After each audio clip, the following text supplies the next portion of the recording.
Oh shit. How are you doing today?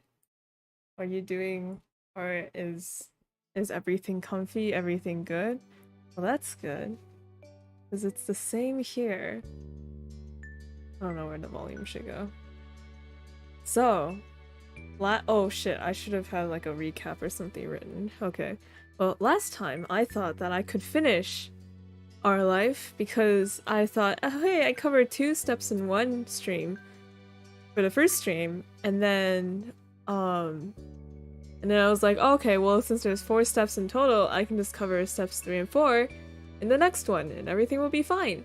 But who knew that step 3 would be... How long was it again? 8 hours? 9 hours? Long? I don't know. Maybe I just wasn't prepared for the difference in time. So we cannot do step 4, but now we are here to do step 4. Finally finish everything up. And then, so hopefully this will be a slightly shorter stream. And then on my free time, I don't know. I'll walk through the game a bunch of times to see different endings because of my own morbid curiosity. And then, and then decide whether or not I want to continue streaming it. Yeah, that's just how it is. Alright, so what happened last time? Oh, right, so we are actually, like, in a relationship with Cove now, so... Hey! And we told him during the Firefly scene. And, oh, right, and we're gonna go to college. Yeah. And like, I don't know, I haven't mentioned this, but it's been on my mind, like, going through this game. I both hate and love the amount of freedom that they give you in the game. Like, as the main character, how many choices you have, right? Like, I feel like, if you can obviously tell, right? Like, as the main character, you can really like basically shape who you are, right? And it's supposed to be like that. You're supposed to play this sort of self-insert kind of character, person. I don't know, right? And that's how it is for a lot of like ultimate romance-esque visual novels, right? But this one, like, they give you so much freedom. It feels like, I don't know. It feels like overwhelming. It's like wow, I get this much choice in my life? Huh? Right? Like when they told you, they're like, yeah, you can choose whether or not you want to go to college, and I was like, fuck, I forgot that was like a choice. You can tell what kind of anyway, right? And like, and any choice that you make, they don't say anything about it. They're just like, oh, you know, good for you. I'm so glad that you have choices. I don't know. I'm so glad you have rights. Yeah, free will not being an illusion is crazy. Oh, I don't know. Or, hold on, water.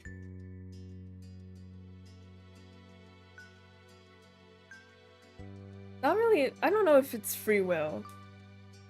Not like, but, well, yeah, it is free will.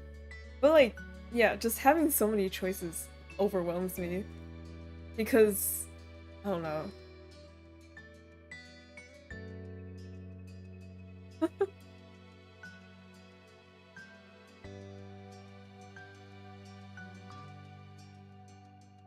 Trying to gather thoughts, but I don't think I have any more. Yeah, no, my head is empty. But yeah, it got me thinking about stuff where it's like, you know, if you really did have free will, you can, you know, they teach you in school, hey, in Zootopia, you can be anyone can be anything. In the America, anyone can be anything. And you're like, well, not really, but okay, you know? But here it's like, it's actually like, yeah, you can be anything. And I'm like, I can be anything? And they're like, yeah, you can be anything. I'm like, what?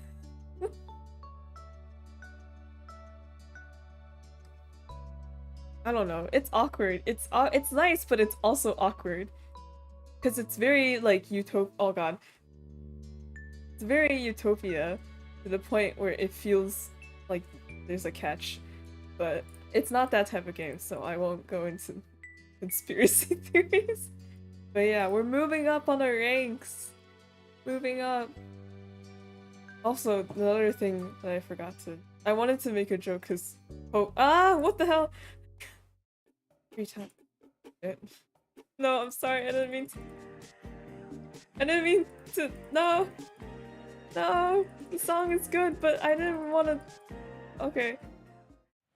I wanted to make a joke because Cove was like, man, we're always gonna be together, right? I was like, I'm worried that we'll drift apart, etc. And I was like, Cove, I literally can't go back, you know? You understand? I can't lower my affection for you. I'm literally trapped. Like, I have to love you or else. I can't go back to feeling indifferent towards you, Cove. I'm trapped in I'm in the one-way street. Alright. Cove customization. Cove! Cove! Oh shit. My scroll wheel sucks, which causes me to roll back all the time. That's how it is. Also, I want to change his pants because tan on top of tan makes me uncomfortable. I don't know what... Just be black. Nice. Nice pants, Cole.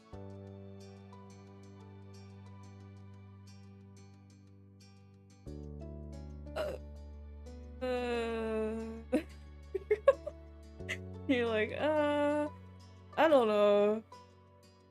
You can wear anything you want, Cove. It's fine. Wait, hold on, let me get my dice ready because I know I'm gonna use it. Hey, how many shirts are there? Which shirt should I pick? Shirt number 3. This is 3! Okay, I guess we're going with this. Or should he just always wear sunglasses? Okay. Or wait. Does he wear sunglasses in like special occasion or will he always wear sunglasses? No! Oh no, no, okay. Yeah, okay. Cool. Yes. You will have sunglasses and not the tan pants. Yeah. Yeah, and I guess he's still a sporty boy. Cool. What's Cove's initial? Oh, I get to change? No, we're gonna keep it at high because I hate making choices. I'm gonna make sure I have enough water. Hang on. Prepare myself.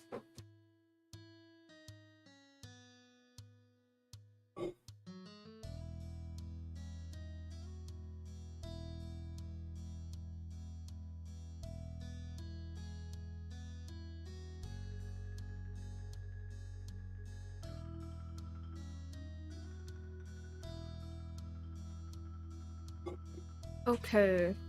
Alright. Do a lot of streams where I talk for literally 8 hours. Talk as in like reading stuff for 8 hours.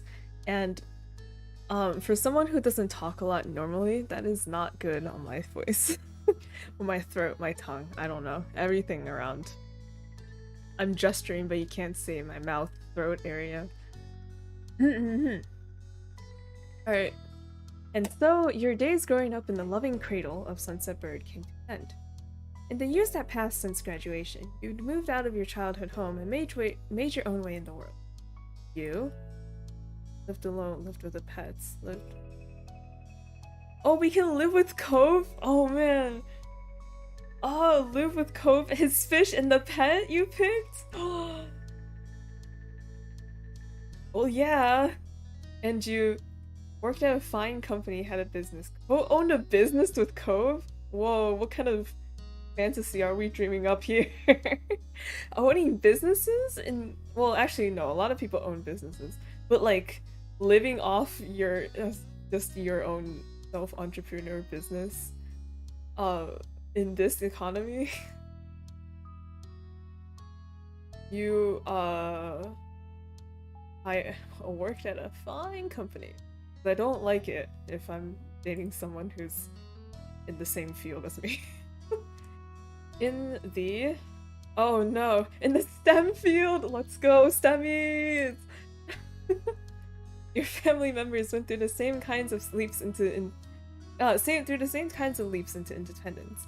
Liz and Lee both eventually earned degrees and started fantastic careers in new towns. But your mom's and Cove's father still lived in the same street, or still lived on the same street as they had for all this before. It was comforting to you that there were some things that remained in the old neighborhood. Interesting. Like, it's interesting that they stayed around in the house. I don't know, cause my parents told me, it's like, yeah, the moment you guys moved to college, we're like moving out of the house because to find some place with like cheaper rent or a cheaper cost mortgage. Words.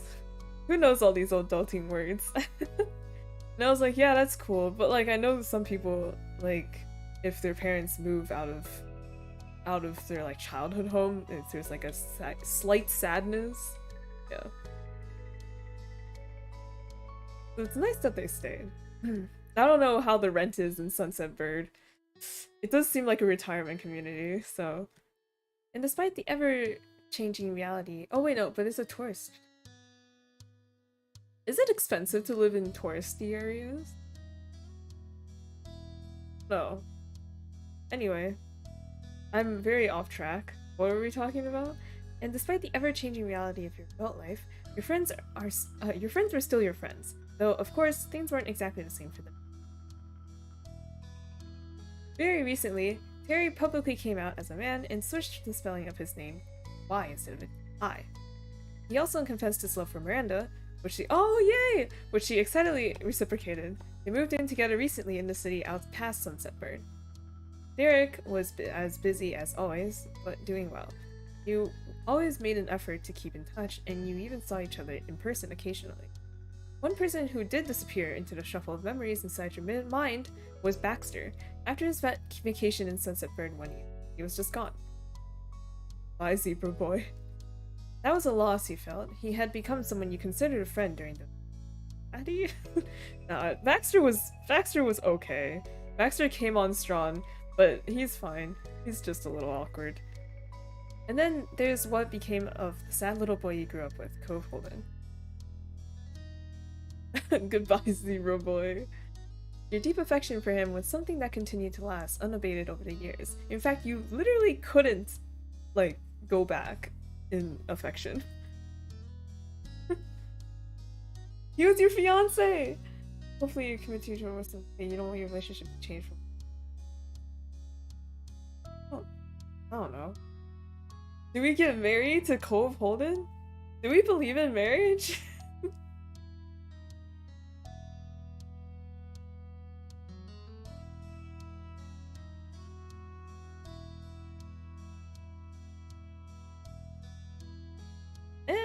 It's fine.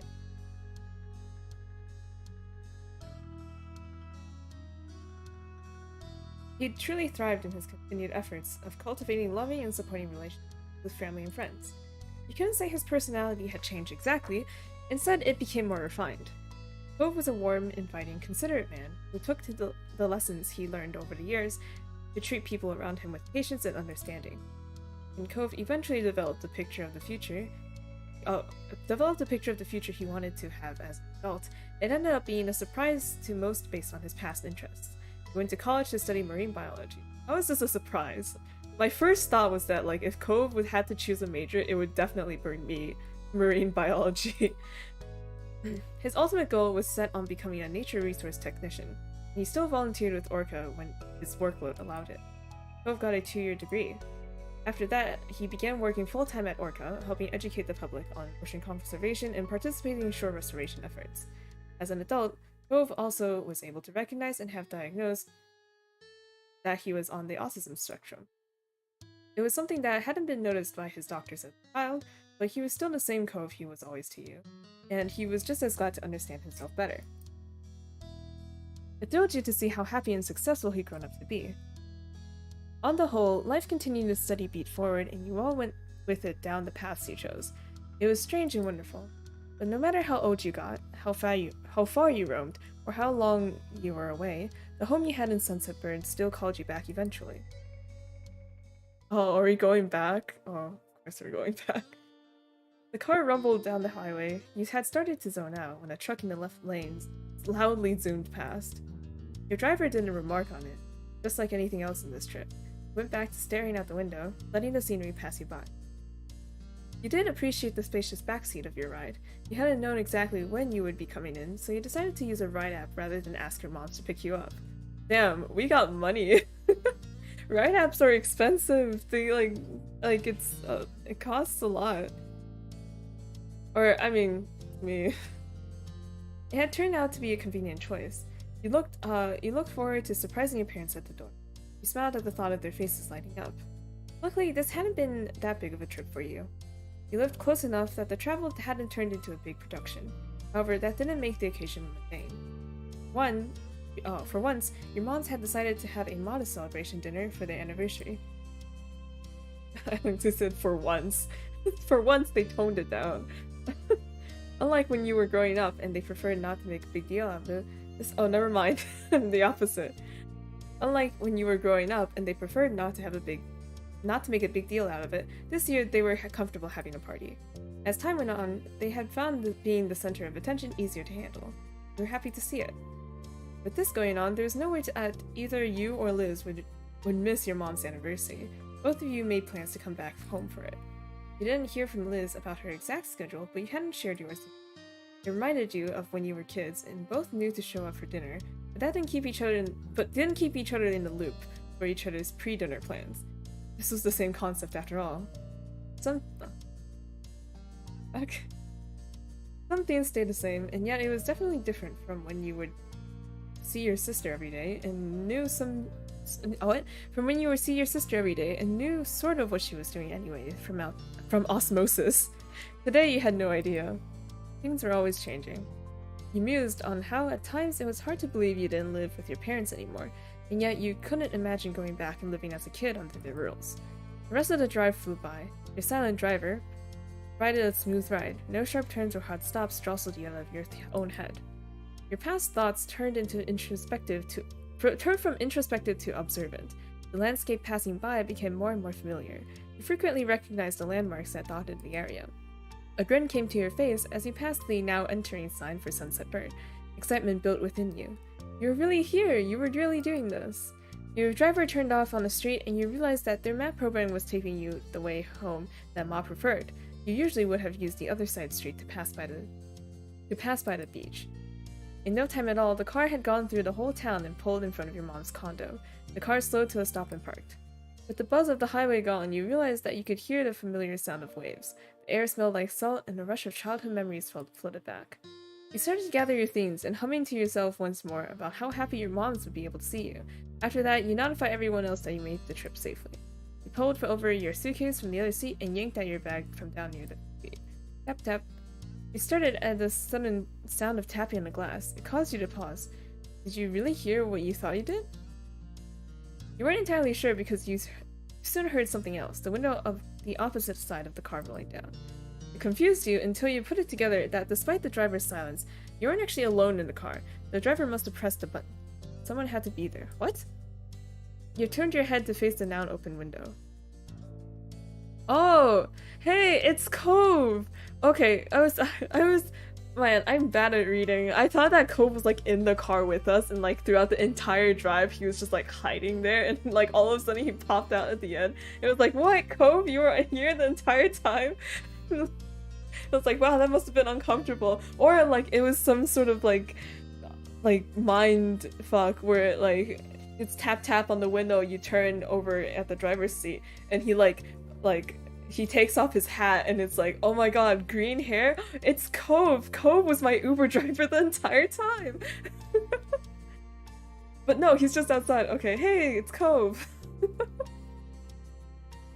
There he was, leaning his arms around the window.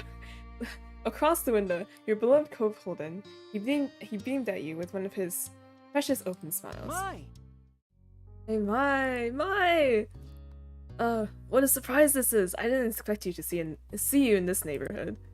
He was joking, of course. Seeing your expression, he decided to push it further. Not like I was waiting for you out here all the morning or anything. You just screamed, ah! Wow, Cove! At the sound of his name, he burst out laughing and grinned winningly.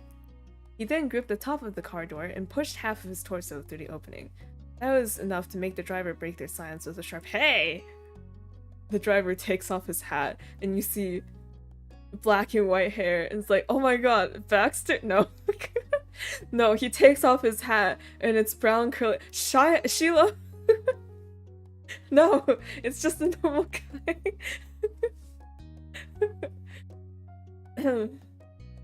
Cove did not seem to notice the continue climbing in through the window. Wait, hold on, isn't this the- wait, Cove! He pushed one hand down into the middle seat to prop his dangling body up. He used the other hand to caress your cheek as he leaned in as close as he could. Oh, Cove! But the Uber driver, Cove!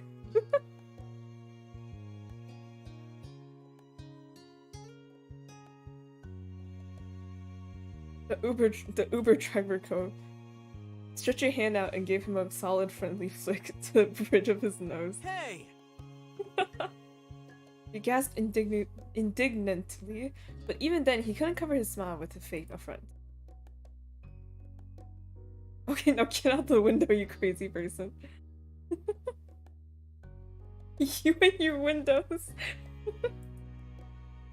He takes off his hat and it's Jeremy. No!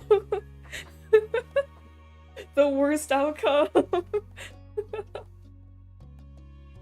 I promise this was unplanned. I know, still doesn't make a difference. Cove's smile turned awkward as his arm started to bend lower, causing his body to slide downwards with it. He turned his head to the driver. Sorry. Sorry, I'm always causing trouble in this neighborhood. Cove shifted around some more and squirmed back the way he came. After he was successfully pushed off the window and you landed on the pavement with a- after he had successfully pushed off the window and landed on the pavement with a thump, you opened your car door. You threaded your arms through the various straps of your bags and climbed out. Cove took a few long strides around the back of the car and quickly met you on your side. Cove stood in front of you, and it struck you that the two of you were back in Sunset Bird, reunited once again on this street. Jump into his arms. Oh my gosh.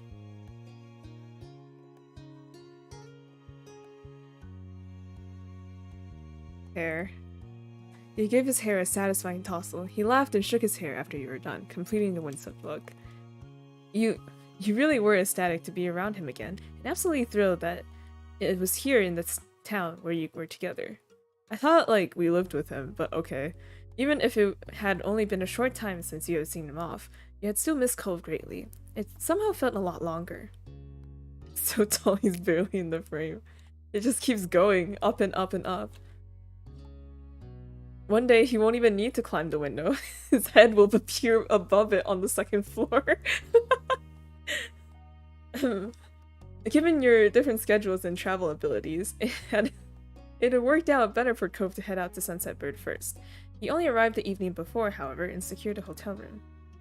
Hotel? We're not just stay. I thought our parents kept our houses. Or did Cove's dad move away? I don't know. Until now, you never had to deal with that inconvenience of being in a tourist-heavy area. It was a fight for people to get a place to stay close by during the heat of the summer vacation season. Living without him at your place was strange. Cove was basically a part of you at this point. You were glad to feel whole again. Oh. You idly shifted your luggage. Then it struck you that you were short one. You got out in such a hurry it was left behind. You reached back into the car to pull it out. Cove stood aside as you made a dash for the door. You shouldered a small bag and felt relief that you would be able to brush your teeth tonight. Got everything this time?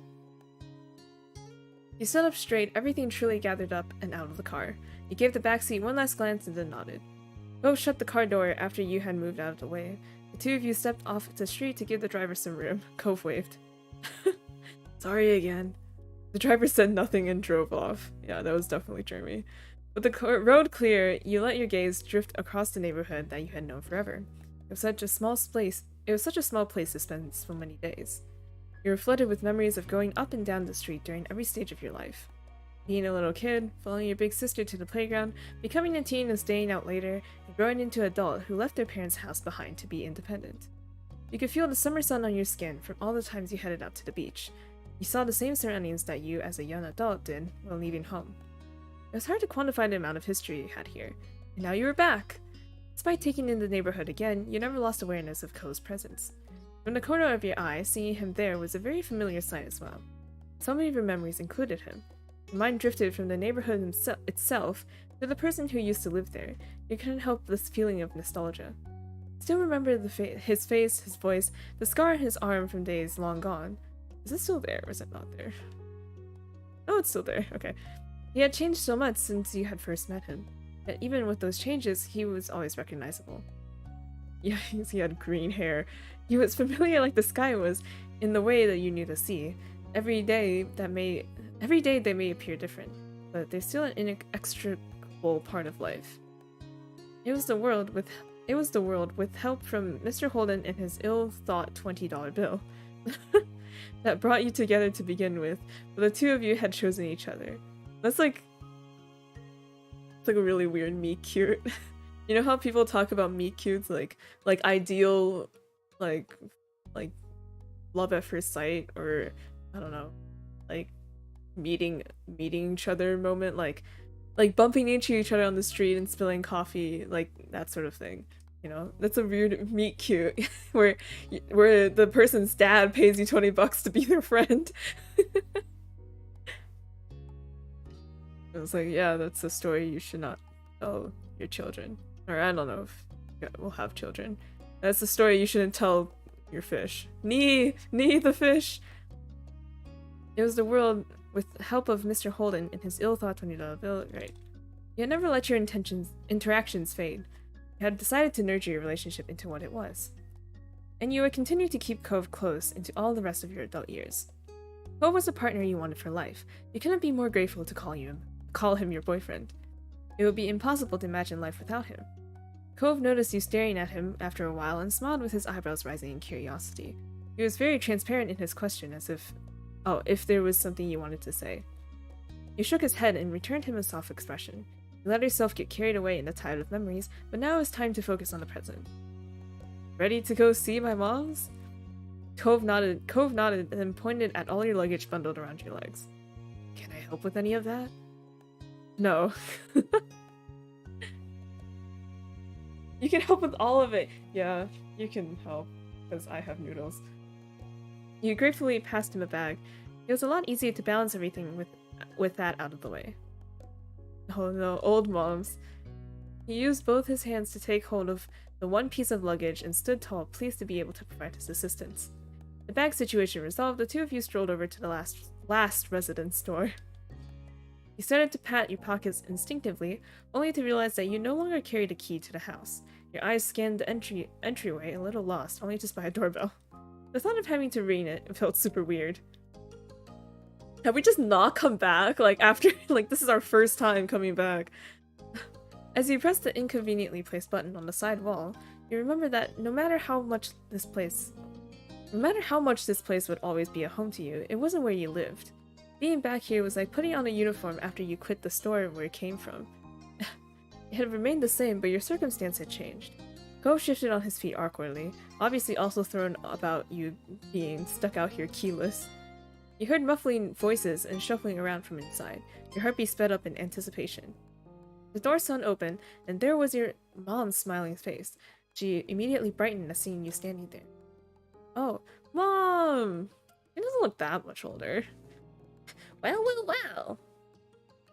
Mom twisted her head back and gave a shout down the hall. Lonnie, guess who's here? There were more distant noises, no doubt Mom getting up from wherever she was to come see. Her high-spirited words rang out clearly. Hope it's one of my children. Mom snickered, still holding the door only half open to hide you for a little longer. Cove flushed as if suddenly realizing that he was going to be present for your mom's enthusiastic welcoming of you. You smiled to reassure him that he wasn't intruding. Ma finally reached the door and peered over Mom's shoulder. She doesn't look that much older either. Moms look fine. They look great. It is! Hello, Mai!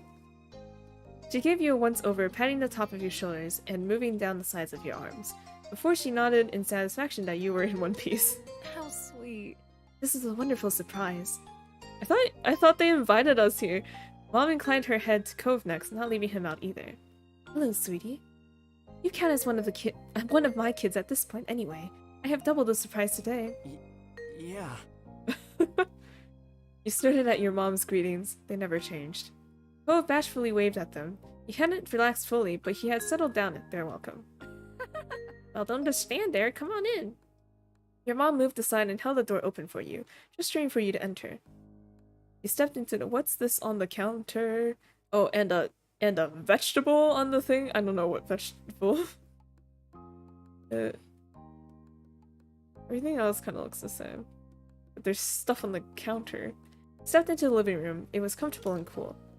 Cove was a half a step behind you, his eyes on the new painting your moms had added since the last time you were here. Oh, the one next to the couches? Or was that always there? Things were mostly the same, but there were more decorations since you had seen the house last. Mom may have gotten the urge for some interior designing again. It struck you how odd it was to be the guest, only observing their choices for the living space here rather than the full-time occupant. Ma came up in front of you, excitement in her eyes. So glad you're here. That's fine.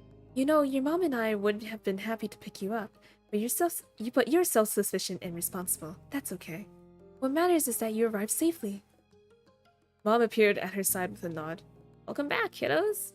You appreciated that your parents respected you as an adult, even if Mom still called you kiddo. You figured long ago that you'd always be her kiddo, no matter how grown you became. It was a part of the whole parent-child deal with her.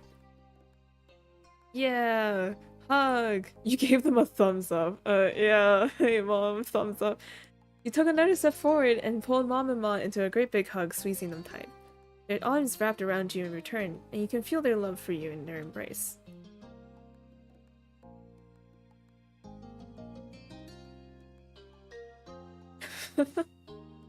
Yeah. Good, that's all I wanted to hear. It's always nice when I'm able to come by. Your mom's giggled, pleased.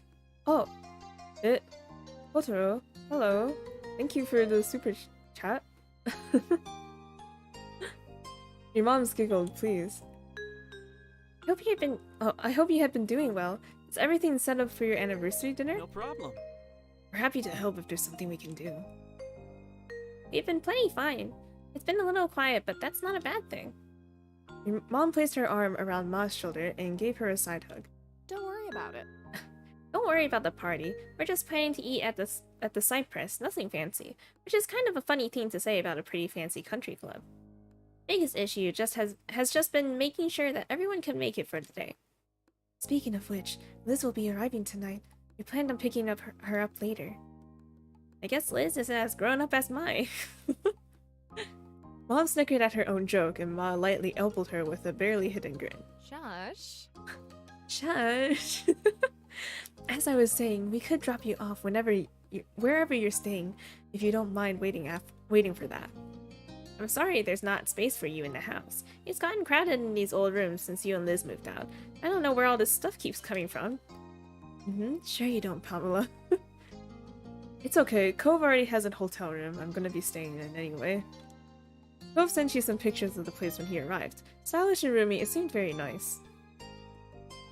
Oh my god, and there was one bed? And there was one bed?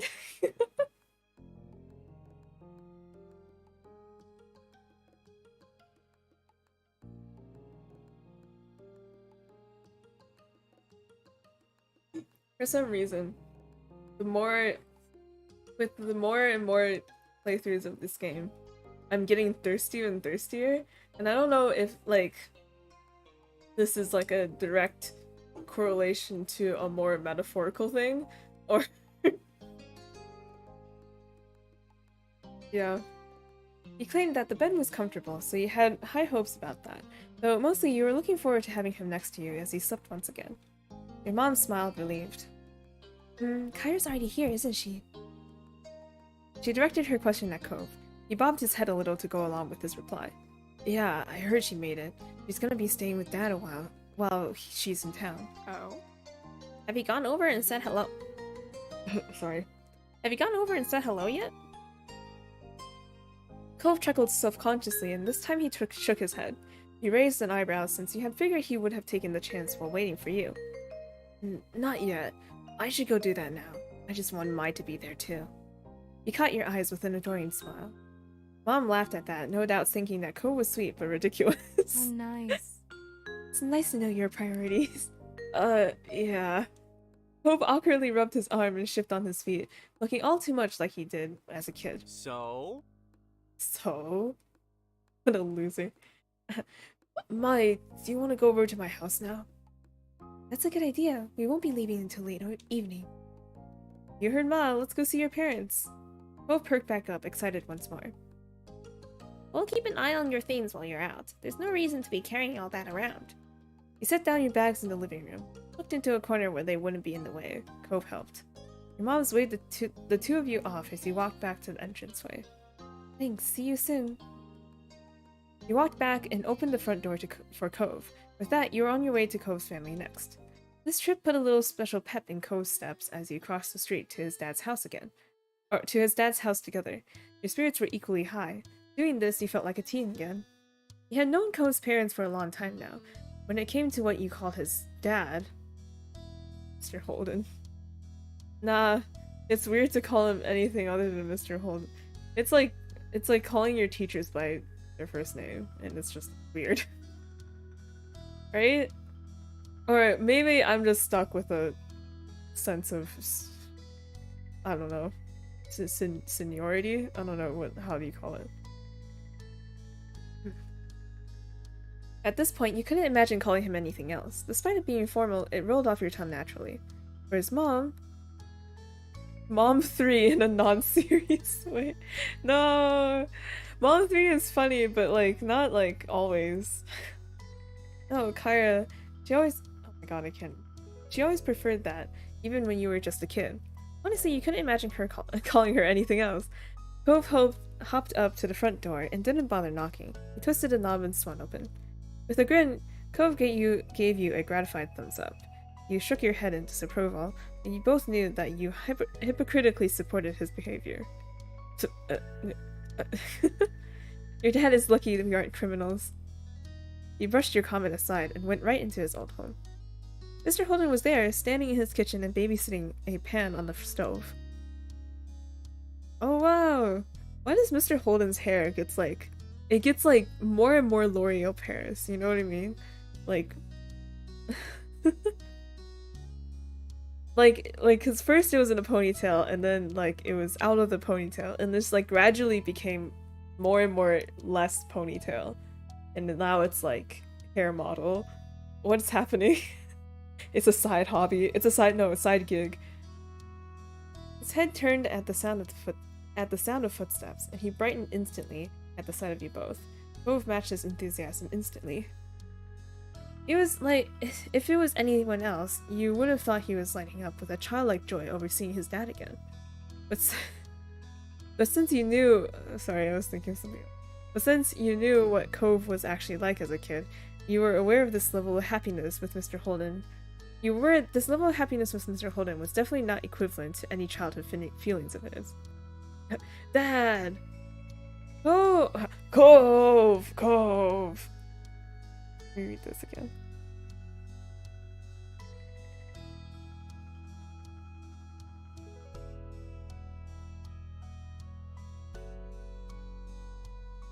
Oh, okay.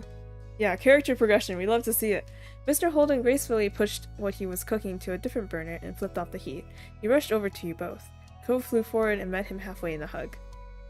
And wow, wait, Cove really is taller. Well, he's taller than his dad now, which is saying a lot because his dad's pretty tall. Cove squished his eyes shut and held his dad in a tight hug.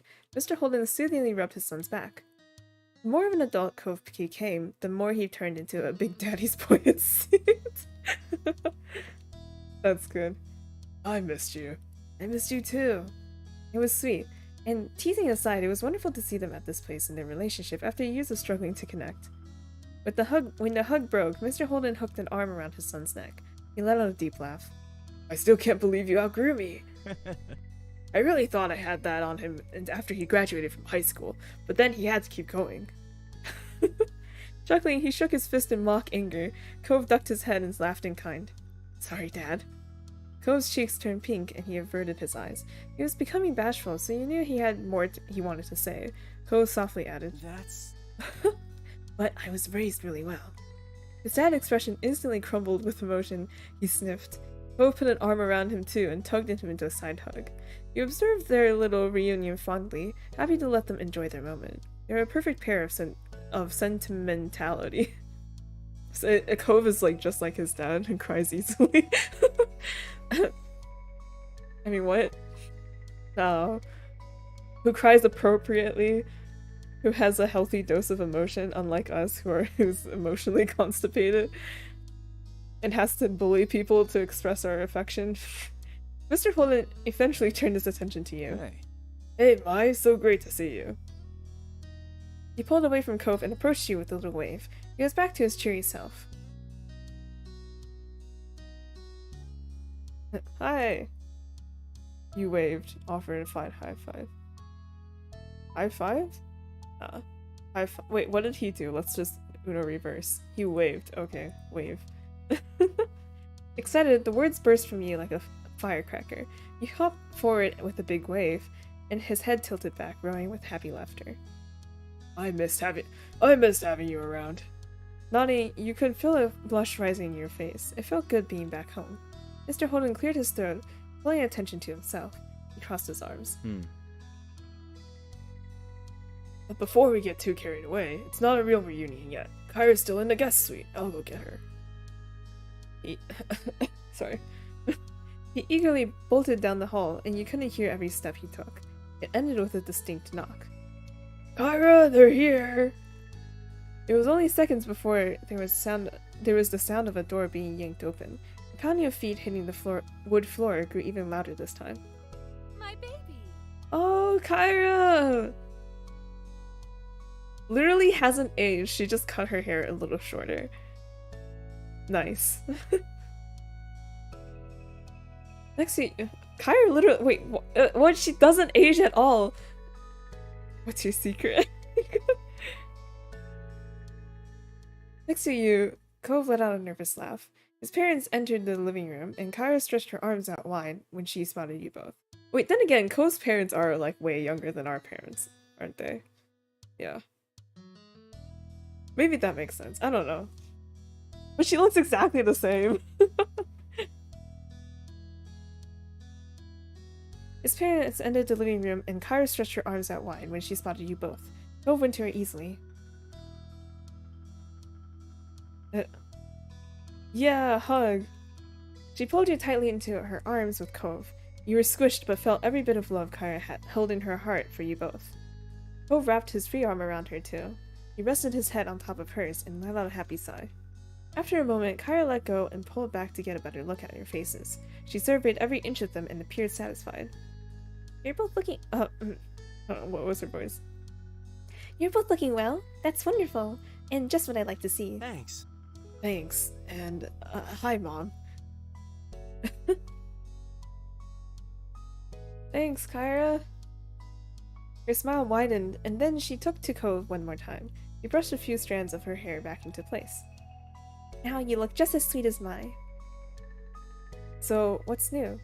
Wait. What? Okay. So, what's new? How have you both been? Kyra gave a nod for Mr. Holden to go first. Cheerfully, he waved a hand. No worries. Oh, same old, same old. Still got the shop, still got my friends and family, of course. Still the most exciting thing around here is seeing who will rent that one free condo. Incredible. I always knew you were such a snorer. They snickered, and you couldn't help but peek at Cove. He rolled his eyes dramatically, drawing out a few giggles from you, but the whole time there was still a happy smile fixed on his face. Well, For me, things have been good. I've gotten a lot of interesting assignments lately. Oh, I recently went to Seattle and... Kyle twirled a strand of her hair shyly and her mouth curved into a grin. Whatever she was thinking about, it made her happy. Things have been going well with that guy from work, but it's a little early. What? I can't talk. But it's a little early to bring him all the way out to California to meet the family. Cove crossed his arms. He and his dad nodded. It was clear she appreciated acceptance from her two boys. Hope he gets the seal of approval. He added a thumbs up to keep things light. Her smile widened, grateful for your gesture. So that's us. Do you two have plans for your first day back? The only thing I have to do is pick up Liz later tonight when we head back to our hotel room. Great. Great. He suddenly looked over his shoulder, his eyebrows pushed together. I'm glad you're here, but I just remembered that I was in the middle of cooking something. Only a small cackle escaped. Wow, it's like a ladder, left to right. Walking up the stairs. Sorry. Only a small cackle escaped you while you fought off the giant grin taking over your face. Meanwhile, Cove erupted into laughter that had his dad shaking his head. That's fine, Dad. We'll salvage what you can. I think it'll be nice to explore the old neighborhood for a while, since we've got the time.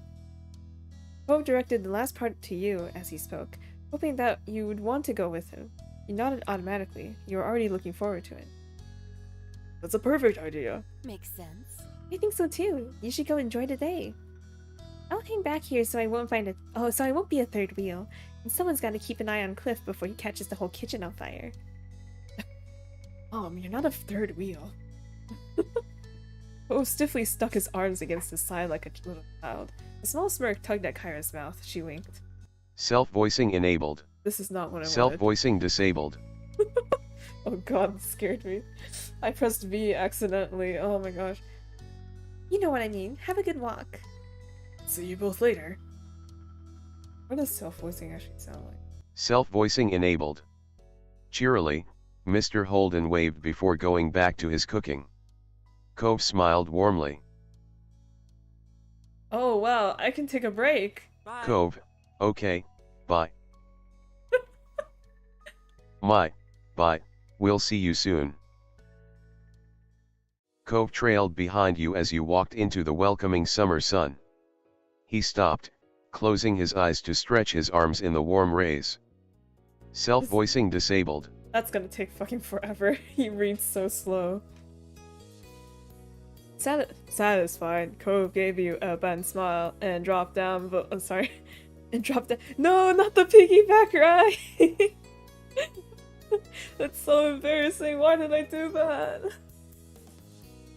Why are we still doing this? We're like 20 something, right? 23? Yeah, just a couple 23-year-olds. You know, piggyback riding to where were we going? A restaurant? No, that was later. I don't know. Cove silently waited for your answer. Excitement bubbled in your chest. Cove always knew how to make your day even better.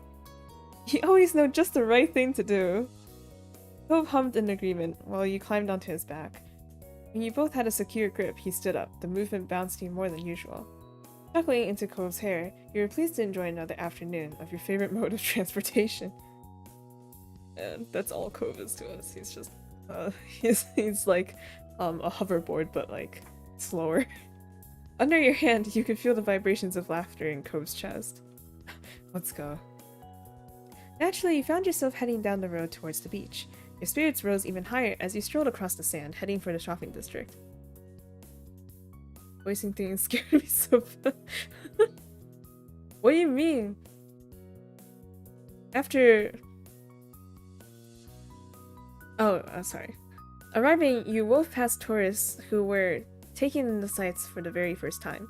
Being a local was a badge of honor you wore proudly. You casually walked past the shops. Over the years, some had closed down, but many of the stalls were still exactly the same as they were when you were little. In this economy.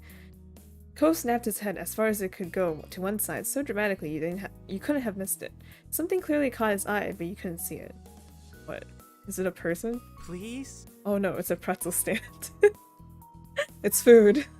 obviously more important than a human being. There's a pretzel stand here open today. Can we get one? When his gaze found you again, he wore the biggest smile. He chuckled. Oh, hello. Hello again. Welcome. We're hopefully finishing it today. But we will, but like, I don't know how long this will take. But pretzels! Yeah, we can. You didn't need to ask for first, of course.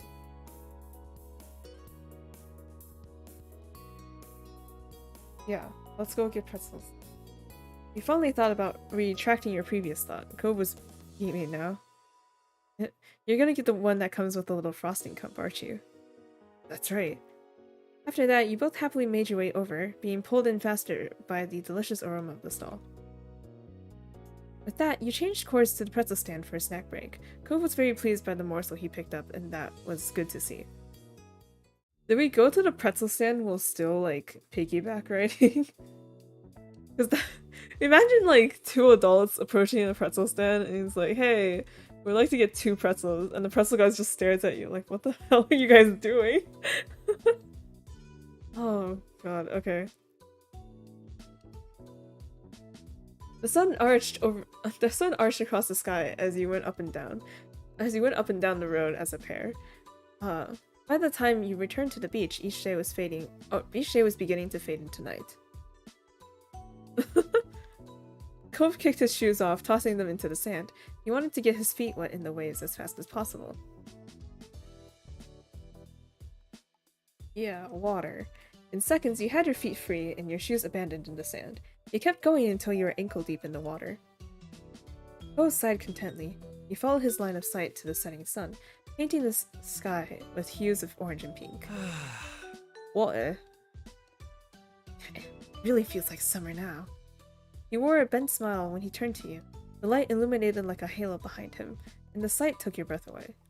In fact, it's hard to think of anything that feels more summery than moments exactly like this. Being here at sunset in Sunset Bird with you. Sunset Bird, huh? Sorry. I'm so glad that we were able to come visit. I do like our living situation now. We're just being neighbors, but still. You hummed in agreement. Your heart fluttered the moment you met Cove's eye. Your mouth lifted into a pleased smile.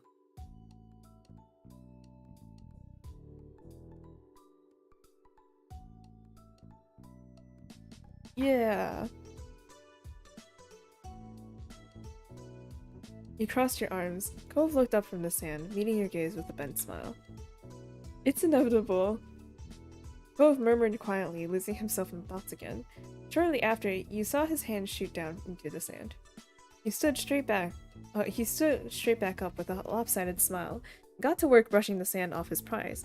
You knew without a single word, Cove found a new shell for your collection. As you wandered down the beach, Cove followed at your side in the comfortable silence. Your shadows stretched across the sand like they were leading the way. The only noise you could hear were the soft footballs of your feet. Oh, footfalls. Footballs. I have footballs on my feet. Footfalls of your feet, and the waves gently rocking on into the shore. For a moment in time, it felt like there were only the two of you in your own little world. Eventually, the bubble popped when you realized that your phone was going off. It was Ma, hoping that you were going to be back soon. Curious, Cove's eyes slid down to your phone. You let your hand fall back down to your side. You held the phone pressed against the palm of your hand. It's Ma. She wants to know when she will be there. Cove scratched the back of his neck and shook his head. His mouth twitched like he had a funny thought. Dang parents, always trying to make us come home before it gets too dark. There's no escape from curfew as long as we're in this neighborhood. It's like a sign it's like we worked back into being little kids the moment we set foot in this entrance again. Cove's nose wrinkled in fake disgust. Both burst into a fit of giggles. It'd be nice not to have to worry about bills again. And sometimes. Adulting is hard. After one last glance, you put your phone away again. Cove gave a small shrug. Ready? Yep. Let's go. Together, you left the beach, feeling the call of home pulling you forward. Both of you ran off towards Apom's house, leaving the waves behind, but welcoming the beginning of summer. Cove and you ran up from the beach, sand flying from your steps. Cove made it to the road first, but you managed to catch up to him by the time you reached the house. It wasn't exactly a race, and yet it also wasn't a competition. Oh, it also wasn't not a competition. Both of you were laughing by the time you bumbled through your old front door together. You inhaled deeply and shouted loud enough to be heard anywhere in the house. We're here! Your moms were seated in the living room. Their eyes sparkled as they locked on you and your light dusting off sand. Hello. Welcome home. Mom leaned forward, her eyebrows raised at your jubilant entrance. Ma sighed wistfully. Aww. That brings back memories. Cove chuckled shyly as he scratched the back of his head. I hope we're not too late. Nope, you're just in time. But you better stop packing it up. Liz will be waiting. Ma nodded as she stood up from her seat. She lightly ran her fingers through her clothes to smooth out the wrinkles. It took you a second to remember where you had put your stuff. You needed to get it all in the car so you can get everything back to your hotel. I help? You shrugged and directed him to your bags. With Cove, your mom's, and yourself on the job, it only took one trip to the car to get everything. Cove firmly closed the trunk, and you thanked everyone for the assistance. Of course, kiddo. Come along, last family. Let's get in the car. That means you too, Cove. You know you're essentially family anyway. Thanks. Exactly. Well said, Mike. Oh, that's me. I said that. Yes. Get in the car, Cove. Cove climbed into the back seat with a decidedly touched expression on his face. You got in on the other side. When everyone was situated and buckled, the engine was started and Ma pulled out onto the street. You couldn't help but feel amused to be stuck in the back seat with Cove. Your mom's driving you around. It really was like you were little kids again. Cove caught you staring at him and gave you a bent smile. He was probably on the same wavelength as you from the sheer mischief in it. There was some light chatting on the drive. No one brought up anything too deep, and it mostly became swapping jokey stories. The entire trip was marked by a heavy sense of anticipation. Everyone was ecstatic to see Liz and hear what she had been up to. Yeah, let's go see Liz! When you neared the airport, Mom pulled out her phone to call Liz. Ma followed the signs to the correct pickup area and asked for you to shout if you saw your sister. Yeah, Liz, we're at Wing B. There's a blue sign that says North America? Alright. Tell her that we're right in front of the building with blue windows. She says that she's outside, right by a little yellow truck. I see at least 3 yellow trucks. I think they're doing work at the airport. The back and forth continued, with Ma driving around in the wide circular airport road, while Mom attempted coordination between her and Liz's location. Aha! You leaned forward, peering out the front of the car. A tall, poised silhouette pulled a pale purple roll-on suitcase behind her. It was definitely Liz. She waved to the car. Ma parked along the sidewalk next to her, and Ma put her phone away with a cheer. Mission accomplished, team! Ma excitedly reached over to grasp Mom's raised hand, thrilled that both of her kids were back. Good job. That's right. Liz came closer and yanked open the back door beside her. She popped her head into the car, her smile ornery despite how tired she appeared. It must have been a long trip for her, yet her expression was that same familiar smirk that you had grown up with. Hey. Liz! Wow, Liz, you traveled in a dress? Hello, children. I'm back. Liz! My! You poked her cheek? Yeah, no, hugs. Hugs for everyone. You quickly unbuckled, then launched yourself at your sister. She wrapped her arms around you and squeezed. Well, hi to you too, kiddo. Hello, sweetie. It's so nice that you're here. Hi, Elizabeth. He jokingly huffed at her. We're not children. Whatever you say, baby boy. She turned her gaze back to Mom and Ma. You really know how to make someone feel appreciated. Her spirits were high. You can tell she was just as happy to be here as everyone else was to see her. She left the car open, but ducked out to walk around to the back of the car. She opened the trunk and lifted her luggage in. I'm gonna move your junk, Mai. I'll keep it in the front. Oh, I'll keep it in front of my bag so you can get it later. Ma's dropping you off first, right? Yes, but that's not junk, it's important. Liz slammed the trunk closed without responding. Liz swung over to the open door. You noticed that her hair had a few flyaways, no doubt from a long day of traveling. Bro, whose hair just doesn't have flyaways? Like, your hair is always gonna have— what? Anyway, she leaned against the frame of the car, giving you and Cove a significant look. I am not sitting in the middle. I already had 5 hours of that nightmare on the flight. There's no way I'm getting in between the two of you. I mean, really, who would ever want to be the person pulling Cove Holden and my last apart? Cove puffed up indignantly, yet again, as her classic tease of your relationship. Liz continued along like she didn't notice. So? I don't care how you decide who's scooting. I figured you can find it out somehow. Cove glanced over at you and shrugged. He unbuckled his seatbelt and moved to the middle.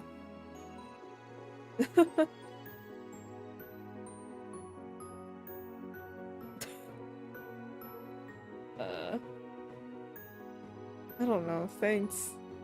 No problem. I'm almost disappointed it was so easy. I meant it when I said that we weren't children anymore. It's just a middle seat. Liz shrugged, not losing any of her smugness. Keep telling yourself that, and I'll be taking the window seat. With the window seat open, Liz squished herself into the car and shut the door. When everyone was settled, Ma began to pull out. You know how, like, in the car, the middle seat is actually, like, slightly higher? Like, cause the seats go in like a bell curve, like a very, very subtle bell curve, right? Like, kinda, cause like, yeah, right? But the middle seat is the tallest, right? So if Cove sits in the middle seat, his head's definitely hitting the ceiling, don't you think? Or he's like hunched over. I don't know why Cove moved to the middle. Anyway, well, I guess it's fine. When everyone was settled, Ma began to pull out. Let's go. We're off. Liz crossed her legs, compacting herself slightly. She braced most of her weight on the door behind her instead of sitting up straight. It gave her a little more room. Hopefully we finish the journey. This car is almost as old as we are. No, And it's still just as good as you are. We're equivalent to this junker. You put as much fake hurt into your tone as you could manage. Neither of your moms took you up on your teasing. I feel insulted being compared to this rust bucket. This doesn't even have enough cup holders, Ma. Mom turned up the radio as Ma merged into highway. The station was familiar, the normal soundtrack for when she had driven you and Liz around. Yeah. Liz bounced in her seat, enjoying the classic tune. The song would be old enough to vote at this point if it was a person. That was hard to believe. They just ignored me. Aw, laugh at my joke. With Liz, did I skip anything? Okay. With Liz, the conversation livened up despite it getting later and later in the night. She told you all about her week and all the travel preparations she made. By the time she made it to the actual tale of travel itself, Liz started chuckling. On the plane, Liz had sat next to a couple of girls who had talked a lot about how well they could read people. Liz recounted their conversation with her in hilarious detail as they apparently tried to guess her occupation after only shaking her hand. Neither of the girls could agree with one another, and Liz had refused to just tell them. However, the drive to your hotel was only so long. Eventually your group arrived. You yawned and got out of the car when it stopped. Cove clambered out after you. Liz gave a loud sigh of relief at all the extra space she found herself with. You and Cove grabbed the luggage and waved off to your family after you said your goodbyes. After they left, you and Cove went to find your room. Hey. You scanned the keycard to unlock your hotel room, and sounded out a soft beep, and you turned the handle of the door. The door creaked open, and you craned your head in to take a look. The first thing you noticed was a large king-size bed in the middle of the room. It was a prim, modern-looking scene. It seemed clean and smelled faintly like floral air freshener. A smile played on Cove's face as he watched you take in the space. Bed's nice, huh? Which one of us is gonna use it? Are you serious? I mean, you can fend for yourself. Kidding, I'm kidding. I want to share, really. Good. Cove let out a breath in relief that he'd been holding on to. Got a good hotel, didn't I? Yeah, it's passable.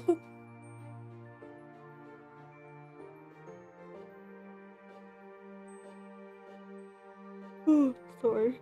Ugh. Yes. Cove smiled like a big pleased puppy. You and Cove continued to chat as you settled in.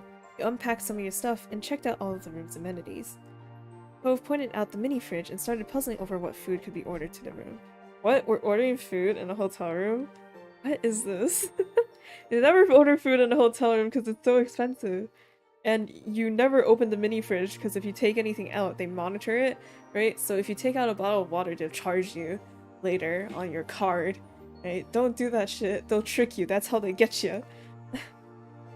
However, the fact was, you both were However, the fact was, you both were exhausted. It didn't take too many yawns before you both changed into pajamas and called it a day. You taking notes? Taking notes about what? Going to a hotel room? Yeah. Yeah. You also have to, it's like legally required of you to steal the toilet paper and the shampoo. And then call room service and ask for more toilet paper and shampoo. Because you say, quote, they didn't have any when we moved in. Yes, of course. Yes.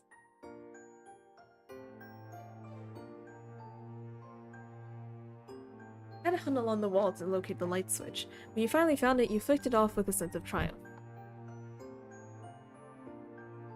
You turned your head over to Cove, who stood behind you in his pajamas. He was cozy and comfortable, but the pieces didn't match. He never minded that. What we know. We should get some sleep. Cove smiled, a soft expression that was adorable. Alright. Alright, okay, let's go to sleep. Despite saying that it was bedtime, Cove took a step forward towards you, wrapped his arms around your back, and you leaned into his embrace. Then he lifted you off your feet. What? Still not putting you down, Cove promptly dropped himself backwards. Both of you crashed onto the tight-tucked sheets of the hotel bed. You laughed the entire time. Imagine having matching pajamas. Imagine having a set of pajamas. You don't just wear a shirt to sleep. You don't just go to sleep naked. Cove bounced on the landing. Well, I guess if you're sleeping with someone else in the same bed, you probably wouldn't sleep naked. But if you're by yourself... Cove bounced on the landing and absorbed most of the impact. You laid on his chest, feeling a little jostled. Absolute madman. You shook your head jokingly. His laughter turned into a snort. He smiled up at the ceiling, a thought clearly crystallizing. My dad used to do that kind of thing to me when I was little. Sort of. Nostalgia was clear in his voice. It was a fond memory, and you felt something warm in your chest. You made a small noise of understanding that turned into a yawn. When Cove yawned in return, you pulled at the sheets until you were actually under the blankets.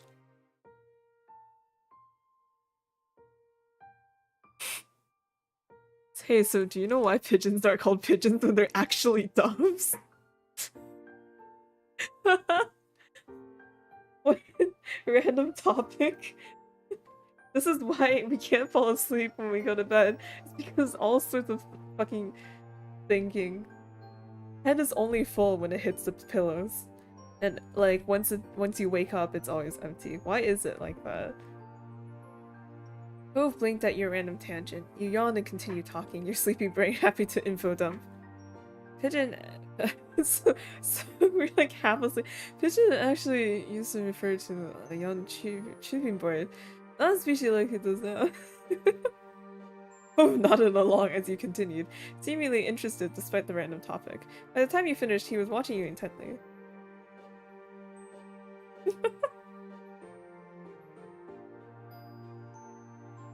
Yeah. Nice.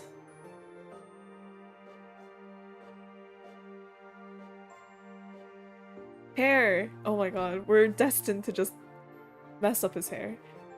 His hair was soft and he ruffled it. You caught a whiff of his familiar citrusy shampoo. He gave you a lopsided grin and pressed his head closer to your hand. You don't get to learn about pigeons and doves. You know, that one conspiracy theory that pigeons are actually all robots? They're all robots created by the FBI in order to spy on citizens of the US. Yeah. Because, and the what was it? And the idea behind this, like the reason why people think it makes sense is because you've never seen a baby pigeon before, you only see adult pigeons. Therefore, maybe the baby pigeons don't exist. They just exist as only adults. But how would that work? They have to be babies at some point, right? Not unless they were robots. The pigeons are robots. Yes, that was exactly what Maya was gonna lead into. Cove wrapped his arms around you and snuggled next to you. He let out a contented breath. You reached out to hold Cove under one arm, and then used your other hand to comb through his hair. The two of you relaxed into one another, and you knew neither of you would want to be anywhere else. I can't believe we're really... You and Liz and everyone else are gonna be in Sunset Bird again. I was staring at all the scenery going by while driving here. Honestly felt like we never left. He ran a hand down his face. I mean, in some ways it feels like it's been ages, and everything's different. Some of that is definitely because I'm staying at a hotel instead of being in my room at Dad's, but yeah. It's so weird. Cove nodded. He understood completely. A yawn forced an interruption into the statement. Cove was undeterred. I'm looking forward to this. He tucked his head into your neck. You felt his lashes flutter close against your skin. Same here. See you tomorrow. Oh. His words were a whisper you barely heard. It might not have been that exactly. It might have just been guessing. Cove always had a habit of mumbling. He was okay either way, when you, whether you heard it or only thought you heard. The sentiment was true regardless. Cove would see you tomorrow when he opened his eyes and the sunlight returned to your hometown of Sunset Bird. You comfortably drifted off to sleep and eagerly awaited seeing Cove tomorrow as well. Your eyes gently opened to see a dim, unfamiliar ceiling. You recalled where you were, a hotel room. Yawning, your muscles felt relaxed and warm enough that sleep threatened to pull you under again. Morning. Cove's voice brought you back to consciousness. The heat made sense now. You knew the comfortable weight against you was your boyfriend. His arms was draped around you, and his fingers were lightly drawing shapes on your pajamas. You twisted over to face him fully. Morning. Did you sleep well? I did. The expression on his face softened with a content sigh. You felt his index finger lightly trace out the shape of a heart. There's nothing but good dreams when you're around.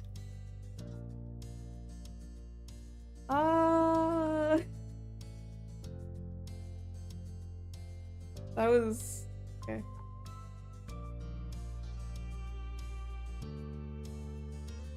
Okay, well, I mean, if we're... there. You buried your fingers into his many strands of pale green hair. Fluttering his eyes shut, Cove mumbled in satisfaction when he gave his scalp a small scratch. As you combed through, your smile softened. You admired the way his silky hair curled around your fingertips. Neither of you were making any moves to get up and actually start the day. It was sweet and comfortable to be wrapped up in Cove. You could indulge just a little while longer. Eventually, even though time flew by, enough time flew by that there weren't any minutes to spare. There were too many people waiting, so you both crawled out of the sheets together. Standing up, Cove took a few seconds to stretch. He glanced over at you with an animated expression. I'm really looking forward to your mom's anniversary dinner tonight. It's gonna be fun. I think so too. I mean... This whole trip is great, actually. Being here with everybody is like having another chance at being a kid. We can do all the stuff we used to, and all the things we never did but wanted to. The world is our oyster, Cove. Jumping up on the bed, you stood in a power stance in the center. We run the course of our lives. We're in control of our destinies. Exactly. And that's so weird. Well, we better get back to it, huh? Got a pretty full schedule ahead for us. Ahead of us for your mom's big day. He smirked. So much for being a kid. So many responsibilities. I don't think seeing our friends really counts as responsibilities, Mai. Fine, you got me there. After that, you and Cove moved around each other, busily getting dressed and ready for the day. Light laughter and chatter filled the air the entire time. Bags were packed and phones were sought after. He suddenly tossed Cove his phone, and when he hadn't been able to find it, you slapped Cove's butt as he stepped past you. Oh my god. Why are we a bully? Okay.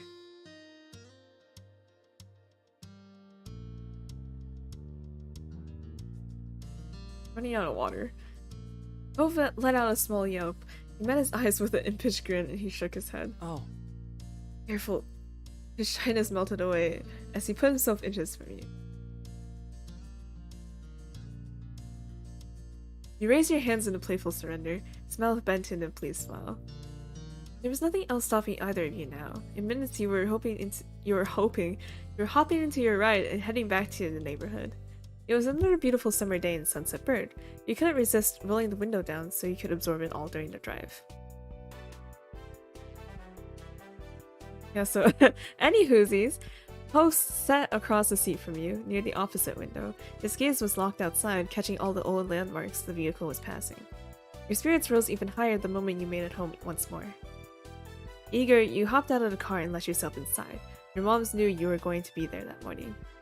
But the second you made it past the threshold, an excited scream nearly scared you out of your shoes. Hi! Lee! Lee! Lee, you look so good! You're here, and guess what? I'm here too. While your heart rate settled, a broad grin quickly took over your whole face. Since your cousin moved out on her own, you noticed that she really found her own groove. She was still the same loving person she'd always been on the inside, but she expressed herself in new ways. Lee was strong, kind, and smart. Over the past few years, she graduated college with a degree in history. Though last you heard, she was pursuing her dreams, working towards getting into the music industry. Lee! Excited, you shouted just as loud as she did. Lee hugged you tightly, nearly knocking you off your feet. Lee leaned to the side. Lee leaned to the side to glance past you and meet Cove's eye. The grin on her face widened while she waved. Hi, Cove. Hey, nice to see you, Lee. I got in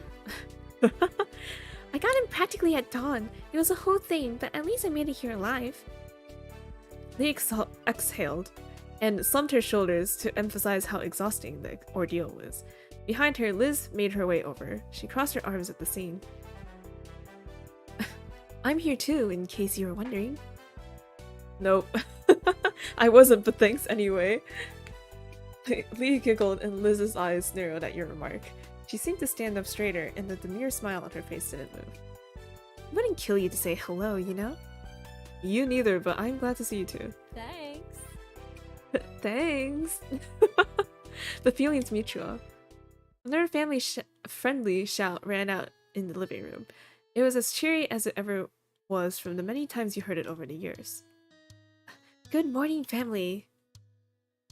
Your parents both came out from the side hall together. Morning. Well. Morning. Now that everyone is here, I do have a little something to mention. Ma put her hand lovingly over her wife's. Mom leaned her head into Ma's with matching affection. We're all still having dinner together. Pam here actually made plans to take me out to brunch to celebrate our anniversary. Just the two of us. Please, she hooked an arm around Ma's waist. Sorry to push you out, but I'm sure this group of mature grown-ups will be able to entertain themselves for an afternoon. We don't need to find a babysitter or anything. Babysitter. Totally. Yeah, have fun, moms. Don't worry about it. We can survive that easy. Enjoy your brunch. The moms are cute, yeah. This works out, actually. An afternoon open means there's time to meet up with Terry and Randy. Hopefully they're free today. Your two school friends still lived around the area. They knew you were coming for your mom's party, but when or how you might arrange to see each other wasn't set in stone. sounds good. Definitely, we should call them. Alright. Alright, I have some people I'd like to say hi to as well. Liz had her cell phone in hand, ready to get her plans made before she was even done speaking. Arching an eyebrow, she then directed the next part at Lee. Would you want to come along? We've missed out on a lot of cousin bonding time in the past. Yeah! I'd love too. It'd be an honor to hang out with you, Liz. Dude. Yeah. I mean, yeah. Have fun. Don't worry, fun is my specialty. Chuckling, Liz smirked. We'll try not to have all the fun. Don't get into much trouble. You shook your head and Liz winked. You then glanced back at her phone and rapidly typed a new text. Excellent, it's settled. He squeezed her wife's hand. Her gaze took in the whole room, ecstatic to have the house full again. Today is going to be perfect. Yes. I think so too. I truly couldn't be happier with my wife, my children, and our whole beautiful family. It's already a wonderful anniversary. There were awes and sweet comments from the group gathered around the couple of the hour. Seeing how your moms were, you couldn't help but hope that when you got to be their age, you could be as proud of your little life. What? I can't talk. Little life? When you got to be their age, that you could be as proud of your life as them. After that, you enthusiastically began setting up plans to meet up with your friends. They were both able to come see you, having kept their schedules free for this, and you couldn't wait. Cove was also speedily sending text messages. Since you conveyed the plans to Terry and Randy, you imagined that he was letting his parents know about what he was going to be up to. The group continued to chat and catch up until it was finally time for your mom's brunch and your big meetup with your friends. Soon enough, everyone was out the door, looking forward to their fun-filled afternoons and the dinner later that night. Once outside on the neighborhood street, you looked to Cove. He stood at your side with a bent smile. Harry and Randy were driving into town while you and Cove were traveling on foot to meet them at an easier to reach spot. Man, we really are kids in Sunset Bird again, having to rely on other people who actually have cars to really get anywhere. Now we're stuck walking to whatever is nearby. No, we're reverting back to infancy. A snort was followed by a true laughter from Cove. Teasingly, you pouted. This isn't funny, Cove. I don't want to be a baby again. Didn't realize we were regressing that seriously. He shrugged, then stuck his hand in his pockets. The thought of being little again made you shiver. I couldn't go back to that. I like being me currently. Me too. I like her and you too. Let's go. You bounced forward several steps and shot Cove a playful look over the shoulder. With that, the two of you began your trip down the old road. It was a casual stroll into town, and before you knew it, you were at one of the large parking lots in Sunset Bird. It was the one that used to have the little crepe stall. Remembering the delicious smell, you got lost in thought. The store did well enough that it moved to a full-size building a couple years ago now. You've seen pictures. It was very cute. The parking lot was now just, as an empty lot. The parking lot was now just, an empty lot that cars could theoretically park in. Not many took the offer. Cove pulled out his phone, texting Terry and Randy in the group chat to let them know that you made it. Someone must have answered already because Cove gave you a status update while still staring at the screen. Randy texted, I can see you. Oh, really? The blare of a car horn cut you off. You and Cove both turned towards the source of the noise. One of the windows rolled down. Hey, buddies. Hey, buddies. Your friends had arrived, making a spectacle of it, as expected. Being the only car meant that they got the pickup of the lot. Wait, what? Being the only car meant they got the pick of the lot, so they pulled to a stop in front of you. The window closed back up, and instead of two front doors popped open, Terry and Miranda stepped out onto the... Oh, and instead, the two front doors popped open. Terry and Miranda stepped out onto the pavement. Oh my god, Miranda! Hi, Cove. Hi, Mai. With a cheery wave, Miranda skipped towards you. Terry, on the other hand, walked speedily over to Cove, squeezing him into a hug. A quiet laugh escaped Cove, along with the majority of the air in his lungs. He didn't fight the construction, but instead gave Terry's back a pat with a large grin spreading across his face. When he let Cove go, Terry came right up to you. He held his fist up for you to bump it. Yeah, fist bump. You pressed forward, meeting Terry's knuckles with a light pop. He greeted you with a satisfied grin. It felt so nice to have your friend group reunited as adults. Terry was currently a full-time lifeguard down at the busier beach a town over. You were proud of him. He helped a lot of people in his line of work. And in recent years, you and Terry were able to form an even closer bond. It was reassuring to have a friend who knew what it was like to go through changing parts of their identity. You could go to him for understanding, and you knew that Terry felt the same about you. Miranda took Cove's hand and one of yours in her other. Her eyes alight, she gave both of you she gave you both a gentle squeeze. So great. I'm so happy to see you again. Hi Terry. Hi Miranda. He answered assuredly. It was clear that he was equally glad to see them. This reunion was long awaited. For a while, Miranda had been working hard as an assistant at a school while continuing her own education. She also kept busy running a small online shop, selling crafted knickknacks she made. Oh man. I don't know anymore. I feel like my talking just gets worse and worse. It's good to see you too. You were thrilled to have this impromptu afternoon together. It had been way too long since the four of you last got together like this. Miranda released your hands. Giggling, she eyed you both carefully. So, how have you been? It's nice. Things have been nice.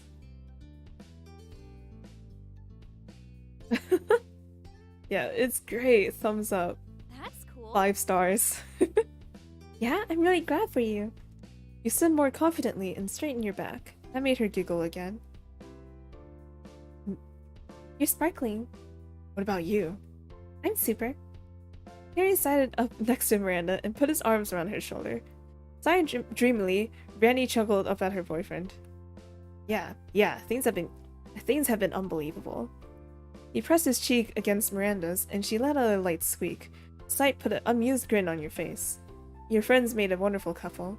They knew each other well and cared about each other so much. It was no shock at all when you heard the news that they started dating. Yeah, really.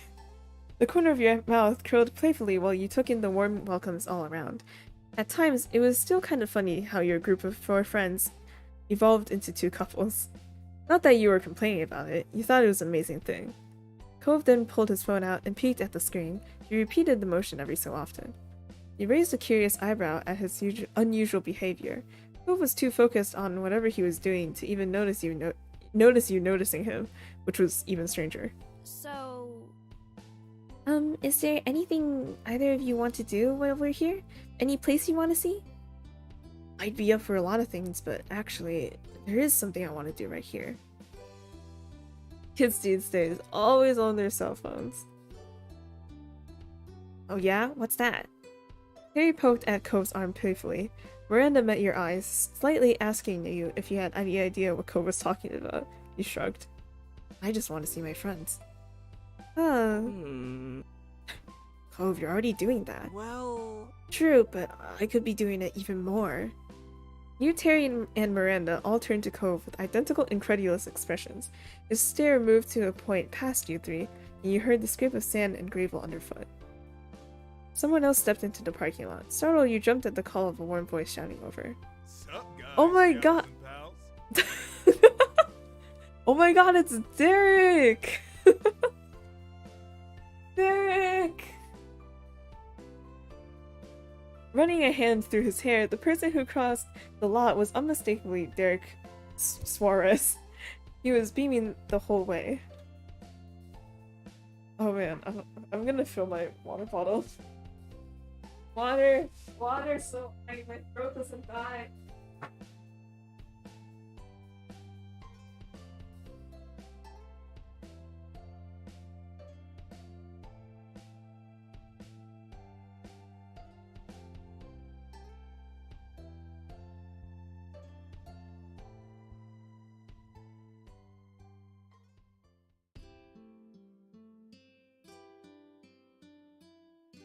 Derek!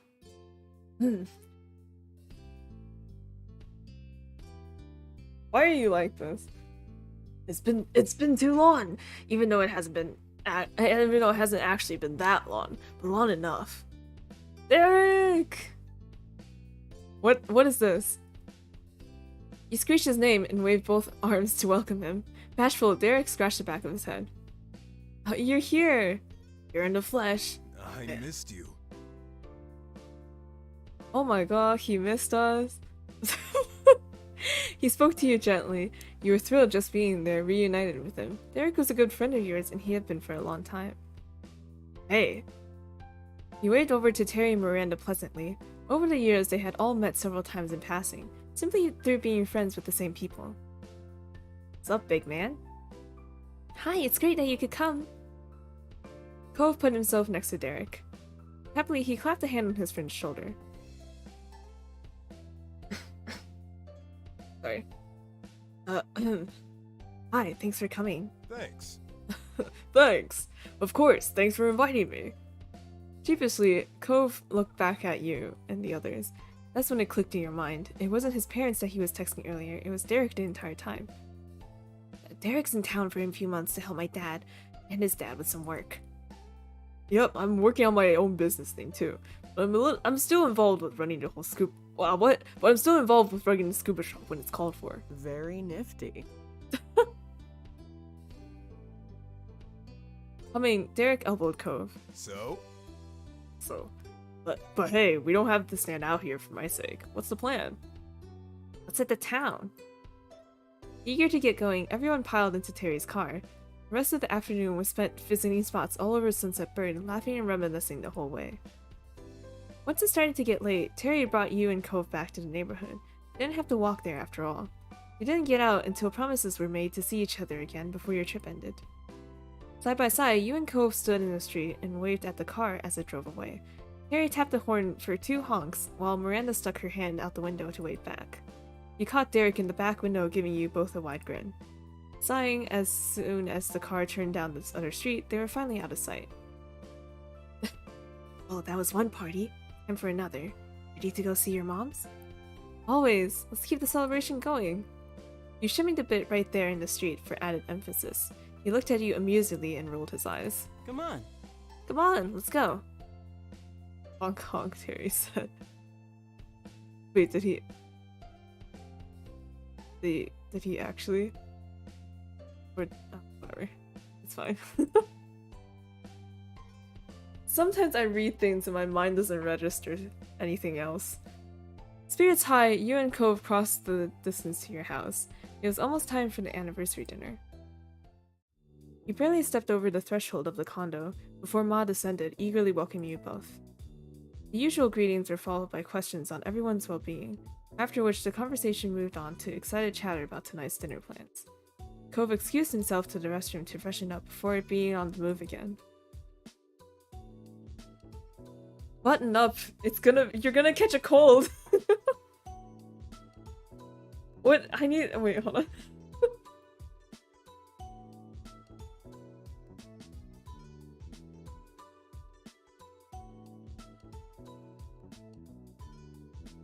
Yeah, you'll get cold, sweetie. This is what I was looking for.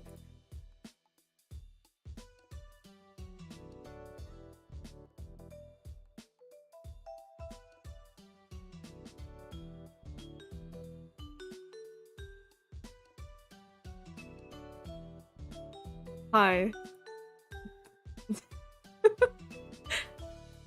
You came at a great time. You get cold. You'll get cold. Why is there's only, wait, hold on. There's only 2 buttons on this shirt. I'm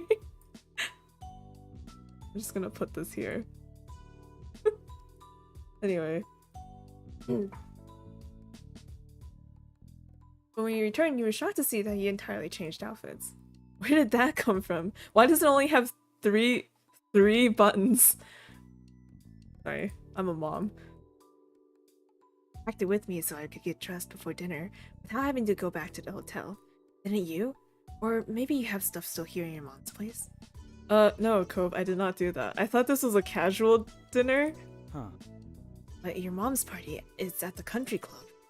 And that's also where Liz took golf lessons. Not everyone there is in their Sunday best. It'd be different if we were going to one of the club's parties, but we're only going for a regular meal. Cove was as befuddled by your explanation as you were with his actions. He threw his arms up, desperate for understanding. Seriously? How can you not dress nicely for a country club? I don't think the Cypress is as special as you decided it is. You saw Ma, she wasn't in formal clothes, and she's one of the guests of honor. His frown wobbled, and his cheeks became far pinker. He looked down at his own self regrettably as he pulled at the cuffed ends of his shirt. He seemed more like a scolded child than a grown man dressed for the latest charity gala. Oh, I thought she was gonna get changed while you and me were... No way, she needs a little more time for that. She needs a whole lot more time for that. Oh. It's okay, you look good. That earned you a sheepish smile, though he still clearly wished his look hadn't garnered any extra attention. Cove's eyes stole a glance at the hall, as if he was calculating if he had time for another quick change. Unfortunately for him, it was not meant to be. The time to head out came far quicker than you expected. Mr. Holden did the same thing. Mr. Holden and Kyra swung by the condo to make sure everything was in order, and for your second surprise that night, Mr. Holden was also in formal clothes. Cove's face excitedly whipped towards yours. At the same time, Mr. Holden went to Kyra's. The two men pointed at one another. See, he knows. Exactly, sport. Kyra was talking to me like I was crazy. The aforementioned Kyra placed a hand delicately yet dramatically across her eyes. Clifford, our son only knows this because you're the one who raised him. Mr. Holden chuckled, his arm moving to scratch the back of his neck. Like father, like son. Yeah, that's my boy. The ends of Cove's mouth gently bent up. He truly was his father's kid in more ways than he even realized.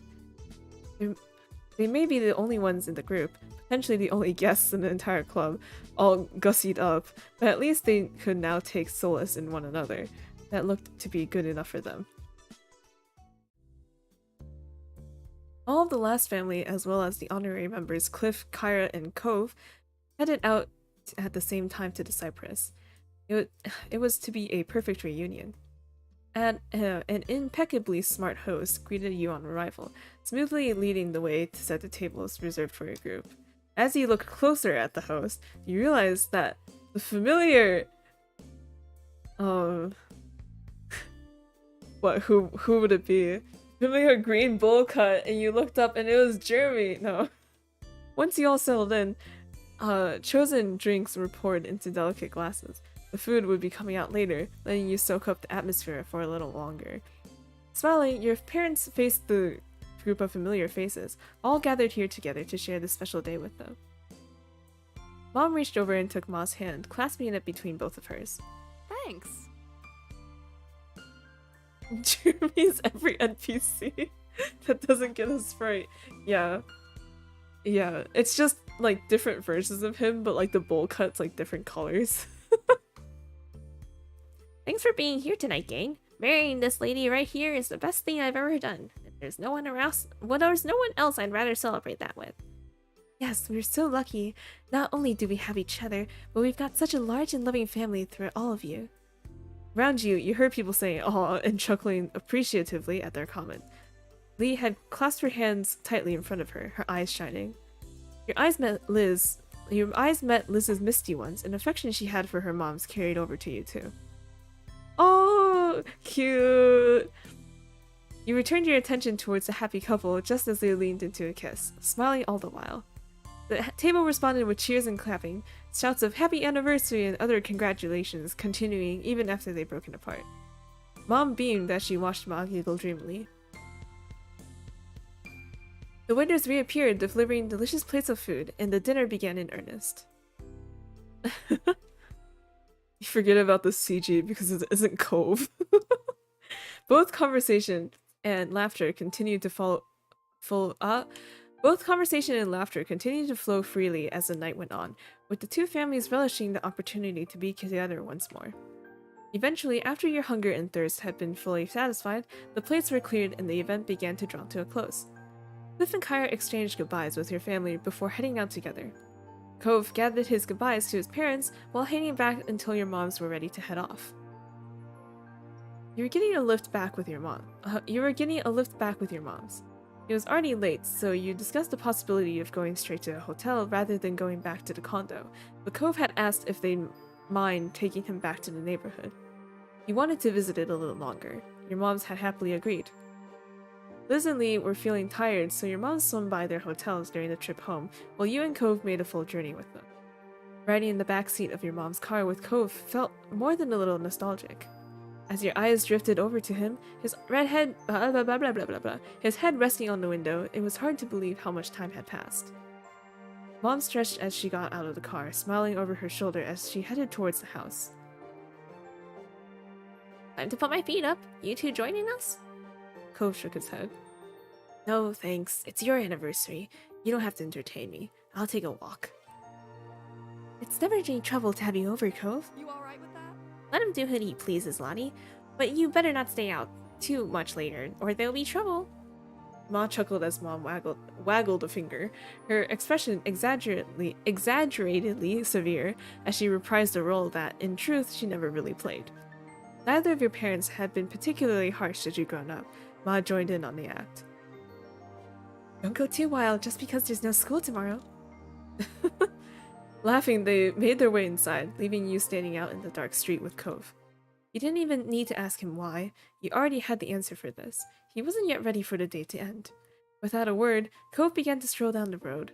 You walked alongside him. You'd known your destination long before you arrived on the dark and utterly deserted beach. There were no lights down here, nothing but the moon and the stars for illumination. The only sounds were the gentle waves rolling in and out, and the soft sound of the footprints you left in the sand. In other words, it was perfect. Cove stepped out into the waves without a word. He looked up at the sky with a smile, then tucked his head down and began to pull his fancy shirt off. What? Huh? He tugged it over his head and lobbed it backwards, further up the beach and out of the reach of the waves. What are you doing?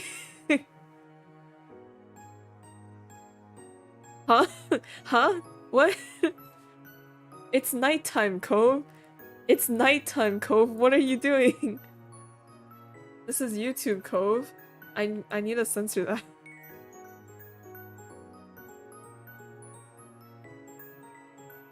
Wow, I didn't know I was getting a show.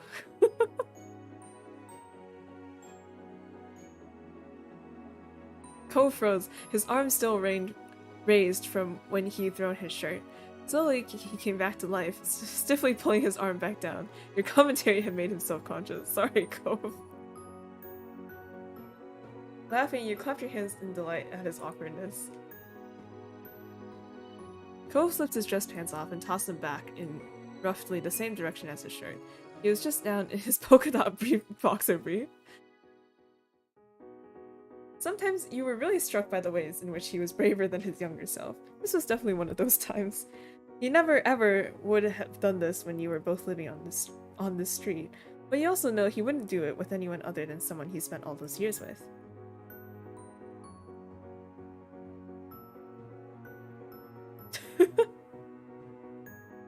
Yeah, I'm not gonna strip, but I'll get in the water. Who cares if clothes get wet? That's what laundry is for. Cove waded further into the water until it came up to his chest. You followed Cove deeper into the sea, your wet clothes clung to your body, soaking up the water and weighing you down. A physical reminder of all the unwritten rules you were breaking. Cove grinned as you approached. I'm gonna be in so much trouble with my moms when you get back. I guess. Yeah, oh well. Fast! He splashed water at you as soon as the words had left his lips, giving you no time to prepare. The splash had caught you full on, leaving you spluttering and drenched. Yeah, you gotta splash him back! Seeing what you were doing, Cove put his hands up for protection. It was no use. The water washed over him, leaving his hair soaked through. Exactly. It's pre-laundry. We're doing the reading before the lecture.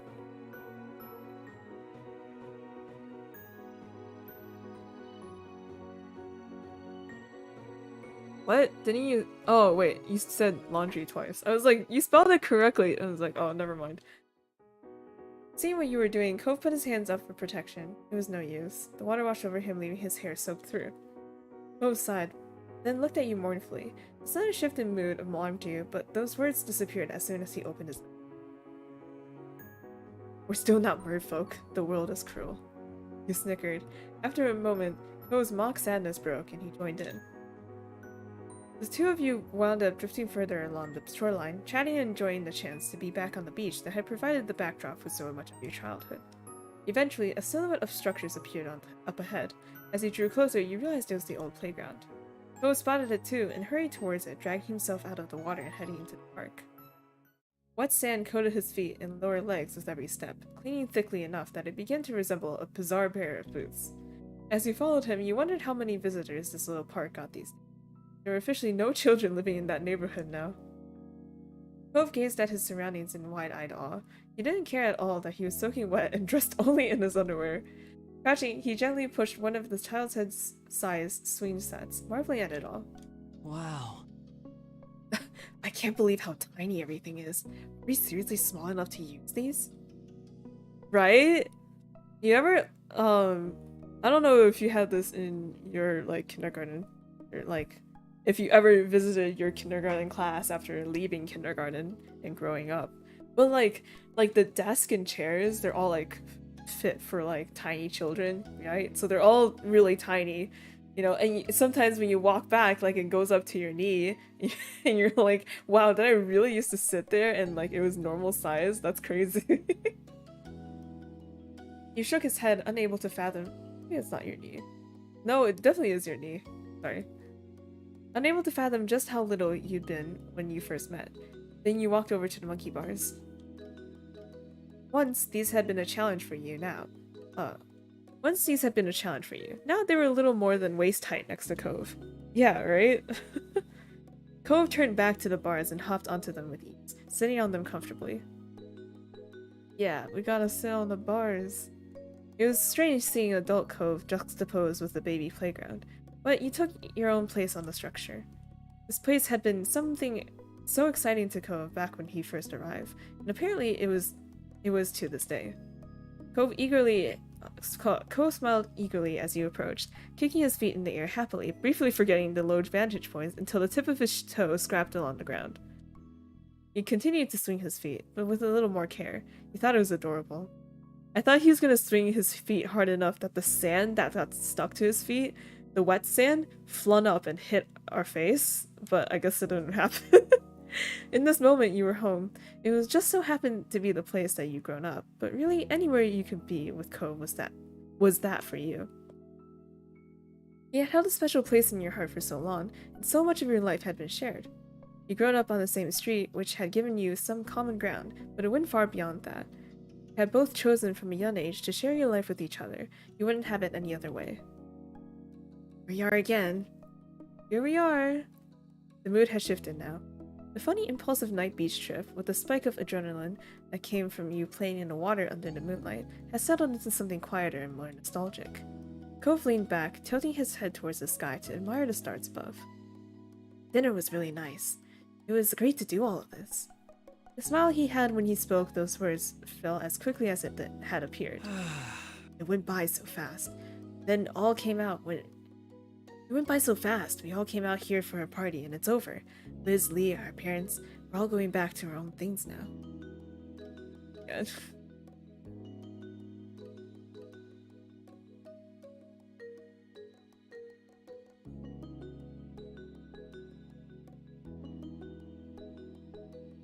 How come they only said 3 messages every time? It went by so fast. Okay, yeah, we're all going back now. But what else can you do except say it's okay? I guess it's part of growing up. This place and these people are our foundation. It shaped who we are now, like making castles out of sand. I owe a lot to Sunset Bird. His eyes crinkled fondly, and Cove's voice was gentle when he spoke again. He had a good childhood, I think. Wow, you're sounding so old now. Seriously? It's just how I feel. He shook his head, sighing heavily. Alright. His smile took on an uncharacteristically harsh twist. You had a feeling where this was going. Better get home before your dumb parents who don't know anything get mad. Had a laugh at the half-hearted impression of the sour kid you'd once encountered at this very park. He chuckled along with you for a moment before tapering off. I hope we don't get grounded. The jokes kept coming. It was very amusing to imagine that not only could your mom somehow ground you as a fully grown and independent adult, but that their powers extended over Cove as well. As much as you were enjoying being back here, Cove was right. You had to accept that you needed to go now. It was late, and your moms were still expecting to see you before you got right back to the hotel. You and Cove hopped down from the bars, landing easily with the ground only a short distance below. Before you could return, you had some clothes to retrieve from the beach. You retrod the same path, following the footprints down to the shore you left in the sand only a little while earlier. Once Cove had scrounged up his abandoned clothes, you started to walk up the old path home, side by side. Droplets of water slipped down the skin and fell onto the road as you made your way back to your mom's houses. As you and Cove were still soaked and sandy from your earlier adventure, it was likely that you were leaving quite a trail in your wake. But you seen Cove's bedroom growing up. It was only natural for him. The air was slightly humid, already pleasantly dense with moisture that it felt like a hug as it closed around you. Any damp footsteps that were left behind would take longer to dry in this weather. The signs of your adventure might be even visible when the sun came up the next day. You hoped so. You quite liked the idea of you and Cove leaving your mark on your hometown again, even if it was for a little while. Besides being out late and, in Cove's case, mostly undressed, the balmy summer night prevented you from feeling any chill. You were entirely comfortable. In truth, you felt warm inside and out. The day had been so lovely spending the time with friends and family, and your eyes drifted over to Cove. And Cove Holden! Just seeing him brought a smile to your face.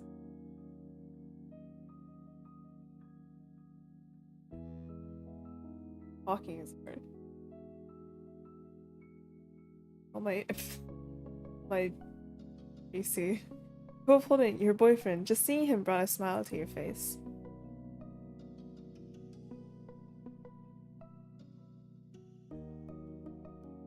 It's okay, I don't need to talk. Oh my god, wait, holding hands? And all of a sudden you friends, yeah, right? And I was like, yeah, you're my best friend. Wait, hold on, actually, no, let me go back.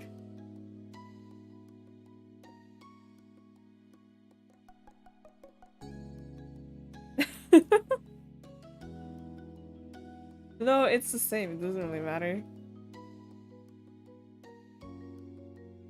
Holding hands? Cove gladly allowed you to take a hold of his hand. Once your hands were intertwined, he rubbed his thumb along yours in contented acknowledgement. You're full of joy. All other concerns in the day-to-day stresses of normal life were squeezed out by it. All you could think in that moment was how your life was wonderful. Every second and every day needed to end sometime, and that time had nearly come for tonight. You had to get at least some rest and bring it all to a close. And so the two of you went inside to say goodnight to your moms, as well as clean yourselves up as best you could. Your moms, both in pajamas ready for their own sleep, hooted with laughter as you came inside, disheveled and damp, and their teasing continued until the car came to get you to the hotel. Cove stayed silent as he put his casual clothes on again, placing the formal clothes back in the bag he brought them in. You'd given Mom and Ma plenty of material for a mock scalding, and you got a playful lecture about not getting into the water without bothering to change first. You just grinned at your partner in crime, feeling like a naughty kid again. It had been worth it. By the time you and Cove finally dragged yourselves to your hotel room for the night, the sky had been dark for some time, and the lonely hotel hallways were quiet. The late hour made you feel a sense of fulfillment. You really were making the most of your trip. It was such an odd thought that this was almost over. You had settled into this new routine naturally. All the familiar streets and faces made everything easy to get used to. The two of you drowsily shuffled past an ice machine and into your room. Cove set his phone on his bedside table, and you followed suit. You both started settling in for the night. The hotel room was a welcome sight after your long day. You noticed Cove rubbed the back of his neck and yawned. His voice was quiet and distant. I hope the pet suitor is doing good. The wish wasn't exactly directed at you. It was just a sleepy thought that Cove had unleashed upon the world at large, but you still agreed. I hope so too. Cove still kept fish after all these years, delightful colorful things in huge aquariums. Is Nee dead? Did Nee die? It has been like, what, 4 years? Or no, more than 4 years. Like, a fish only lives so long, man. I can't believe Nee is dead. I hope Nee got a gravestone in the backyard or something. He spent a lot of time when he wanted to relax just watching them swim. You had also adopted a pet who you loved dearly. I like how they... 10 years, yeah. Fish don't live that long. I like how they say, yeah, you have a pet, but they like, out of all the choices that you have, they never have you specify what pet it is.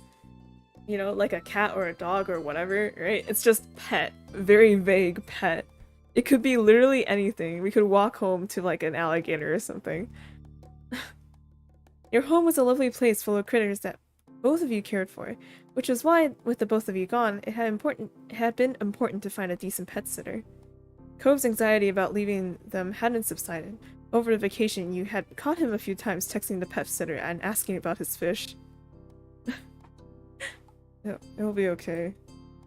Cove turned his head to you, the nervousness still coming off despite his exhaustion. I know what you mean, but you chose that person for a reason. You trust them. But... no, fine. They just miss you. Cove smiled, appreciative of your comfort. You nodded in satisfaction. Mission accomplished. Cove yawned widely. He seemed confused at the magnitude of it. He groggily blinked at you. I think it's time for bed. He squinted at your wrist as if looking at a watch. Yeah, it's bedtime o'clock. The two of you got changed and brushed your teeth. In no time at all, both of you were cozy and ready to sleep. After that, you flopped onto your side of the shared bed. Cove headed over to his side and you felt the mattress dip under his weight. You tucked yourself under the covers and Cove snuggled in closer in the middle. You turned on your side to face him and scooted slightly closer. Your nose almost touched, but Cove watched you with a soft expression on his face. Cove gently spoke, his words like a lullaby. Good night. Good night, Mai. Night! Cove's eyes fluttered shut and he let out a contented sigh. There was warmth from Cove's body next to you. He was right there.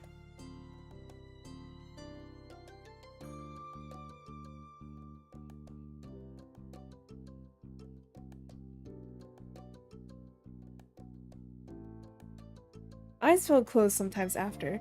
You were not sure exactly when, only the fact that they were now too heavy to open. You felt a mixture of bitter and sweet emotions.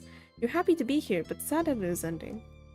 There was a relief that you would be in your room. There was a relief that you would be in your own home again, but also wondering when you could return here. There were many more feelings swirling around in your head that hadn't even crystallized into thoughts yet. Paradoxically, you felt nice, but also confused, but then also nice from the confusion. In the back of your mind, you realized that you really must be tired. Unsurprisingly, your exhaustion did not give you too much time to muse on your emotions, and in what felt like seconds, you were already dreaming. Sound like a cell phone vibration. The dreams dancing around your head became fragmented, faded, until you couldn't remember a thing about them all. You were growing more aware of the real world. I don't know, Cove wake us up? You woke up feeling enveloped by warmth. Humming happily, you felt Cove's fingers trail up your arm.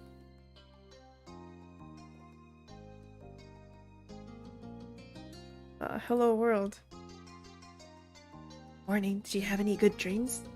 Some, but none were as nice as this actually is. Under the blanket, you reached out and rested a hand on his side. Your thumb lightly brushed the side of his body, and you watched the affectionate look in his eyes grow. You sat up fully with a big yawn, stretching your back, then your arms, and lastly your neck before accepting the day. The blanket fell to the side while you swung your legs over the side of the bed. A part of it almost got caught in your foot, but you kicked it away. Cove slipped out of bed on the opposite side. Today would be your last day in Sunset Bird. The only thing you had planned was some family time in the old neighborhood. You figured you'd see where the day took you from there.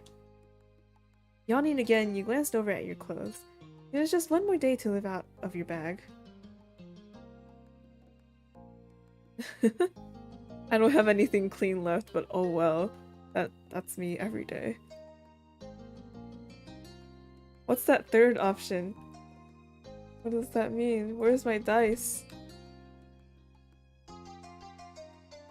The dice chose the third option. Why? No, you look nice in whatever you wear. You always do. Cool, I'm gonna put on the stuff I had for that charity event. The hat, the earrings, the belt, the vest, the tie, the necklace, the bracelet, the ring, the watch, the anklet, and all the makeup. I know we're not doing anything today, but you know, just so that I brought all this stuff for nostalgia factors. You knew from the tone of his voice that Cove was sincere, and his praise warmed your chest. Alright, let's get things going. Our families are waiting. Nodding, you and Cove swiftly finished getting ready in the small hotel room. As soon as you had your stuff together and were ready to go, you were off. During the ride there, you and Cove decided to visit his dad's house first this time. When you got dropped off, Cove eagerly hopped out into the street, with his eyes locked on his father's condo. Your gaze fell on your boyfriend. You stood in the middle of the street where you grew up together, while the summer sun made him shine. Though he was the brightest light in your eyes. Okay, that's so cute. He was the brightest light in your eyes, no matter what. A playful grin spread across your face. It was a beautiful day and a beautiful boy. A beautiful baby boy. Cove strode up to his old front door and casually flung it open without bothering to knock once again. He followed at his side and poked his head. As he poked his head in, you closed the door behind you both. Hello. You found Cliff and Kyra in the kitchen, getting breakfast ready. Kyra was cutting an apple while Cliff was watching a frying pan sizzle. Cove's parents waved from across the room, not straying from their tasks. Good morning, you two. Yeah, morning and hello to you. I hope you slept well. Thanks. Thanks for swinging by. You're more than welcome to join us for breakfast here, if you haven't already eaten, of course. Yeah, go eat an apple. We haven't yet, though. Even if we had, there's always room for more. Kyra chuckled. She put the knife she had in her hands. She put down the knife she had in her hand so that all their attention could be on her son. You're still my giant, growing baby boy. Mom, please. Kyra didn't pay Cove's whining any mind. Instead, she put a finger up to her lips as she thought, her eyes on you and then glimpsing towards a window. What do you think? I wonder, do you think your family's eaten yet, Mai? I'm not sure. Cove and I came over here first. Your eyes flicked over to the cloak of their oven. Given the time, your moms may have eaten, or they could be having a slower morning. It was a coin toss either way. I'll give them a call. They should come over. Cove nodded, a sage expression on his face. Making them eat breakfast is the least we can do after how much food I ate at their house growing up. Right. True, bud. Very true. Alright. You took out your phone. Even though your moms both had cells for years, the house number was the one that you memorized as a kid and the first entry on your contacts list. As the call connected, you tapped the speaker button. Oh, really?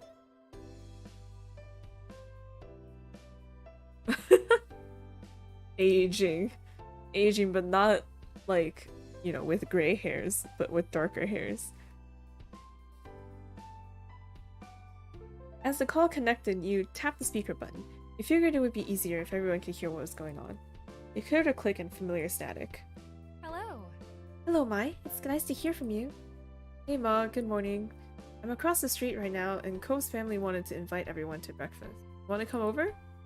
Sounds delightful. Pamela and I can do that. Liz and Lee should be able to make it too. Would that be fine? Cliff took a step forward and spoke loudly so his voice could be picked up. It definitely would be. The more the merrier. Marvelous.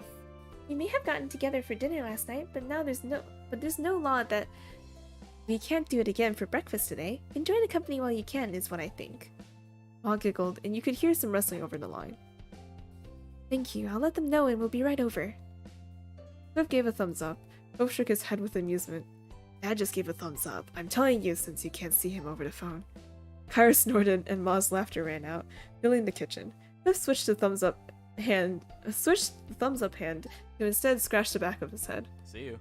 Well, it looks like we'll see you soon. Goodbye for a little while. You can feel her smile from her voice. Bye, Ma. You ended the call with a satisfying tap of a red button. Cliff's eyes wandered around the space. Better get going. Cooking. Sounds good. Yes, cooking. We're not going anywhere. We're eating at our house. I can help. Me too. No way, you're guests. Gara and I got this. She grinned. There was something playful in the twist of her lips. Right. I couldn't have said it better myself, Cliff. I've been in your spot before. There's no choice to accept it. Both sighed, but from the sparkle in his eyes, you could see that he was entertained. Fine, we'll just hang out over here, I guess. Good. Cove walked over to the living room and gestured at the couch. You both took a seat, getting a comfortable spot to wait for food and family. Cove tilted towards his parents with his chin, then shook his head with a gentle smile, silently asking if you could believe this. All he had was a silent shrug. Time passed, filled with light chatting. Cove kept a careful watch on his parents' culinary progress and teasingly kept a running commentary. Oh, Dad added another pinch of salt. Wonder if that was a good idea. Why is he commentating like a sports channel? And Dad added another pinch of salt. Wonder if that was a good idea. Cliff had raised his voice to project over the living room. He sounded very amused. It's funny. You of all people are commenting on my salt usage. We were both born and raised in salt water. Besides, I'm sure you remember back when you were about 12 and tried to make... Bo flushed slightly, but his smile remained as bright as ever. You remember... Do you really want to start talking about cooking mistakes, Dad? Because I remember a lot of things too. Like, what about that chowder that was supposed to be a pie? Cove and his family were quite a show to listen to. He chimed in occasionally, but mostly he provided the laugh track. Eventually, there was a rhythmic knock on the door. Oh! Wow, that's them. He said it loudly for his parents' benefit. You nodded and got to greet your family. When you opened the door, surprisingly there were no moms. Oh hey! Harry stood in front with Miranda at his side. Derek waved from behind them. Hey buddies, we came to see you two before you left. The plan would be to go over to Mai's house next if you weren't here. Luckily, you two weren't too hard to find. What he said, and hi. Cove burst into happy laughter. His brows were high in surprise, not unlike how he looked after unwrapping a nice present. Wow, thanks for coming. Well, oh, that's Kyra. Well, hello. My voice dying. Harry's voice carried through the house from the kitchen. Cliff likewise projected. They're procrastinating, man. They gotta get things ready. They get in. They're like, yes, let's surprise them, right? And they roll out with a, I don't know. Kidding. Right, the whole gang will be here. You heard the sound of a cabinet open and shut. A pan clattered to the faucet, and the faucet turned on. Are we interrupting something? My parents' sister and cousin are coming over for breakfast. They should be here in a few minutes. But my dad always makes a ton of food anyway. It's no problem for you guys to join. Both waved off their concerns before pausing with a thoughtful hum. The only problem is, do we have enough places for all these people to sit? He peered back into the house and started counting the dining room table, chairs, and bar stools. 5, 6. Cliff interrupted when Cove began to try to use his index fingers to count different chairs to different guests. No worries. Don't worry, some people can squish together on the sofas. It'll be fine. This is really gonna be a party. Well, I'll be happy to accept the invitation. Yeah. So, yeah, you'd be crazy to skip out on this. Thanks. Thank you for making room. I'm really glad that you came. Your three friends finally piled into the house. Before they had a chance to settle in, the doorbell rang. Only Miranda had sat down. All right. Now that has to be them. He opens the door and oh my god, Baxter? No. People laughed as he walked back to the door and opened it up. He was right this time. It was your parents, Liz and Lee, all crowded on the footstep. They squinted into the house and were surprised at just how many greetings were said. The sheer force of the chorus of hellos was impressive. What? How did they beat us here? How early did Mai call you? We're literally across the street. Harry snorted at your sister's confusion. He seemed quite pleased with himself. We were surprised. We called ourselves. Cool. Very cool. Cliff smirked as he adjusted the settings on the stovetop. It's a little more crowded than expected, but we're making it work. Cove led the final group to complete the picture inside, and he took the chance to greet you, along with everyone else. When the excited energy buzzing around the table started to calm, you had a second to truly appreciate the view, the most important people in your life all together again. It still felt too good to be true to have everyone here. And then, you noticed that Kyra stood back up. You clapped your hands once in a satisfying smack. Anywhoosies, I hate to interrupt, but I thought you'd want to know that the food's done cooking. Cliff crossed the floor to place a pile of silverware on the table, and then he dropped stuff off on the other surfaces around the rest of the living room. When he was done, he gestured towards the food. Okay. The plates are in the kitchen. Serve yourselves and sit wherever you like. The guests happily formed a line, and the meal was steadily passed around. Before long, each person claimed a seat in the Holden living room area. Some at the table, others at the kitchen island, and some situated on the couches. Conversations trickled across the various clusters of friends as everyone dug in. Bo finished his plate in record time with a pleased sigh. He put his fork down and surveyed the room.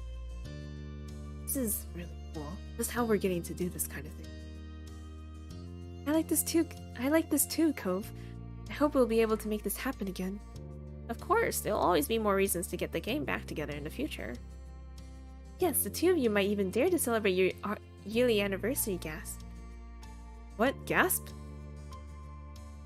Oh, yes, the two of you might even dare to celebrate your yearly anniversary every year. Is that how it is? The smirk on Liz's face grew only wider as your moms giggled at her teasing. Ma shook her head, chuckling softer now. Shush. Liz, shush. True. Honestly, we just might. You had made a good point. It does come around every year. You should. Seriously, you deserve a big celebration for your magical day. The kids are right. You got a lot of people who want to appreciate you. You gotta give them a chance. It's true. I know I have a lot to thank you for. There were more nods of agreement around the room, and your moms took each other's hands for support. Neither were expecting so much encouragement. We'll think about it. You'll think about it, and I'll tell Lani to stop thinking so hard if she doesn't agree. Am. Good. Good job, Mom. Now with that settled, let's continue to enjoy this perfect gathering. Yeah, wanna know who else being here would make this extra perfect? What? What are we doing? Amazing as this was, you couldn't help but think of absent faces. In seconds, everyone curiously turned their attention to you. Wait, we get to actually do this? No way. Do we only get to pick one person? Oh, I've been joking about seeing them again. But do we actually get to see them? No way. Why do I feel like it's a lie? I'll go through all three.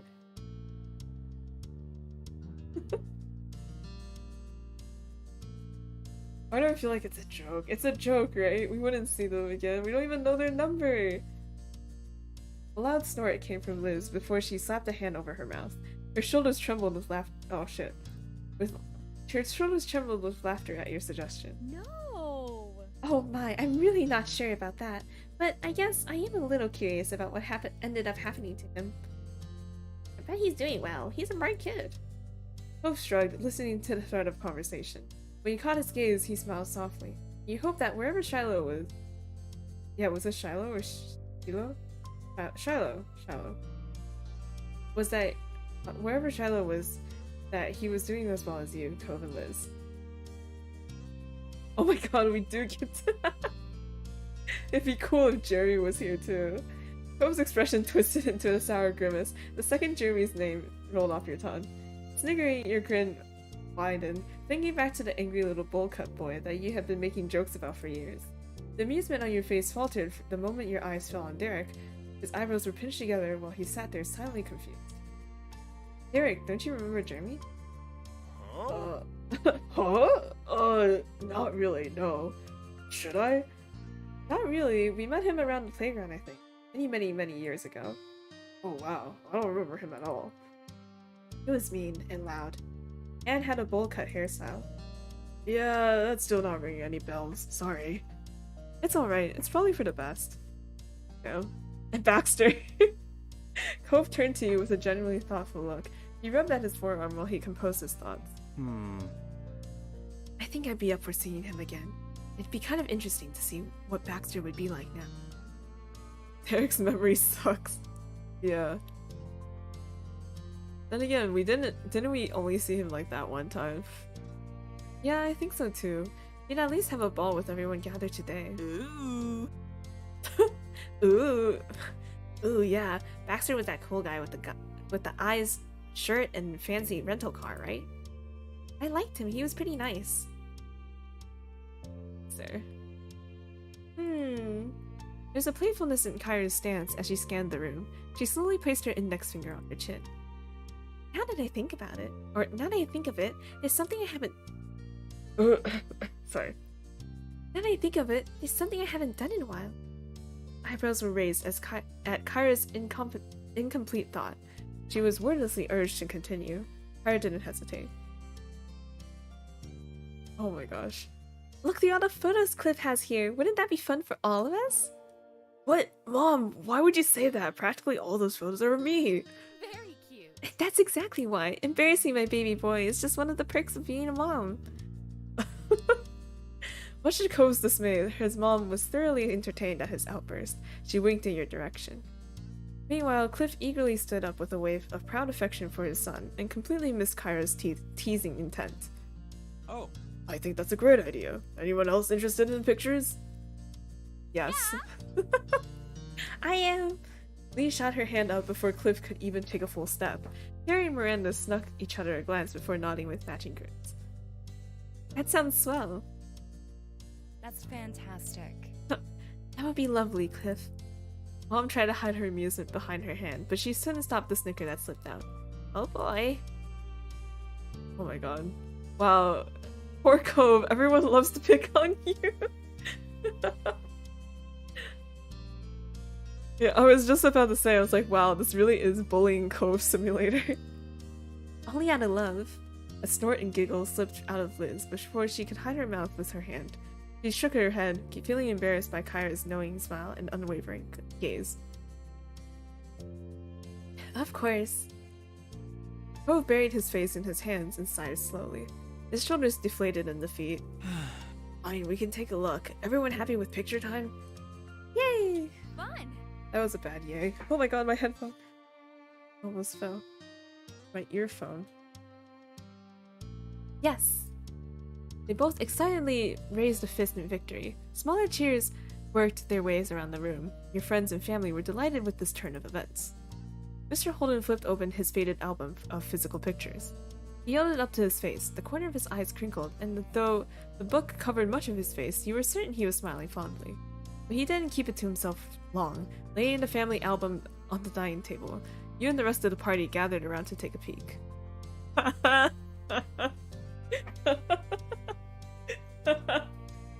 Oh my god. Why does he look so annoyed? Oh.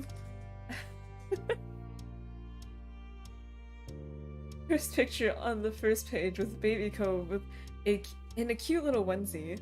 There were some coos and ahs from the group, and Cliff's eyes were shining with tears as he sniffled. He's grown so much. Oh my god. Even as a baby, you looked unimpressed. Sighing loudly, Cove crossed his arms. His pout grew worse, and it only put a wider grin on your own face. It was a perfect match to the younger self captured in ink on the page. My baby boy was a very quiet child. Probably having a lot on my mind. That's never changed. What was there to think about? Snack time versus nap time? Cove scowled. Meanwhile, you and Kyra couldn't help but crack up in fits of laughter. After breakfast in the photo showcase, everyone decided to stick around. Hanging around Mr. Holden's house turned into taking a walk around the neighborhood, and then for lunch you switched over to your mom's condo. It was a really good time enjoying each other's company, but eventually the sun began to set and there was nothing else to delay your friends and family from going home. Besides your mom's house and the home you had been raised in, the group was taking their time to say their goodbyes. It was tough for you, your family, and your friends. You knew what was going on in their mood. It might be some time before you see one another again. It's a pleasure having you all here, and you're welcome to come around again, anytime. Ma wrapped around an arm around Mom with a light chuckle. Mom leaned her head gently into her wife, and they both beamed. I appreciate it. Absolutely. I know we're all adults with our own hectic lives, but we appreciate the time taken to visit. Snorting, Liz crossed her arms. She leaned one hip out to the side while her lips curled teasingly. Make it sound like this was such a struggle. Some of these people still live here. It's just a vacation for everyone else. Even so, it was very thoughtful, and I hope everyone has a safe trip home. Kara clapped a hand on Cliff's shoulder. He was puzzled as she leaned in so he could hear her. That means you too. It's dangerous crossing the street. Remember to look both ways. Hey now. Yeah, good luck with all the important grown-up things I'm sure you'll have to do when you're out there. Definitely, I can give updates next time something exciting happens, or something lame so I can vent about it.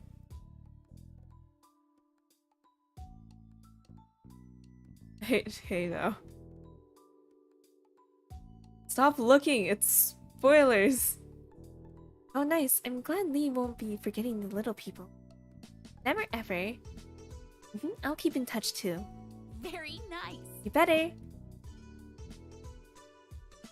Well, me and Randy aren't going far, so we can keep an eye on the town for the rest of you. Nothing will get past us.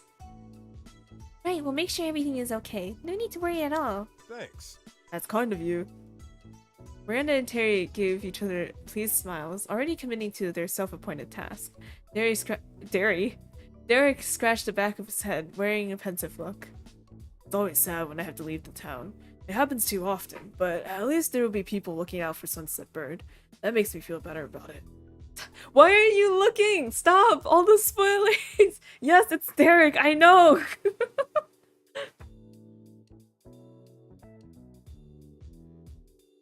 After a pause, Mr. Holden gave the younger folks a thumbs up. Great. That's all great. You got a lot to be proud of, and a lot to be looking forward to. Well said, Cliff. I'm thankful that I've been privileged to witness the growth that you've undergone over the years. You've each matured beautifully. Hope was touched by his parents' words, and struggled to come up with something to follow. Yeah, it's been good seeing everyone. No one has taken a step yet, and you couldn't put this off any longer. It was time to say goodbye. It's just a different Derek. Yeah, he goes to another school.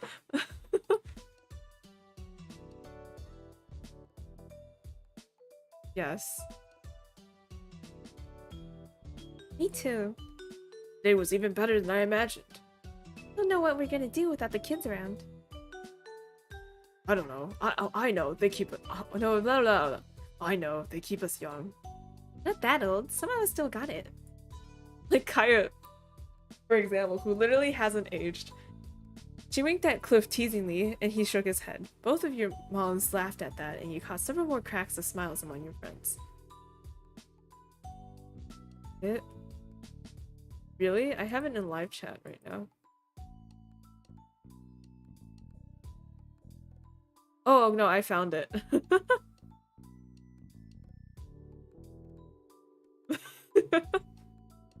No, I saw. Alright. Bye-bye. Yeah, finish your playthrough. She winked at Cliff teasingly, and he shook his head. Both of your moms laughed at that, and you caught several more cracks of smiles among your friends. Afterwards, there was more sniffling and hugs, a lot of hugs. Then people started trailing out into the street, seeing others off. Your friends and family got into their cars and left the neighborhood. By the time things had fully settled, you realized that the sun had set. Earlier, you and Cove decided on having a car pick you up. Neither of you wanted to bother your parents after such a long day.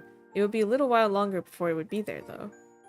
It was the right choice, as both sets of parents shot you where he looks. The four seemed ready to call it a night. It didn't take either you or Cove very long to assure them that it was okay to head home and go to bed. With one more round of goodnight and goodbyes, your families returned to the condos. Then, the only person left on the street were you and Cove. Cove closed his eyes, humming happily. While he waited for it to pass, he stared up at the sky. Cove's hands were in his pockets, and his shoulders were relaxed when he caught your attention with a tilt of his head. So... Can you guess what I'm thinking? Well, at that moment, you were in the neighborhood you grew up in together for some time to spare. You rolled your shoulders back and pretended to crack a few of your knuckles. An amused look fidgeted over Cove's face while he observed you silently. Could you perhaps be thinking that the fireflies are out now? Right. Right. You want to go to the Poppy Hill before we leave? Always. There's an eager bounce in your step as you and Cove crossed over the hill behind your mom's house. Side by side, you stare out at the view in awe. As you imagined, the hill was dotted with the glowing fiery light. It perfectly reflected the memories of childhood held closely in your mind. Cove sighed contently, seeing them across the hill weaving around in the blaze of grass and the stars above. Cove cocked his head to the side before his expression twisted playfully when he met your eye. You were about to prod him about what was on his mind when he took off running. Bet I'll catch one first. No, I will. Picking up a bit of dirt and leaves, you bolted in the opposite direction after a few fireflies captured your attention. The first one that flitted into your range, you dove for it. Did you get one? It escaped between your fingers, but that didn't dim a second of your fun. You shook your head, trying to get your next target. The next one, I can feel it. As you're feeling my future victory. Out of the corner of your eye, you watched Cove get spun nearly around, following one that was just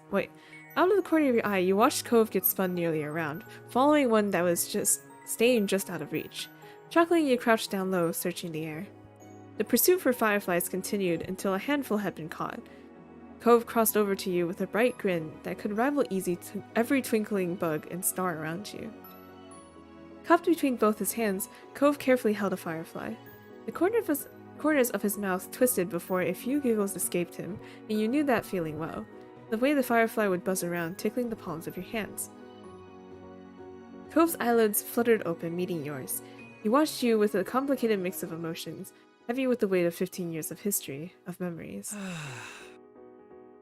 It was really a relief that I got to see the fireflies. The trip wouldn't have felt complete without it. Yeah, I think you're right.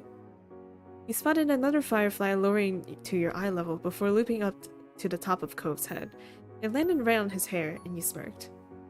What? You have a very tiny firefly hat. I do? Before you could answer, the firefly took off and disappeared into the night. You gave it a tiny wave goodbye. Well, that didn't last very long. That's too bad. I'll remember them as my tiny hat friend. Me too. Taking a deep breath, Cove held your eye. He appeared to be conflicted about what he wanted to say next, and you waited for him to make his choice. It's so strange not to live here anymore. Most of my life, neither of us were ever really far away from Sunset Bird. But, well, unless one of us went on a trip somewhere. Or when both our families took trips together, remember that? He chuckled, losing himself to fond reminiscing. You couldn't help but match his grin. I like that road trip one a lot, though I don't think we all could squish into an RV again. We're way too big. Laughing, Cove shook his head. His brow creased the longer he sat with the thoughts spinning in his brain.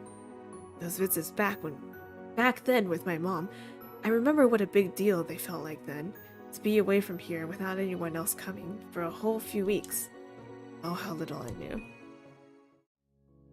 Hey, what did you used to tell your mom about me when you were on those trips to see her? Thrown a little off-kilter, Cove hadn't been expecting that question at all. Both of his eyebrows raised, and a part of you wondered if you had somehow spoken gibberish instead. Honestly, I've been wondering about it ever since I was 13. Kyra always kept the details to herself, and you never said a word either. Mostly I tell her about the times we hung out, and since you were obviously there when things happened, I didn't have to tell you too. That's true. But I would be really enthusiastic about it when I was telling her what happened, cause, you know, you were an important friend to me. The time we spent together was important. So I definitely would have been embarrassed if my mom told you any of that. I really appreciated that she kept it to herself. Oh, I think that's nice. All of it. Thanks.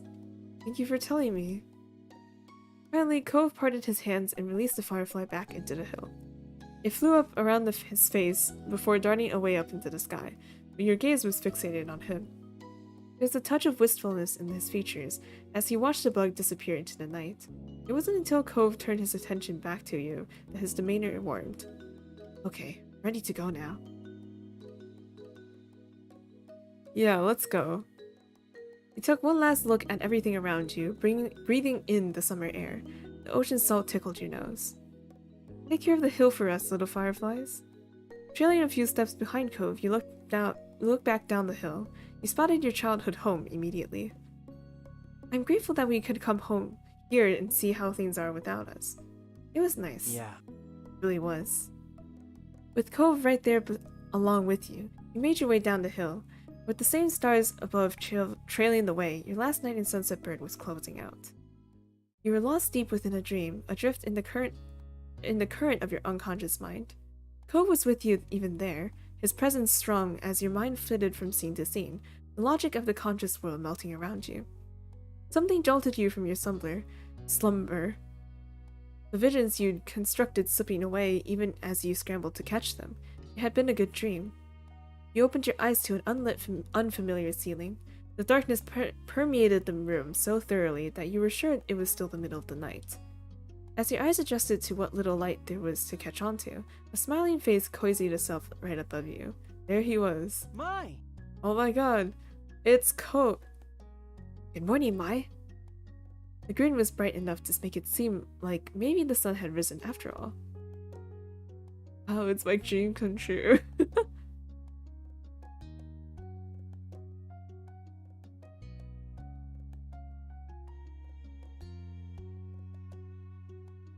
He simply could not cope with this much energy radiating off him right now.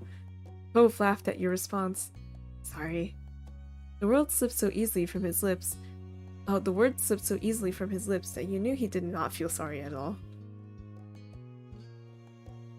Hair. Would you prefer me to wake you up by tapping on the window?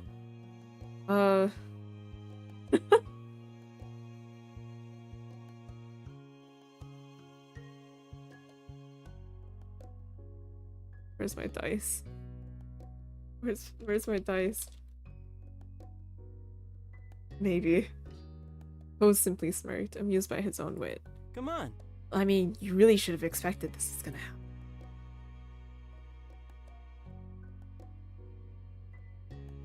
happen.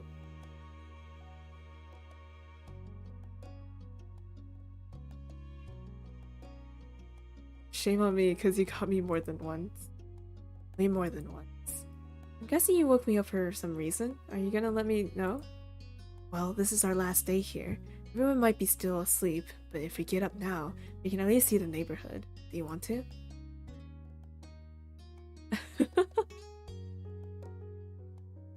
Sure. All right. Then he held out one of those hands to help you get up too. Yeah.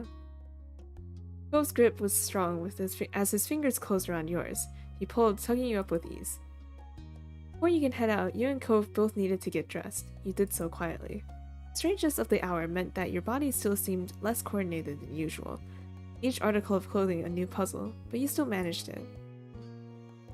The two of you were eventually ready to head out into the wide world. Dawn still hadn't broken when you left the hotel, yet it was easy enough to get a ride down to Sunset Bird. The journey was peaceful. You might have expected sleep to You might have accepted sleep to attempt to claim you once again, with the sky still so dark. But Cove's excited energy was infectious. Morning was finally starting to come over Sunset Bird as you arrived, almost like the sun itself wanted to be there to welcome you. Cove turned towards you, his eyes sparkling with anticipation. One more summer beach trip? You laughed, nodding to reassure him, as if there was any alternative now that you were here and he was looking at you so eagerly. Yeah, one more. You could have taken your time getting there, dawdling under the morning sun, or you could have taken the short walk at a regular pace. But both of those would have been just right for some other occasion. But this time, without either of you saying a word, you and Cove set off sprinting. The two of you tore gleefully down the street towards the beach, as excited and as ungainly as the kids you once been. You were laughing with joy and at the absurdity of it all, Being here at the break of dawn with the boy you'd once discovered on the nearby hill who never completely grew up. As it was still early, you did your best to keep the noise down. And aside, you saw Cove covering his mouth to stifle his own giggles, similarly aware of the people sleeping in the condos around you. You thought of what the mean old not-grandparents would have said if they could see you now. All you could do was continue running and stumbling down towards the beach, away from the residences and the sleeping occupants. It was only a few minutes before you arrived at the expansive ocean shore. Cove kicked off his shoes and strode right into the water, not stopping until his feet were entirely submerged, and the waves tickled his ankles. Water time. After slipping your shoes off, you let the sea flow over you. It was cool against your skin, but not as cold as when the wave pulled back and your wet feet were exposed to the air again. The two of you stood there, watching as the sun continued to ascend over the horizon. Silence fell between you until finally dawn had fully broken. Even then, Cove spoke in a whisper. Wow. Can't believe it's over.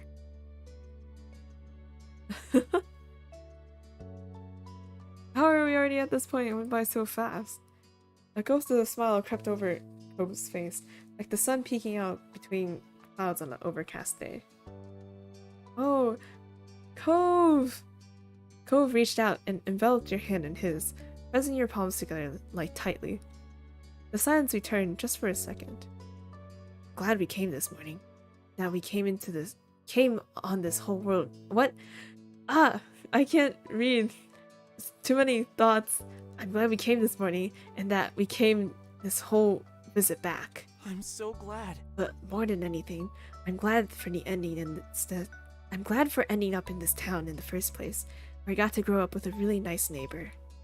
I wouldn't have wanted any other life. Aww. Oh. Cove looked over at you out of the corner of his eyes, not turning his face away from the sea. His expression was full of affection, from the gentle curve of his smile to his clear, contented brow. It was a stark contrast to the tears rolling down his cheeks. You counted yourself lucky. Even though you were leaving now, this place had gifted you with so much that you carry with you whenever life had taken you. The memories you made, the lessons you learned, the people you built relationships with, you keep those pieces of your life in Sunset Bird forever. You stood with Cove, silently watching as bright rays swept away the last of the night's shadows until the day truly arrived. Your spirits were high as the sun rose ever higher in the sky. The two of you had found yourselves meandering back to the neighborhood street on sandy feet, strolling down the path just as you'd done 1,000 times before. This was where it all started. You were compelled to look at the exact spot you first encountered Mr. Holden, sitting dejected on the curb. It wasn't like that anymore. Still, you couldn't forget the day it began, just as you couldn't believe what an adventure led to. Things had never been the same since that moment, and you couldn't be happier for it. Your mental lingering on that meeting had turned physical, causing you to stop in your tracks. It was only when you heard Ko's voice calling your name that you remembered when you were and realized what you'd done. And what a present it was! A shining sun, a clearing blue sky, and Cove by your side, all the most natural things in the world. So what's the next step? You watched Cove expectantly, waiting for him to guide you forward from here. There was a crinkle around his eyes as he laughed. It's up to you now. You're giving me too much power. Aren't you worried about it going to my head? Cove smirked, shaking his head. It's okay. Don't worry about it. I'm listening, so go ahead. His eyes met yours, holding your gaze. I believe in you, Mai. No matter how much time might pass, there were some things that you could count on to be honest, or to be constant. Cove, your family, his family, and all your other loved ones being there for you when you needed it was one of those things, since the beginning and for always. Knowing they were, and you would never be truly alone. Knowing they were there, and that you would never truly be alone, made the future look all that much brighter.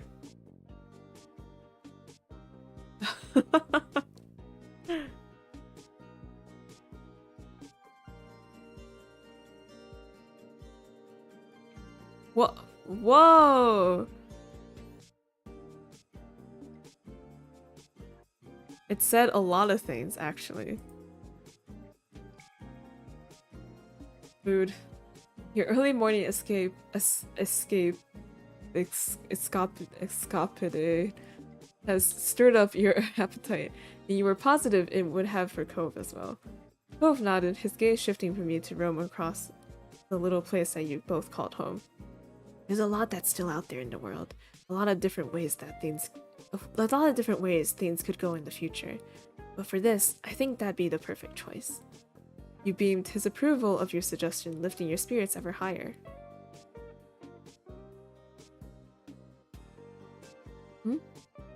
Your days growing up in Sunset Bird had been so wonderful. Even the prospect of leaving again made your chest ache, yet you weren't going to let that stop you. It would be hard, but you knew that it would still be there, waiting, whenever you wanted to return. Facing Cove, who'd been by your side through it all, you knew that one day you'd look back on these moments just now, just as you fondly reminisced about your childhood growing up here. Each happy moment you experienced became only a memory of what it used to be, but that was what life was, and it was okay. As it was from the beginning, and continuing that way for always, life took another step forward.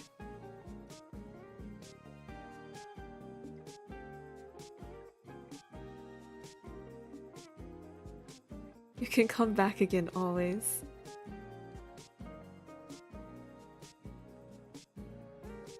The end!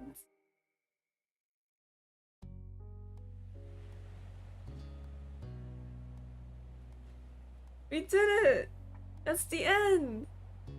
And it wasn't 9 hours! Ah! Okay, let me drink some water before I gather thoughts.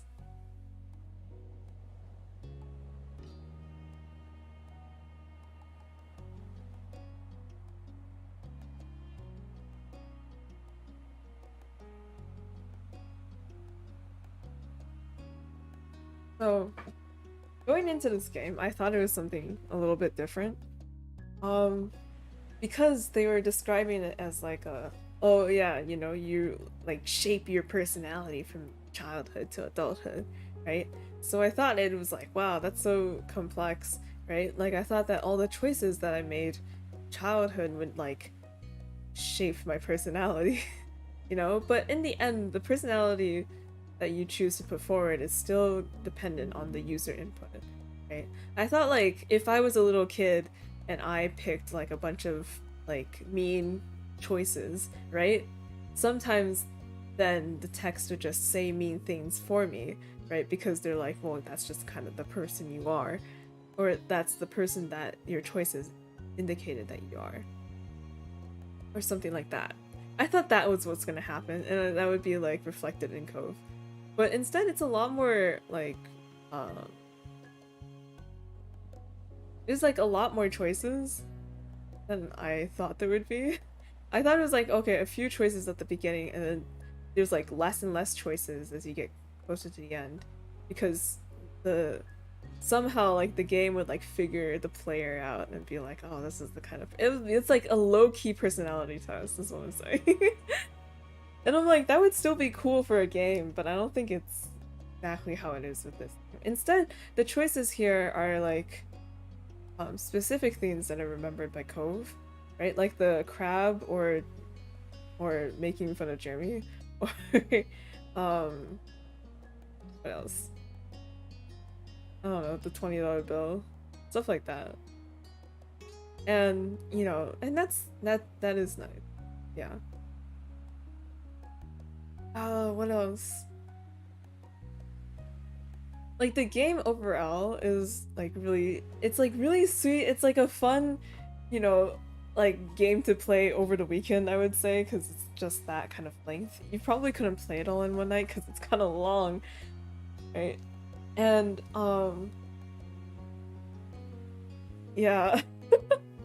I don't know words, but it's good. It's like exactly what you would want from like a romance heavy game. Like the childhood friend to lovers romance that you never have and never can have because you're no longer you can no longer make childhood friends with the age that you are. Yeah, that that's what it is. Though I think the main thing that I was like uncomfortable with, and it's like mostly a me thing, so it's not like the game's fault, but like I'm really bad with ultimate games, like I said before, and like with just like these kind of romance games in general, because I don't know if it's like embarrassment or just like the awkwardness of having to choose an option from a lot of choices that are basically saying the same thing but like different phrasing, right? And it feels a little much at times. It is fun, it makes it more inclusive, and like there's more, you know, gameplay to it instead of just reading all the time. But it does make, you know, those of us who hate picking things, it does make it harder. Yeah. Also with the whole like another thing is that like the whole like choosing whether or not you felt like self-conscious about your body or your identity, right? Or like they'll ask like, and you felt like you felt really confident or you felt really self-conscious or whatever, right? Like they had the option, like you got to choose whether or not you felt bad about it. And that was weird, you know? Cuz like cuz well, how I see this game is that it's like sort of portraying like this, it feels very idealistic, or maybe that's just how I played it, right? Where it's like this sort of like perfect kind of slow burn romance from childhood to adulthood, and obviously you can change that and it could work differently, but in the end, you know, like it's still romance unless you stay indifferent the entire time, which I don't know what happens after that, you know, but it wouldn't, it like, yeah, it's, but like it's meant to be played sort of either like strong platonically or like strong platonic friendship or like strong romance, because that's just how that's just the type of game that it is, you know? And like, and so like because it's like this sort of idealized thing, it feels weird to pick insecurities from a choice menu, you know? Where it's like why would I want to add angst into an ideal lifestyle, you know? It feels weird, right? I don't know. I guess like if you feel those things in real life, if you pick it from the choice menu, Cove will say something nice and you'll be like, oh, thanks, Cove, right? But then it's just like, I don't know, that just makes it feel, I guess that's fine. I don't know. I don't know.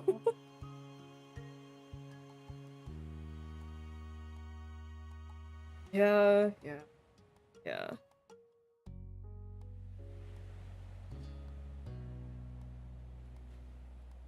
What other thoughts do I have?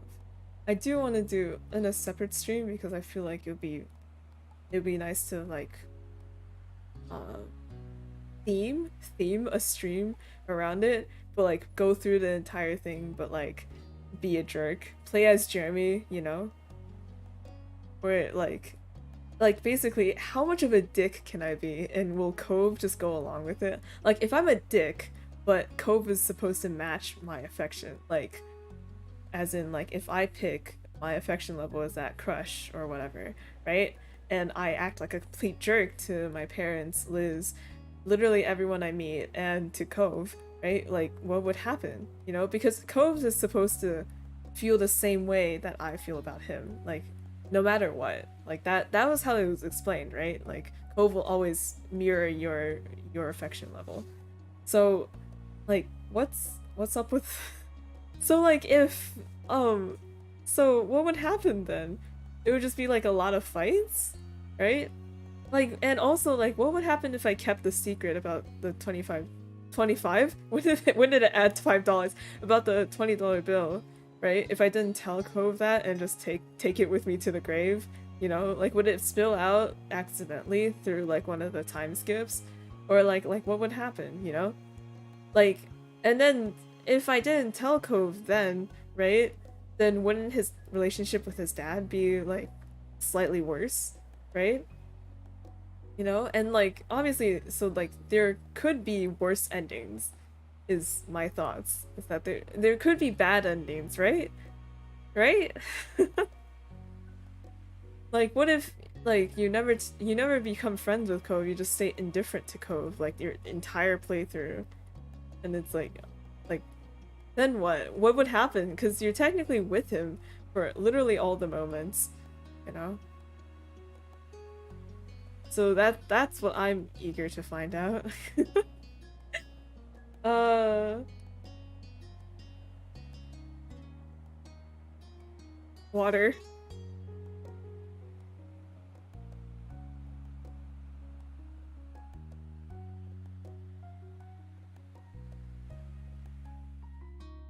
But overall great game. I can't even think about like DLC as in like the other characters, like dating the other characters DLC, right? Cuz like why would I not want to date Cove, you know? Give me a reason. uh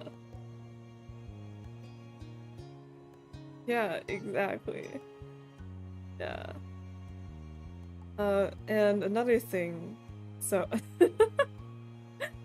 right, if I'm buying DLC, then it's gotta be the extra moments with Cove. Because it's like it's like the whole game was built around Cove, right? And then it's like, by the way, you can not choose Cove and just go with Eric, and you're like, okay, but like my whole like how many years is it? I don't even know. 10 plus years are like centered around Cove, and it's like, nah, I'm a not. It's like, what? I don't know. I don't know. I don't know. So, as a side note, I did do a playthrough off stream. Or I have been doing a playthrough off stream. Sorry, I have to burp.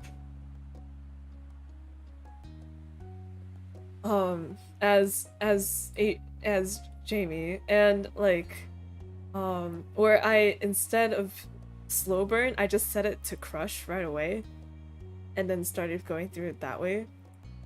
Obviously I'm like it's like I didn't spoil myself, but like yeah. And so because I did that, I also got to see that other CG from step 2, which is this one.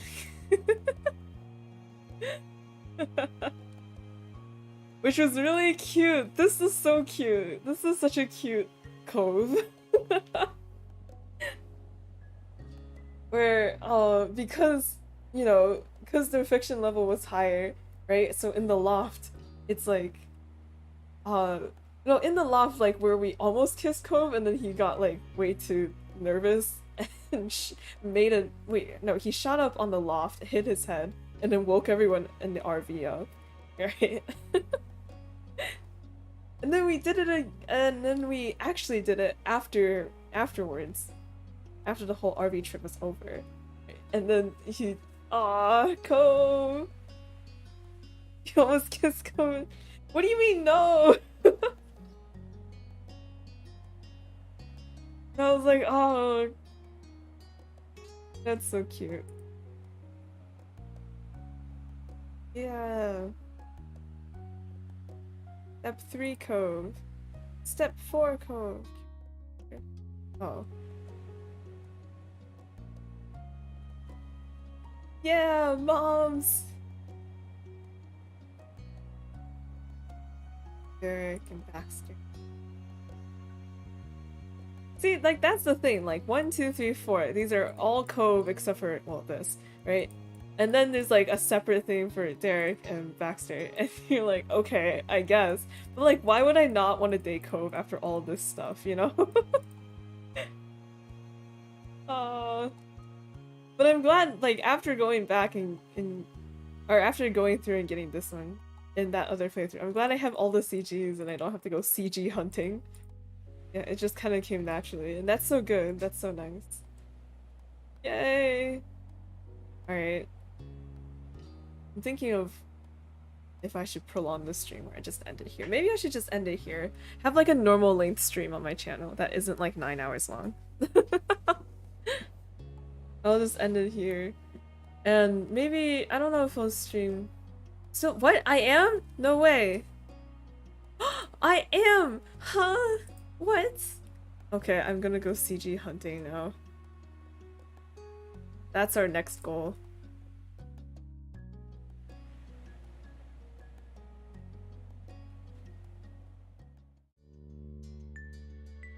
No, I do not need the gallery expert. Our name is gonna be, CG Hunter. Hunger, wait, CG Hunter. Last name is, completionist.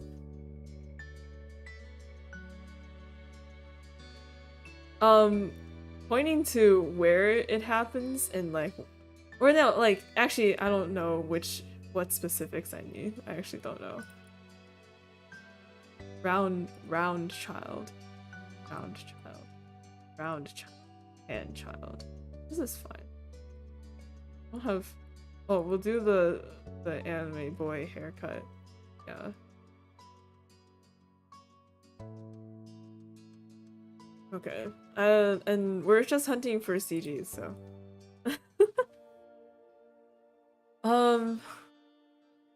Do you help out like with the affection level? Because I don't want to try to set that correct. I want to set that correctly at least.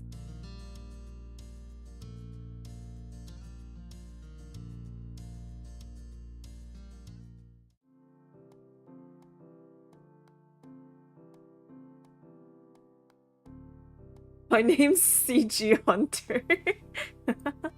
It doesn't matter? Shit. Does it matter? Does like, cause there's an affection and there's like that other one. What was it, like relaxed? Do you mind? Direct or nervous, right? And it's like, which one was that? Let's take the money. You need to go to a certain moment and choose a thing. Huh? Really? So I don't have to start all the way over? Wait. So maybe I don't even need to be CG Hunter. I can just be Jamie. Or not, this is not Jamie. This is my... I can just be Jamie.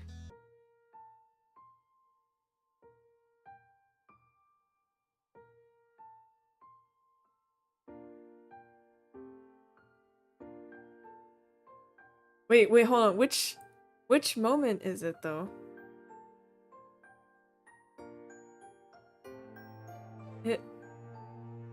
I didn't save. I only saved after. Ooh. Sandcastle? Oh, okay. I see. Alright. Load first one. We'll just stay as how it was before, so I can skip. Okay. Okay. Okay. See you. Just picking the first option. Or maybe the last option. To get to moments.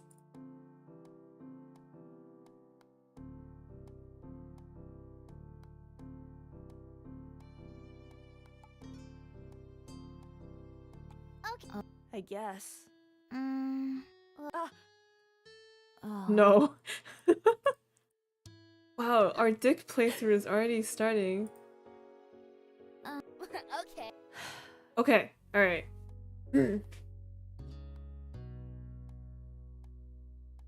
Sandcastle? Okay. Gotta get all the CGs. Yeah. So, choose a thing. Choose a thing? Okay.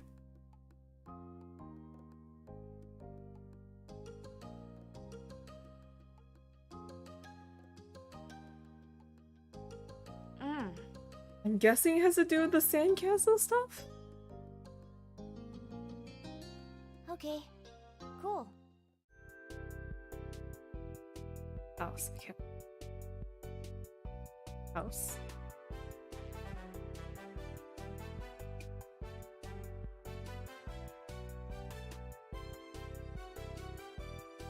Decided not to look. Neat.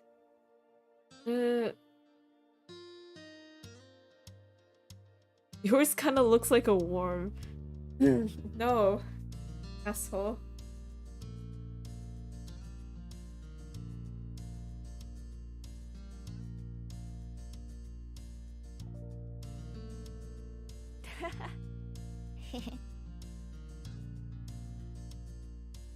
Hmm.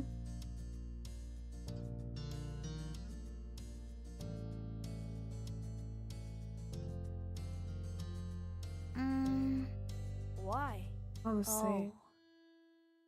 I did choose. I think Sheila wants to talk to you on the other one, but it didn't change anything. Huh? It's more near the end. Okay.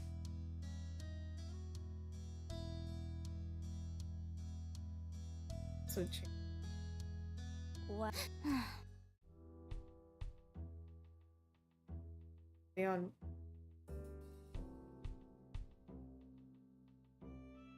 No, that's still the same.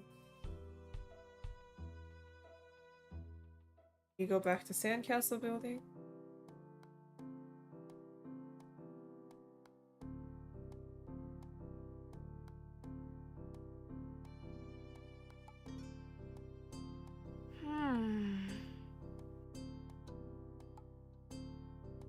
Is it here? I don't know how many options there are left, but I don't feel like this would change much, would it?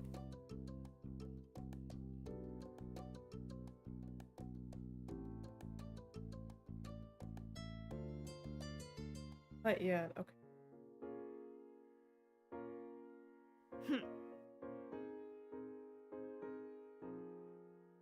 Oh, wait, is it if I tell him that your dad paid $20? Is that what happens? Is that what it is? Oh no. Oh my god. Well, you remember how we talked about how our parents met and didn't really know what happened? Yeah. I kinda had something happen that you didn't know about when I met your dad. He struggled to find the right words. Cove looked at you passively. You wanted to turn away, but you kept your eyes on him. Spoke. Walking home, and your dad was sitting in front of the house.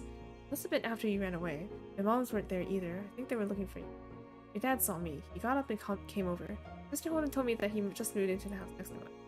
Cove was still listening. His expression was poor. Paused for a moment, wondering if he should really keep. I guess we gotta keep going.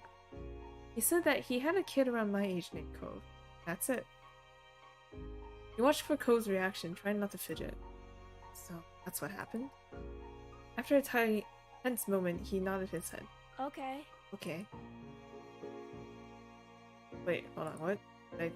I didn't tell him. Wait, I accidentally. What? Why didn't I like subconsciously just didn't tell him. No, my brain was like, oh yeah, more text. That means it's the right answer. What? What caveman brain? You told the full story. Even if it's supposed to be a secret, you thought Cove should still know. Your dad thought that you might be lonely here, so he wanted me to be your friend. He said he'd give me $20 if I. Cove was still. You thought he hadn't heard you. Then his eyes widened, his mouth fell open, and no sound left.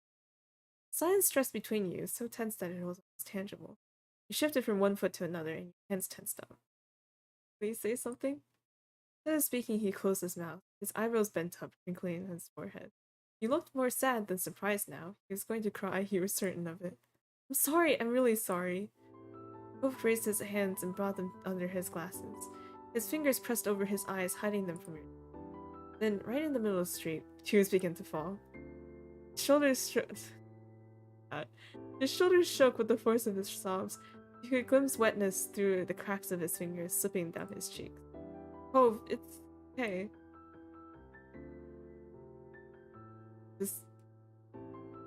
Couldn't go anywhere with Cove in this state. The Cove shook his body from side to side, directing your presence. No! Go away! You flinched at the shout. You stood there, listening to him crying. You felt bad. You wished you were still making sandcastles at the beach. Before Cove was sad. Before Sheila was mad. Everything had been so much better then. Cove continued to weep with his face covered by his hands. Worse, his voice raised and falling. You were frozen in place. The situation was awful, and you kept feeling worse every second. You started crying too. When kids cry and other kids also cry. Empathy. Spoke earnestly. That's all you can say you could do, and it wasn't enough. You heard a door opening, and you finished, expecting to see one of the mean old grandparents preparing to sell. At this hour, most people weren't around, either because they were walking down in the town. Yeah, right? They were working or down in the town. But the grandparents rarely left the house, except to complain at children making on the street. But the ruckus Cove was making, you could kind of understand why they might have objections, even if he couldn't help. But the door that stood open now didn't belong to his grandparents. To your utter surprise and relief, it was Cove's own. His dad was already home. As he peeked out the door, Mr. Holden momentarily looked at her. Perhaps he had suspicions on the noise outside, but wasn't entirely positive, though a kid crying is pretty distinct and there aren't a lot of kids. Maybe he didn't want to believe something wrong with his son. His face fell as he spotted the source of the commotion. It was pained and it was scared. It reminded you of the one he worn the first night you met Cove. Mr. Holden didn't go down the steps in front of his house. He just jumped right over them and stumbled into him. He skidded to a stop before Cove, bent down on one knee, and solidly cuffed Cove's teary face. What's wrong? What's wrong? Are you hurt anywhere? Cove continued to cry, unable or unwilling to cough out an explanation. Not taking his hands from Cove, Mr. Holden turned to you for explanation. Ah, his eyes widened and imploring. I was asking if you made me hang out with him. You did, so I told Cove how you wanted to give me money to be. As you spoke, Mr. Holden's chest rose while he inhaled a deep, shaky breath, culminating in a gasp at your. What? What? Why? Why would you? Kept his mouth shut, shaking his head. Faced his crying son again. It's my fault. I shouldn't have done something like that in the first place. He cast his eyes down, sighing. When he next spoke, it wasn't part of a conversation anymore. It was barely loud enough for you to catch his words. I's only a kid. Tears were streaming down Cove's face. Smiling sadly, Mr. Holden wiped Cove's cheeks with. He furrowed his brows and looked at the ground. When he next glanced up, his mouth was set with determination. Mr. Holden finally took his hands off Cove. He reached for his wallet. Confused, you stared at the little rectangle all adults seemed to carry in some shape or form. It had to be the source of all these problems. You were sure that Cove wouldn't want to be reminded of it right now. He pulls out another 20. I'll give you $20 if you stop crying. No! Mr. Holden was clearly of a different mind to you. He inexplicably retrieved another $20 bill, rolled it up, and raised it to Cove's face. Cove's eyes were hidden behind tightly clamped fingers, so Mr. Holden poked Cove's nose. Cove peeked between his hands and grunted when he saw what he had been prompted with. Even if it was surrounded by sobs, you were glad that something else had finally left Cove's mouth. Come on. Oh my god, actually? Dad, no! Hey, Cove, can you stop crying? I'll give you this cash. Cove dropped his hands from his face. He had already been red and wet with tears. Now his features were scrunched up at the skull. Not for the first time, he questioned Mr. Holden's tactics. He had to use two hands, but Cove firmly shoved his dad's own hand away. But Mr. Holden just chuckled at Cove's reaction and tossed the money aside. It unfurled as it flew into the air, rising before slowly drifting to. Oh. Mr. Holden took Cove's outstretched wrist and lowered them to Cove's sides, stopping him from hiding his face once again. Cove's dad clearly wasn't going to go. Puffing, Cove turned his whole head away, tears continuing to roll down his cheeks as he glowered at the ground. You can buy a lot of cool things with that. You can't do everything. Cove didn't respond, not even to look at his father. Mr. Holden continued. Your old dad likes to make things nice for you, money here. But you're smart. You know that I haven't really done anything. I'm sorry. Still made you sad and upset, just like right now. Sorry. Cove sniffed, the harsh line of his brow mellowing. Mr. Holden squeezed Cove's hands as he continued. I'm smart too, right? Mr. Holden spoke in a soft, encouraging tone. Cove continued to calm. You have nothing to worry about. Except for me! Mr. Holden chuckled. Cove pressed his lips together, mulling over his father's words. Though the stream of tears had eased, drops still budded in his eyes and threatened to spill out.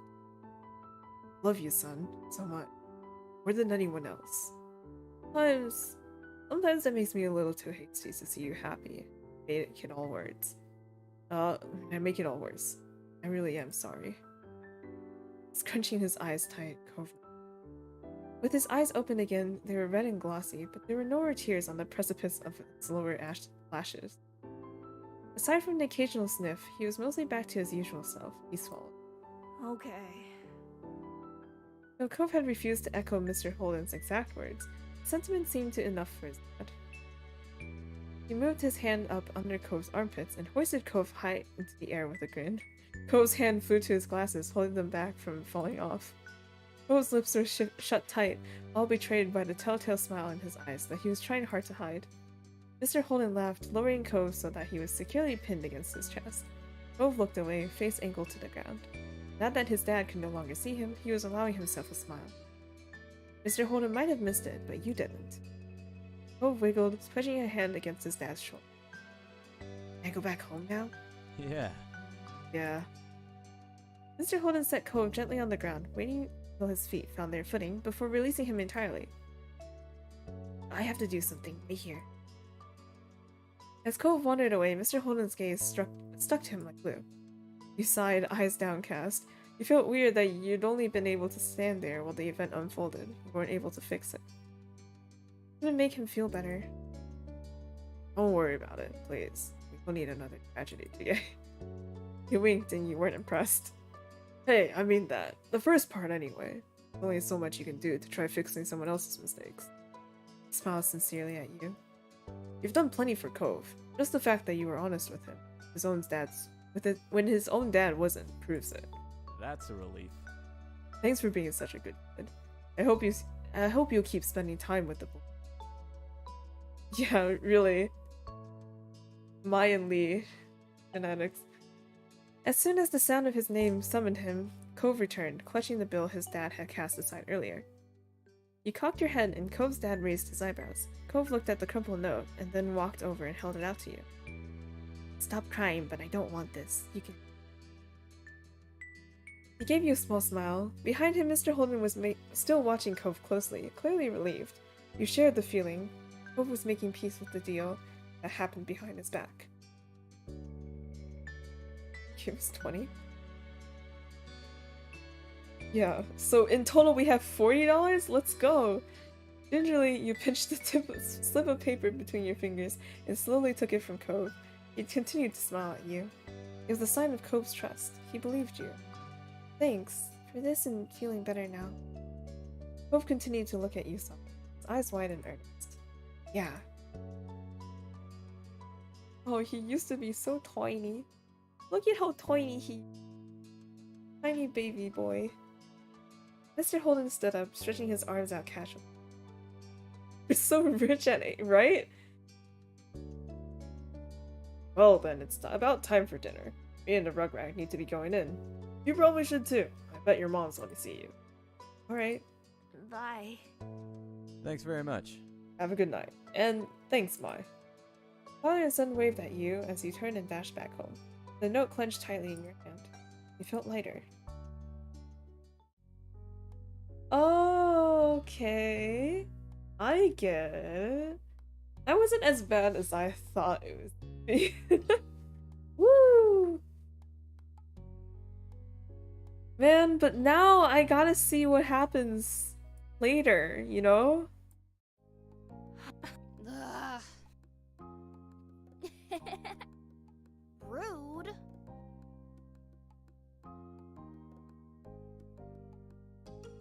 Like, what happens when I go over for dinner, you know? Like, do I actually get to eat dinner? Oh, shit. It's not fair.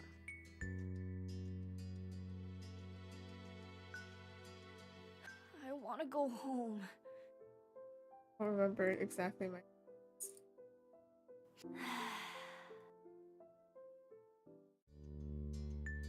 Oh, I get to have dinner and it's fun? Oh shit.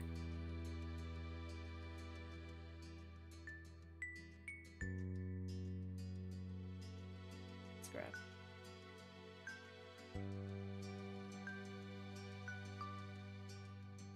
Oh, it's the same if you just didn't tell me. Oh, okay. But if I told him during dinner, his dad has that whole thing.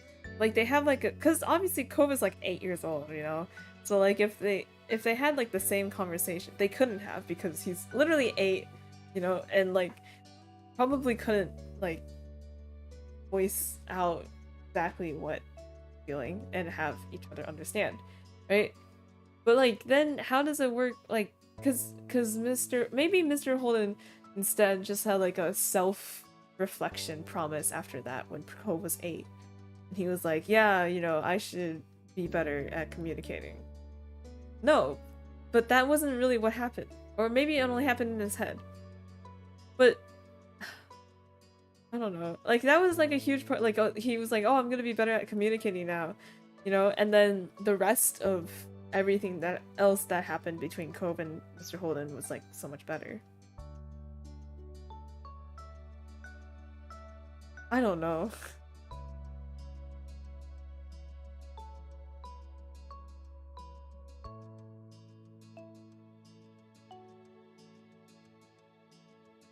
There are too many options, I can't keep track of this. Hello, good morning. What if we move it from fond to crush? Go from indifferent to crush. We skipped friendship. We just go straight for love. And let's do nervous, because I've never done nervous. Thank you.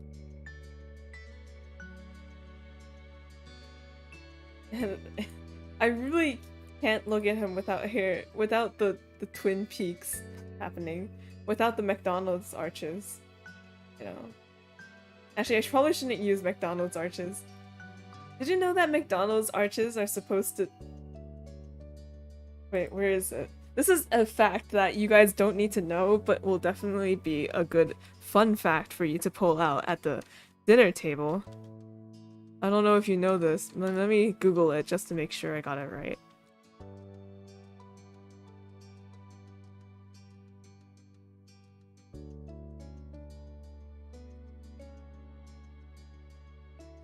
Yes. So, you know how McDonald's has that M logo? You know? And they call it the Golden Arches, right? And so, hold on.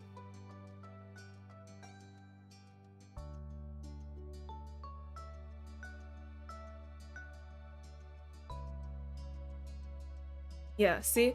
McDonald's. Ah, the famous golden arches. You probably realized that the M design stands for McDonald's. However, you probably didn't know that the successful food chain's marketing team consulted a psychologist, Louis Cheskin, while creating their famed logo. Cheskin suggested that customers would unconsciously associate the arches with a quote, pair of nourishing breasts. Talk about subliminal symbolism. Yeah, so the McDonald's arches, it's not just an M. It's a quote, pair of nourishing breasts. It's quote, Mother McDonald's breasts.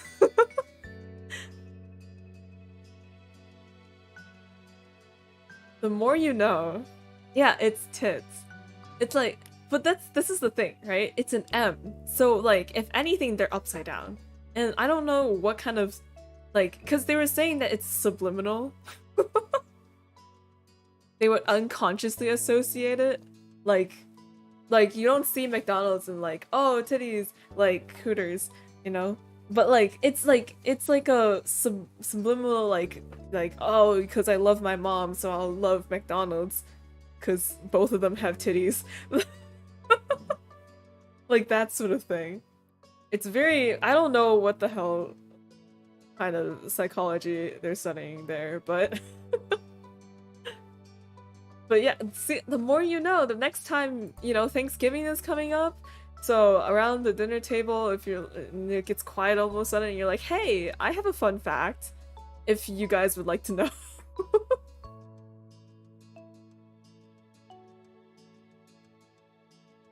Oh, he's mixed this time. And moderate? Oh, wait. I feel like... Hold on. My brain is doing like somersaults right now. Okay. So Cove is supposed to mirror you, right? In your affection. But if I'm like an asshole, right? Then maybe Cove would, instead of being warm, he becomes cold.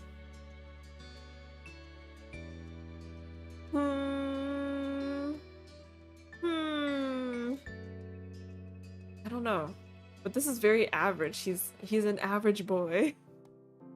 Just a city boy. Born and raised in South.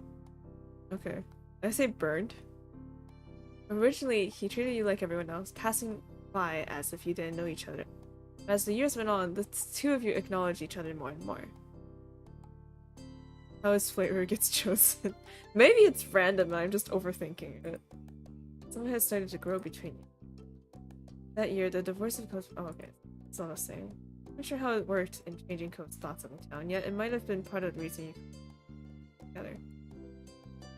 Class, people knew him for just being tall. He also stood out because of how well he did at school overall.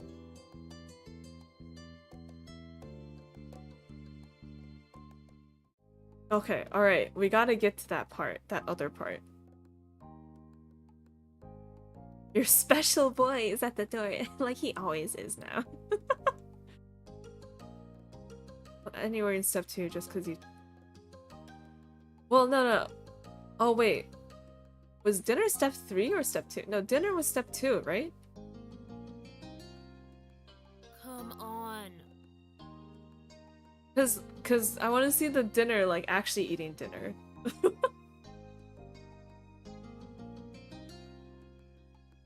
Let's be a tiny short. You're even smaller than Derek. People were always surprised to find out you and Cove are the same age, considering the almost comical height difference. Oh man, we're literally to Cove's knees. Yeah, and we liked it.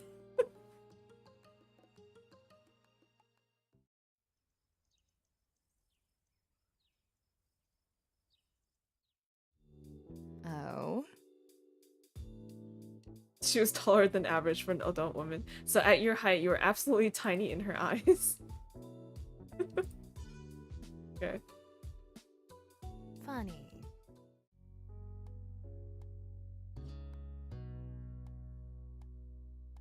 I realize now that, like, create a Cove, right? For all the CGs, he would have to wear different stuff too.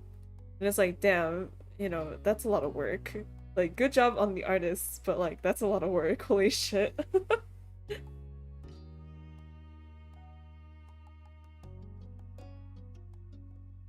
Yeah.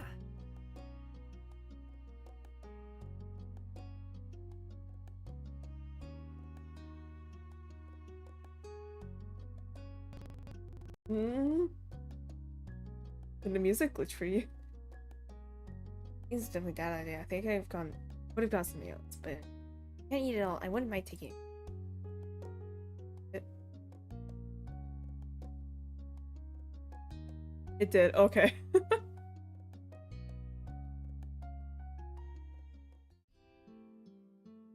Wow, it's Derek. Nice. Nope.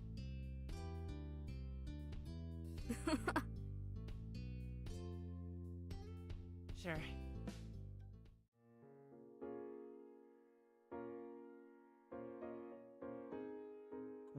I guess. It's Jeremy.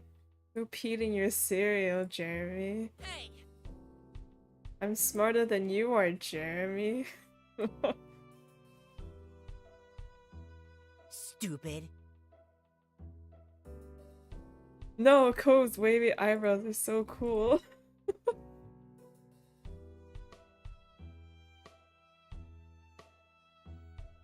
What happens if I try to fight him?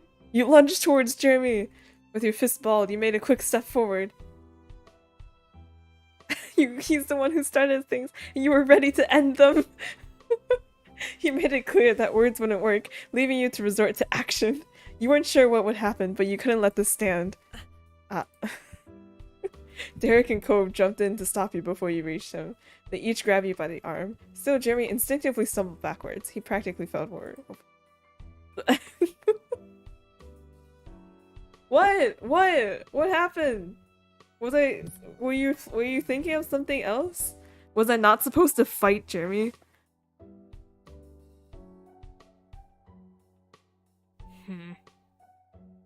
Wow, what is wrong with you? This sucks. Are you sure? No one wants to. Yeah, right? Yeah. Eating leaves look good. Should I worry about you? Oh, I'm gonna do it for real, but I did pretend it was a long neck when I ate broccoli one time. Huh? Both and Derek are cowering. You're right. We should have just beat up Jeremy. Yeah. We're not gonna see him again anyway.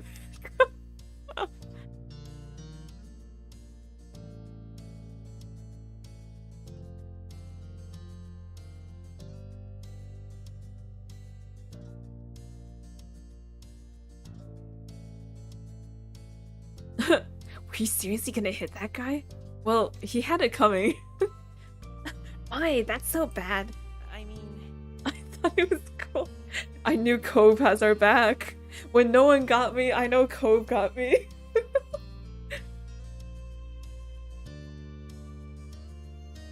What? Where I get to punch him? Damn. That's so tempting.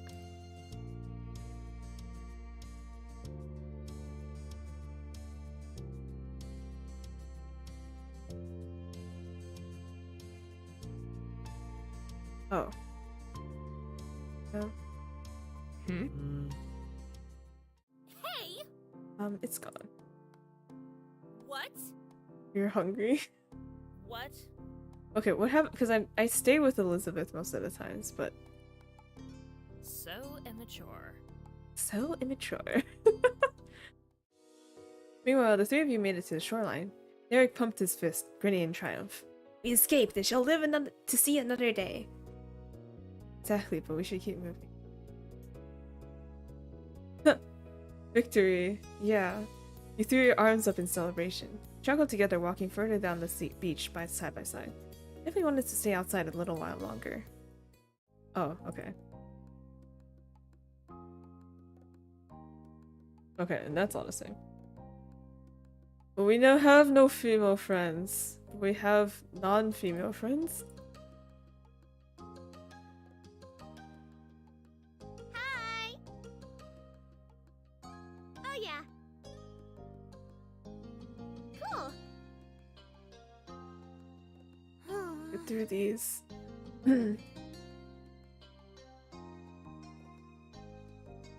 What's up?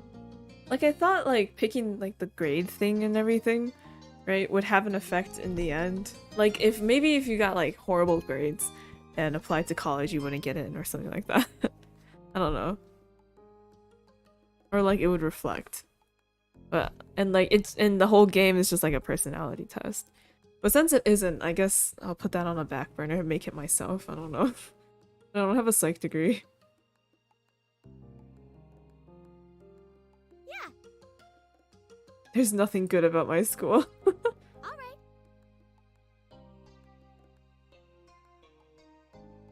Alright. Like? I'm gonna just like... What's something you want to do? The first thing that comes to your head. I don't want to do anything at all. It's a vacation. Yeah, you're destined to get into college if you apply. Damn. Aiming high, huh? Don't strain yourself. Okay. He was mean. Hit. I see how much you like code.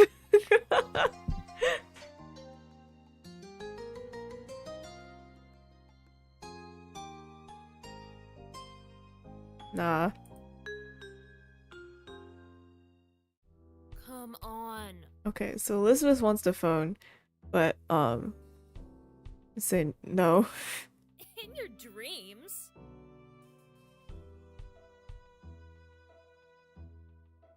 Not the one asking for it. You had your turn and now you want to get mine too because you were first? In your dreams, I'll get mom's. Let's fight. She glared right back before whipping around and shouting out your door. Mom! Mom! Mine won't give me the phone. It's way past my turn. She hollered back up the stairs. Let Elizabeth have her turn. Sharing is caring. And you only get rights to the phone if you use it responsibly. You heard her. Fine. Never mind. Bye. We do just leave. Alright. Oh, wait. And it's Cove. Cove crawling in. Hey.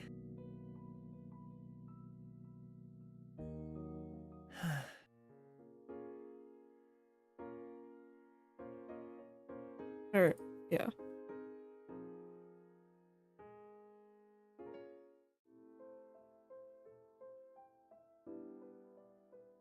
Are you okay? Yes, everything is good. Um, Don't worry, Cove.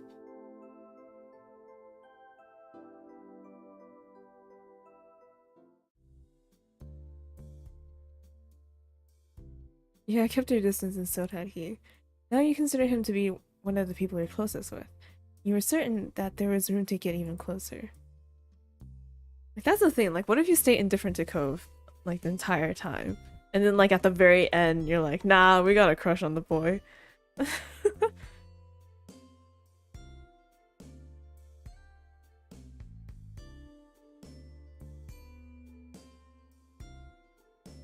Yeah. Like, I know I can, but, like, it's just a comment, like, oh man, I wonder what would happen. It's interesting, because it shapes a lot of, like, different ways you can go from, like, childhood friends slash acquaintances to partners, right? So, like that being the main sort of draw of this game is really nice. I can see why it won the awards or whatever award that was displayed on the game page. And it was so much faster. It makes sense though.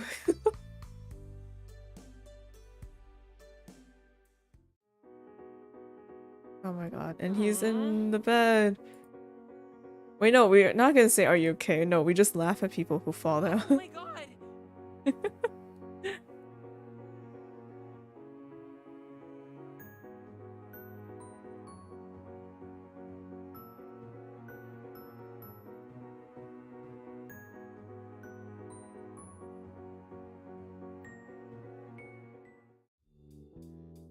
Nah, we just left. Why? He wondered if she could see the sweat that was building around your temples. Why? What if we tell her? It's too much pressure, you had to speak the truth. Cove spent the night in my room. Moms didn't know. Please don't tell them. Your sister's mouth fell open as if on command from that admission. It was an accident. After it really seemed to have sunk in, she buckled forward with laughter. Elizabeth even put a hand out to the kitchen island to keep a little more stable. I cannot believe you.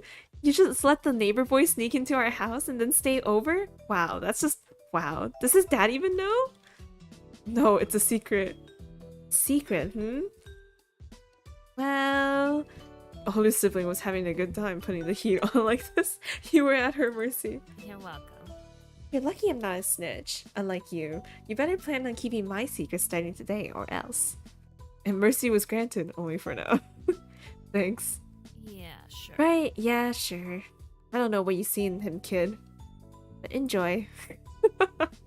But enjoy, like, it's like a meal.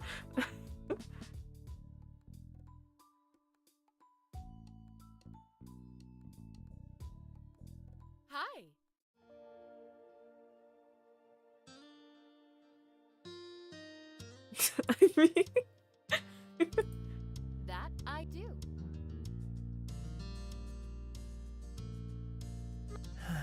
Hello. Have fun. Well, oh my god.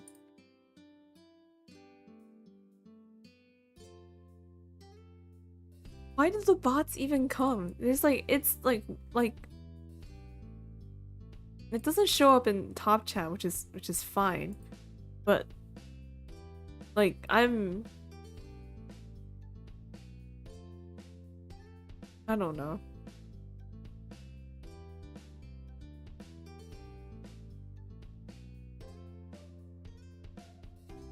Just code contribute. The tropical place more. thank you. Okay. Noted.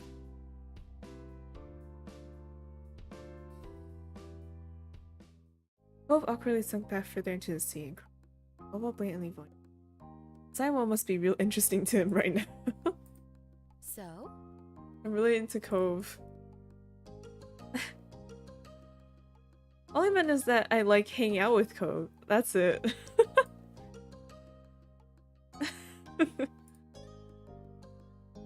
Has something in common. Okay, and oh wait, I can't say that's it. What if my hobby is only Cove? And I played board games. No, video games. And that's it. thanks. I just want to have dinner, man. Or I guess I can just go to the other. Actually, no, I don't have another save at that point, do I? Oh, I do! What the heck?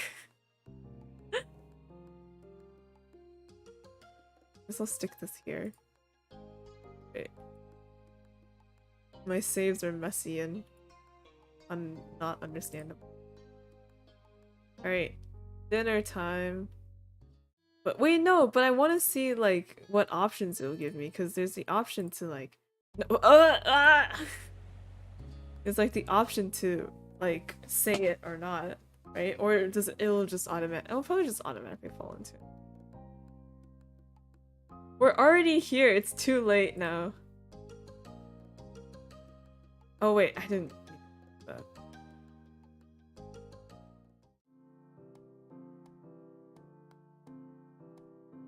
Very cute. Seriously? Mom, why would you say that? Okay. It's all right. Huh. Okay, nice.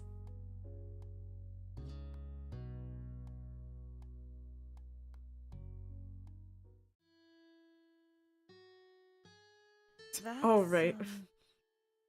Yeah, I'll go, but I can't go.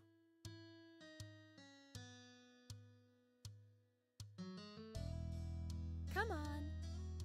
Of course. What? So?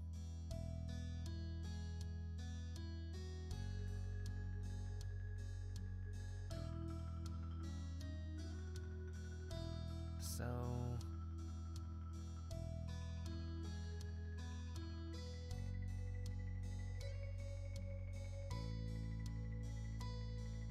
The other times I did. Oh yeah, this is the first time in Cole's room, right? But like, okay, if we're trying to go for different situations. Nah, we're in Cove's room all the time. We practically live in Cove's room. We crawl over in his window all the time.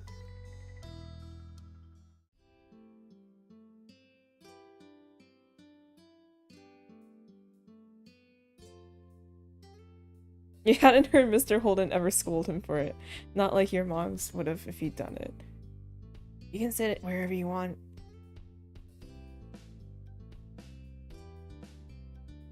He didn't sit anywhere, he just stood. He moved in front of the open bookcase situated in the corner of Corp's room. Oh, frowned. He was actually disappointed he decided to stand over there. He might have hoped to be closer. The game low-key is just like, what are you doing? Sit next to Cove! Why are you stupid?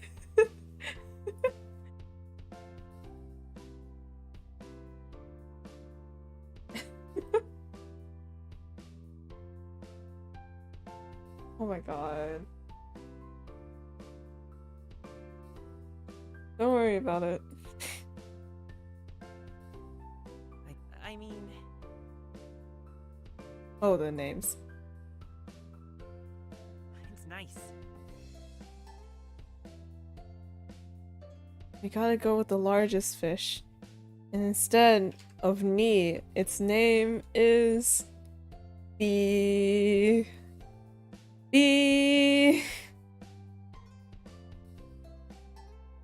Mm,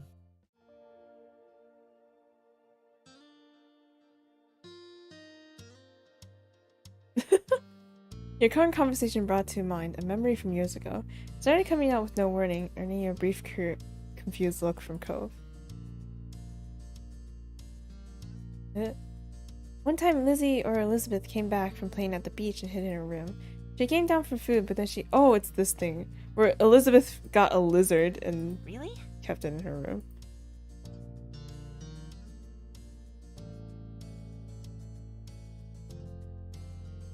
Cool. That struck you, and your attention suddenly settled back on Cove. Oh, we just say it out loud. Yeah, my mom might not let Elizabeth or me have pets and stuff, but at least they never try to pay someone to be my friend. The moment the words left your lips, you winced. Maybe you shouldn't have tried to joke about that. Cove had been so hurt when he found out. Sure, it had been years since then, but that didn't matter. Cove placed his head in his hands and groaned. Almost forgot about that. Really? No way. No, not really. I'll never be able to forget that actually happened for the rest of my life. It's gonna humiliate me forever. Then I'm sorry, since I'm gonna bring it up forever. This isn't like the Jeremy playthrough, it's just us it's just bullying Cove more. Maybe I'll pay you $20, so you stop reminding me about it. He barked out a laugh, not expecting Cove to join in on the kidding. A tiny amused smile curled along his lips at your reaction.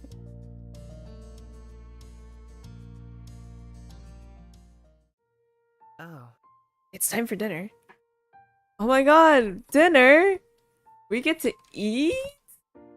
Cove finally firmly shut the door. What? Cove watched the firmly shut door he had been locked behind for most of the night. He didn't make a move to get up from the bed. You couldn't see his face, so you didn't know what expression he was wearing. I'm glad you came. Cove peeked back at you from the side. It's been awkward. Oh, yeah. You wish you had something nice or comforting to say at that. Hopefully just being there for him was enough. Cove said nothing else and remained sat where he was. Now would be a good time as any to ask him why his parents so suddenly wanted you to come over. It hadn't been awkward for just me. Sometimes it gets like this, when no one else is around. But now you're here. Oh, you hadn't considered that, but it sort of made sense, in a way. There's another shout from outside, too muffled to actually know the words, but you could imagine what they were. Let's go. Cove finally got up, lumbering away with his shoulders sagged. You followed after him. Together, the two of you made your way back to the living room. As you expected, Cove's parents were politely waiting for you at the kitchen table. Besides the windows overlooking the back of the house, food had been prepared and set. Mr. Holden beamed at you and Cove took your places. If everyone's hungry, I cooked up a feast. Yeah. I know I am. Yeah. Cove's mumbled response wasn't nearly as upbeat as theirs. His parents didn't notice, or they pretended not to. Mr. Holden instead looked at you, grinning. Thanks. Let's all take a moment to thank our special guest for being with us here tonight. I'm so glad you were able to make it, Mai, and on such short notice, too. Sure. Thanks for inviting me. Alright. Well, that's it. Everyone please dig in. You can help yourselves to food. On his encouragement, you looked over the meal spread out in front of you. There were a large garden salad in the center, surrounded by a variety of Mexican dishes. There were a lot of sides and optional sauces to add. That's fine. You loved Mexican food, and there were so many dishes to choose from, you were practically drooling. Utensils and plates scraped and clinked together as the group began filling their plates. Fun fact, I remember this, like, I went to this one friend's house and had dinner with her family, and it was just me going over. And this is like the first time I've gone over to her house, right? And I don't even remember her name. Like it was so long ago, and there was this like one rare occurrence. Yeah. and I remember like when we were eating, I had finished like everything on my plate because that's just what I was supposed to do. Like as in like clean the plate, like no crumbs left behind, right? And I remember the moms being like, Man, you should be more like she and eat all the things on your plate. I was like, that's awkward.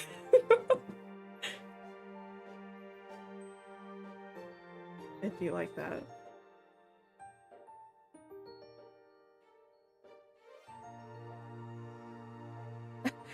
I love Mexican food. Yeah, this is fine.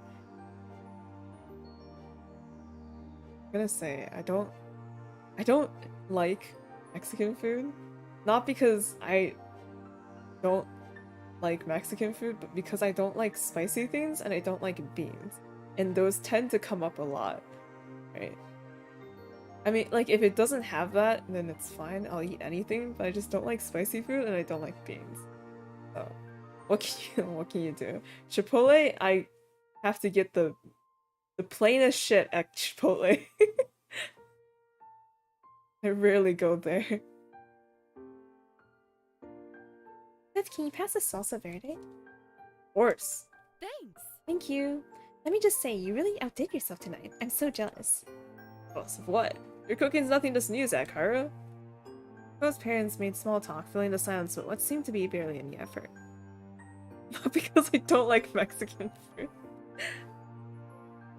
I'm just saying that if it's like a Mexican restaurant, I will probably be on the totem pole of like, if I had to choose a restaurant to go to, it would be towards the bottom. That's just how it is.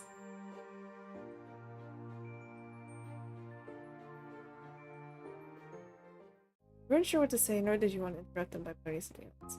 But without warning, Ko's parents started pulling you into a small talk. Why? You want anything from my area of the table? Say the word and I'll hand it right over. Oh, I'm good, Mr. Holden, but thank you. Marvelous. You should try some of the guacamole, Mai. It's been a while since I've had Cliff's, but I remember it being amazing. Aw. You're too kind. Brief silences interspersed the small talk.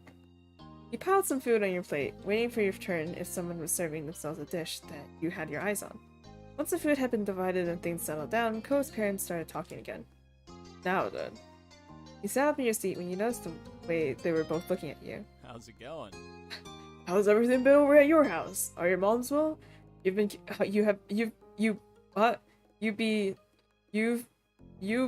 keeping busy this summer, or maybe you're just trying to take it easy during the break.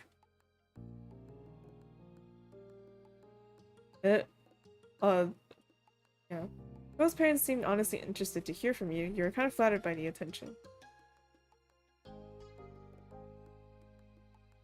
It's been good. Fantastic. Oh, that's wonderful. Moms are great. Mom took us out for a dessert a couple weeks ago since her project went really well. Is that so? I'll have to congratulate her when I see her. Wishes you're done. No, you should know what I've been up to since so much has included your family.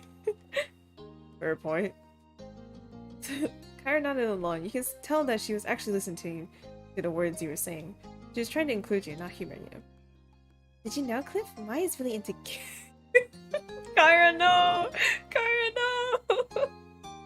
Kyra, don't out me like this! No! No, I shouldn't have told you that I was into games. You're a parent, I forgot. I should have told you that I was a studious kid who's trying my best to get a degree. No, Kyra!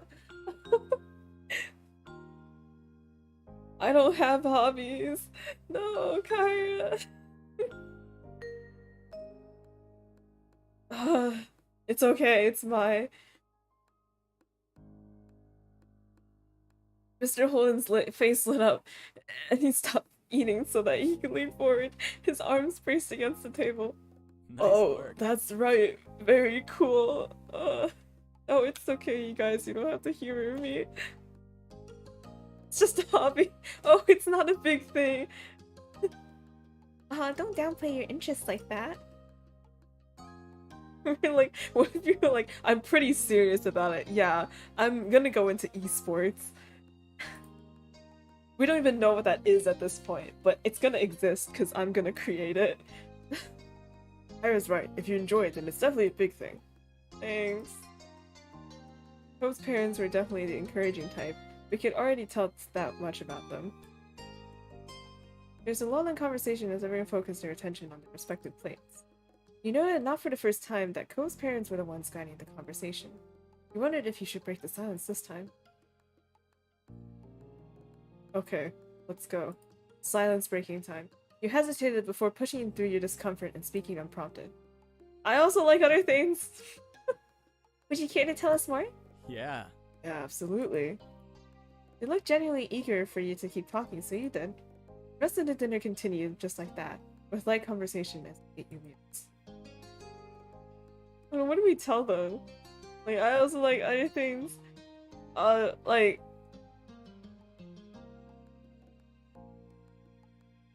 It's 1972! So it is a thing, actually. Okay, but it's not like a well-known thing, you know? Like, when did...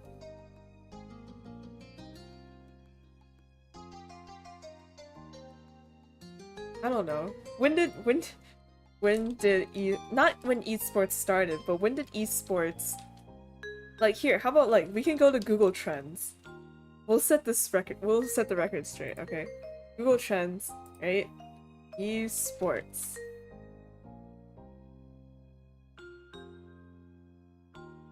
Shit, I can't go back very far. How do I do this? I've never used Google Trends before.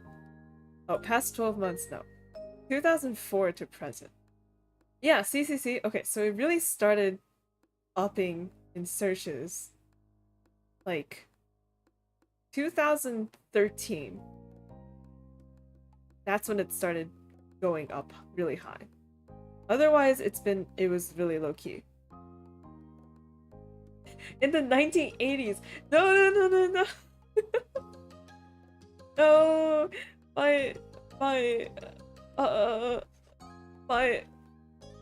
My theories, my life goals crumbling to the ground.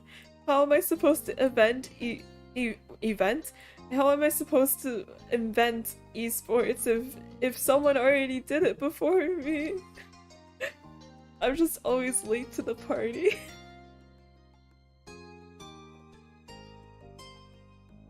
Kara set down her fork and rested her arms at her sides, letting it loose satisfied. Her plate was completely empty. Thanks. That was delish. Thank you for your culinary creations, Cliff. Mr. Holden was like a flower soaking up the rays of the sun. He beamed, flattered by the praise. You try not to eat too much. It wasn't good to completely stuff yourself full of food, so you held yourself back. Cove successfully kept his presence to a minimum for the full meal. He was slumped over it, even now, toying with his silverware. His parents practically only talked to you. Most attempts to entice him to join the conversation failed. Then again, Cove didn't tend to talk a lot, since unless he happened to be in the mood for it. So you weren't surprised things ended up. You didn't get much time to contemplate Cove's situation because your attention was taken by Mr. Holden pointedly clearing his voice. Not to sound like a broken record, but thanks for coming, Maya. I'm glad we finally got the chance to have you over for a real dinner. What? What? Did I hear that right? Is this the first time Mai has ever had dinner here? Why in the world haven't you invited them over sooner? Cove was always the one going over to Maya's house until now. I mean, how was I supposed to reject the generous offer of the last family to host my kid? Kara shook her head, but the amused smile she was sporting told you she wasn't actually mad. This guy, honestly. Three of you looked at Cove in unison, a small sound being more than enough to get the focus on him after his silence. By now, he stopped fiddling with his fork. I mean... Would it be alright for Mai to Oh, we gotta sleep! Oh... be alright for Mai to stay over? Like... He shot you a shy glance, then smiling a little. If you're cool with that. Mr. Holden's shoulders stiffed. He sat up straighter, eyes darting back and forth between you and Cove. His mouth opened, but not a peep came out.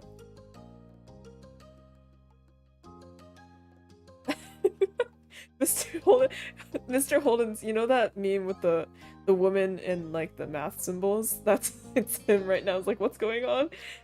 You've never seen Cove's dad say no to him before, but this was different than the usual request. It wasn't so simple and Mr. Holden was lost. Then Cove's mom reached out and took a hold of his shirt collar. She pulled him closer. She glanced at you before leaning in and bringing a hand up in front of their faces. The two adults whispered seriously to each other. Cove's eyes opened wider. He leaned forward as if that would help him overhear his parents' conversation. Mr. Holden kept gesturing with his hands, while Kyra made sure he didn't get too far away with all his movements. Every now and then, both of them would watch you and Cove out of the corner of their eyes. It didn't seem like they were fighting to you. They looked more like some kind of tiny sports team having a private huddle. After a bit, they broke the group up. They moved back to sit properly in their chairs. You snuck a look at Cove. You stared at them expectantly. You were eager to hear their verdict too. Oh, Kyra and I think that should be fine, but... He lifted a finger dramatically, his brows raising as he met Cove's gaze and then your own. We have to talk to Mai's parents and make sure they'd be comfortable with it. If they are, we can arrange for a sleepover to happen on a different night, when everyone's more prepared. If Mai's folks don't like the idea, there's nothing we can do. He finished the mini speech with a wide shrug using his full arms. He also checked out Kyra from the corner of his eye and gave her a crooked smile. She nodded approvingly and grinned back. You thought you saw her give him a thumbs up, but her hand was partially blocked by the table. They looked so pleased with themselves over the answer, but they just passed the actual decision on whether it was alright or not to someone else. Namely your parents. If this was a sports game, they would have punted the ball away. Cove hung his head deflated. He had been hoping you'd stay over today, not some hypothetical time in the future. Damn, so Cove's dad literally said, yeah, you can stay over for a sleepover, but you have to buy the DLC in order to actually see it. You can always sneak in my room again. Cove's eyes sparkled at the suggestion. You wouldn't be surprised to have him knocking on your window sometime, though he likely still would without the invite. That dinner finally came to an end. Mr. Holden stood up from the table and began collecting empty plates. Cove was asked to help out, which he did with little fuss. Kyra tried to lend a hand as well. However, Mr. Holden didn't let her. It seemed she was barred from cleaning as well as cooking. You weren't allowed to chip in either, since you were there as the declared guest of honor. Although the meal was over, the night wasn't. It looked like you weren't going home yet, after all. You were asked to wait on the couch. While Cove and his dad were cleaning up the mess, Kyra disappeared down the hall after shooting you a wink. What's happening? It was a bit strange, sitting by yourself while everyone else had something to do. Luckily, you weren't alone for too long. After a couple minutes, Cove's mom returned with a deck of cards in hand. Oh, okay. She strolled into the room confidently while shuffling. So, who's up for a few rounds? Cove and his dad looked over their shoulder at the question. They were mutually intrigued by the cards in her hands. She beamed at their expressions and stepped forward in the living room. Ignoring the couches, she sat cross-legged on the floor by the coffee table. She turned to you and gestured at the space beside her, smiling invitingly. You accepted and followed her lead. The living room carpet was soft, though the hardwood floor underneath could definitely still be felt.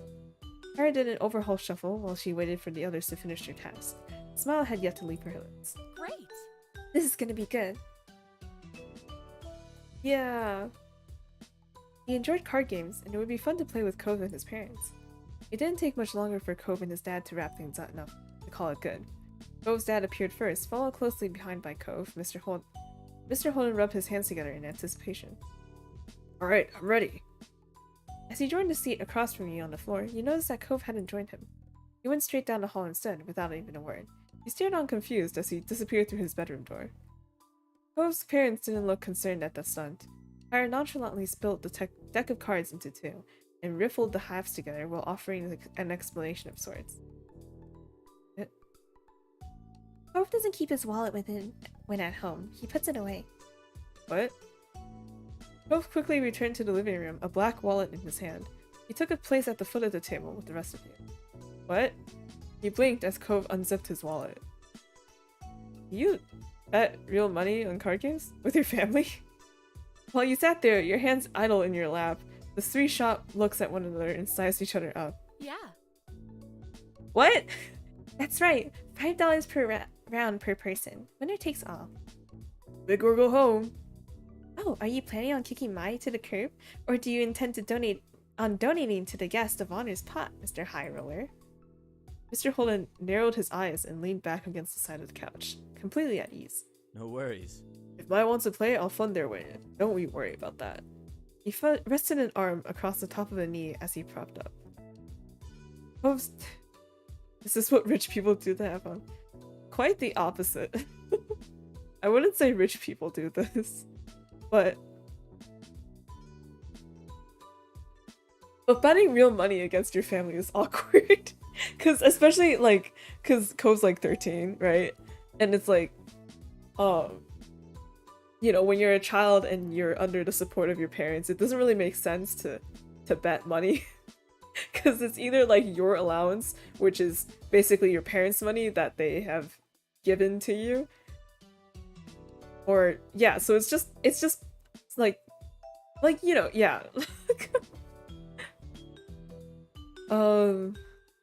Yeah.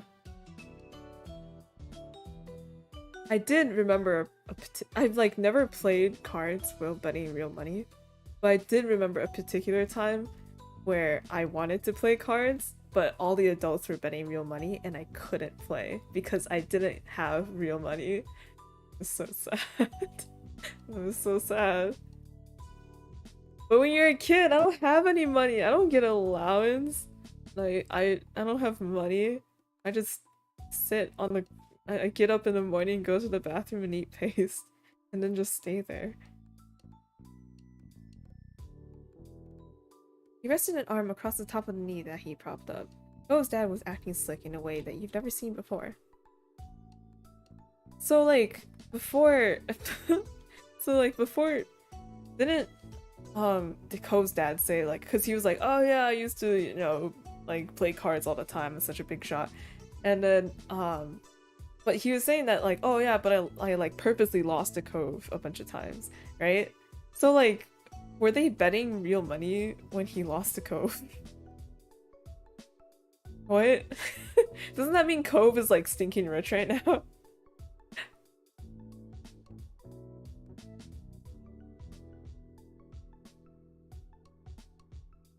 Oh no. Yes.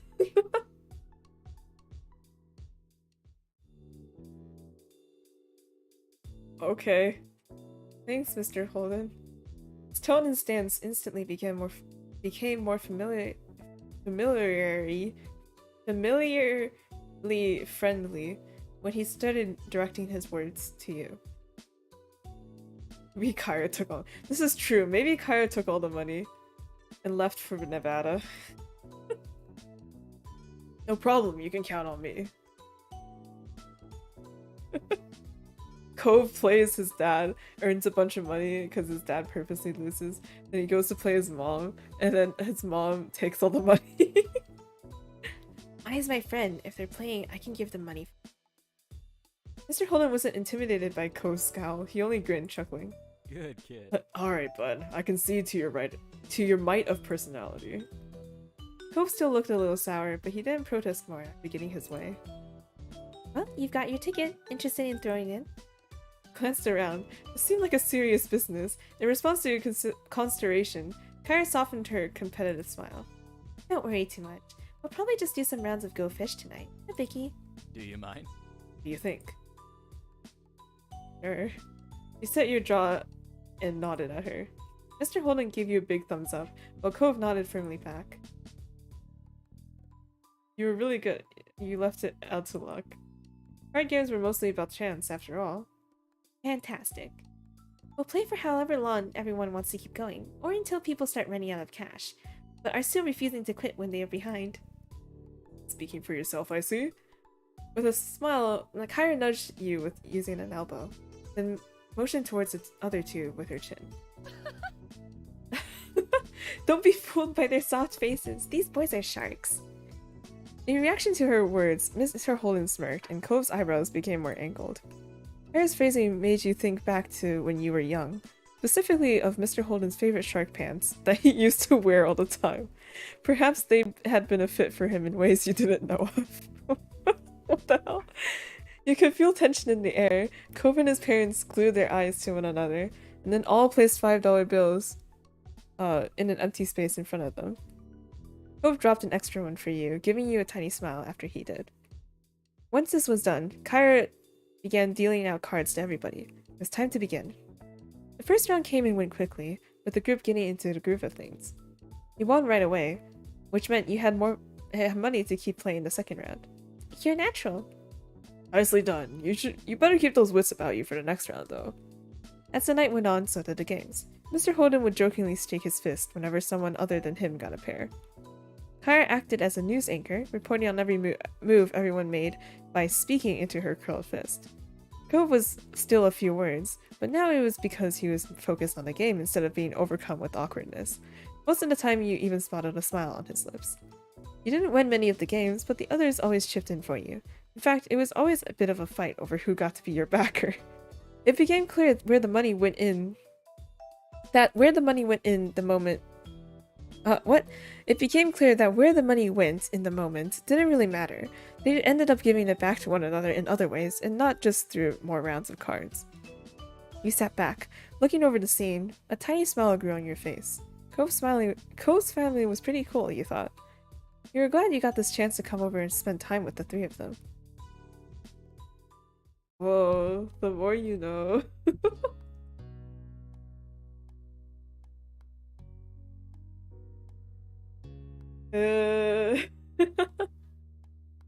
Trying to think of if there's anything else to cover. I can't think of anything else. Whoa!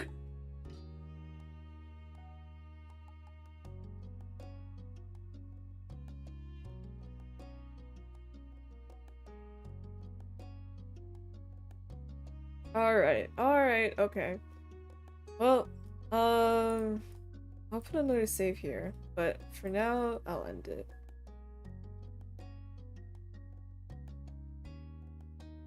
Yep, that's it. I mean, it's midnight now, so it's a good time to end the stream. It's not as long as the other ones, which is probably for the better. So, yeah. Thanks for sticking around, and I'll see you. I don't think I can stream tomorrow. It might be some time before I can do more, because I've got work to do. But if work goes smoothly, then maybe I can stream again soon. Otherwise, I'll probably tweet on Twitter if like I have to, because Thanksgiving is happening, right? So I can't stream during that time. Yeah. So, yeah. Thank you for sticking around, and good night.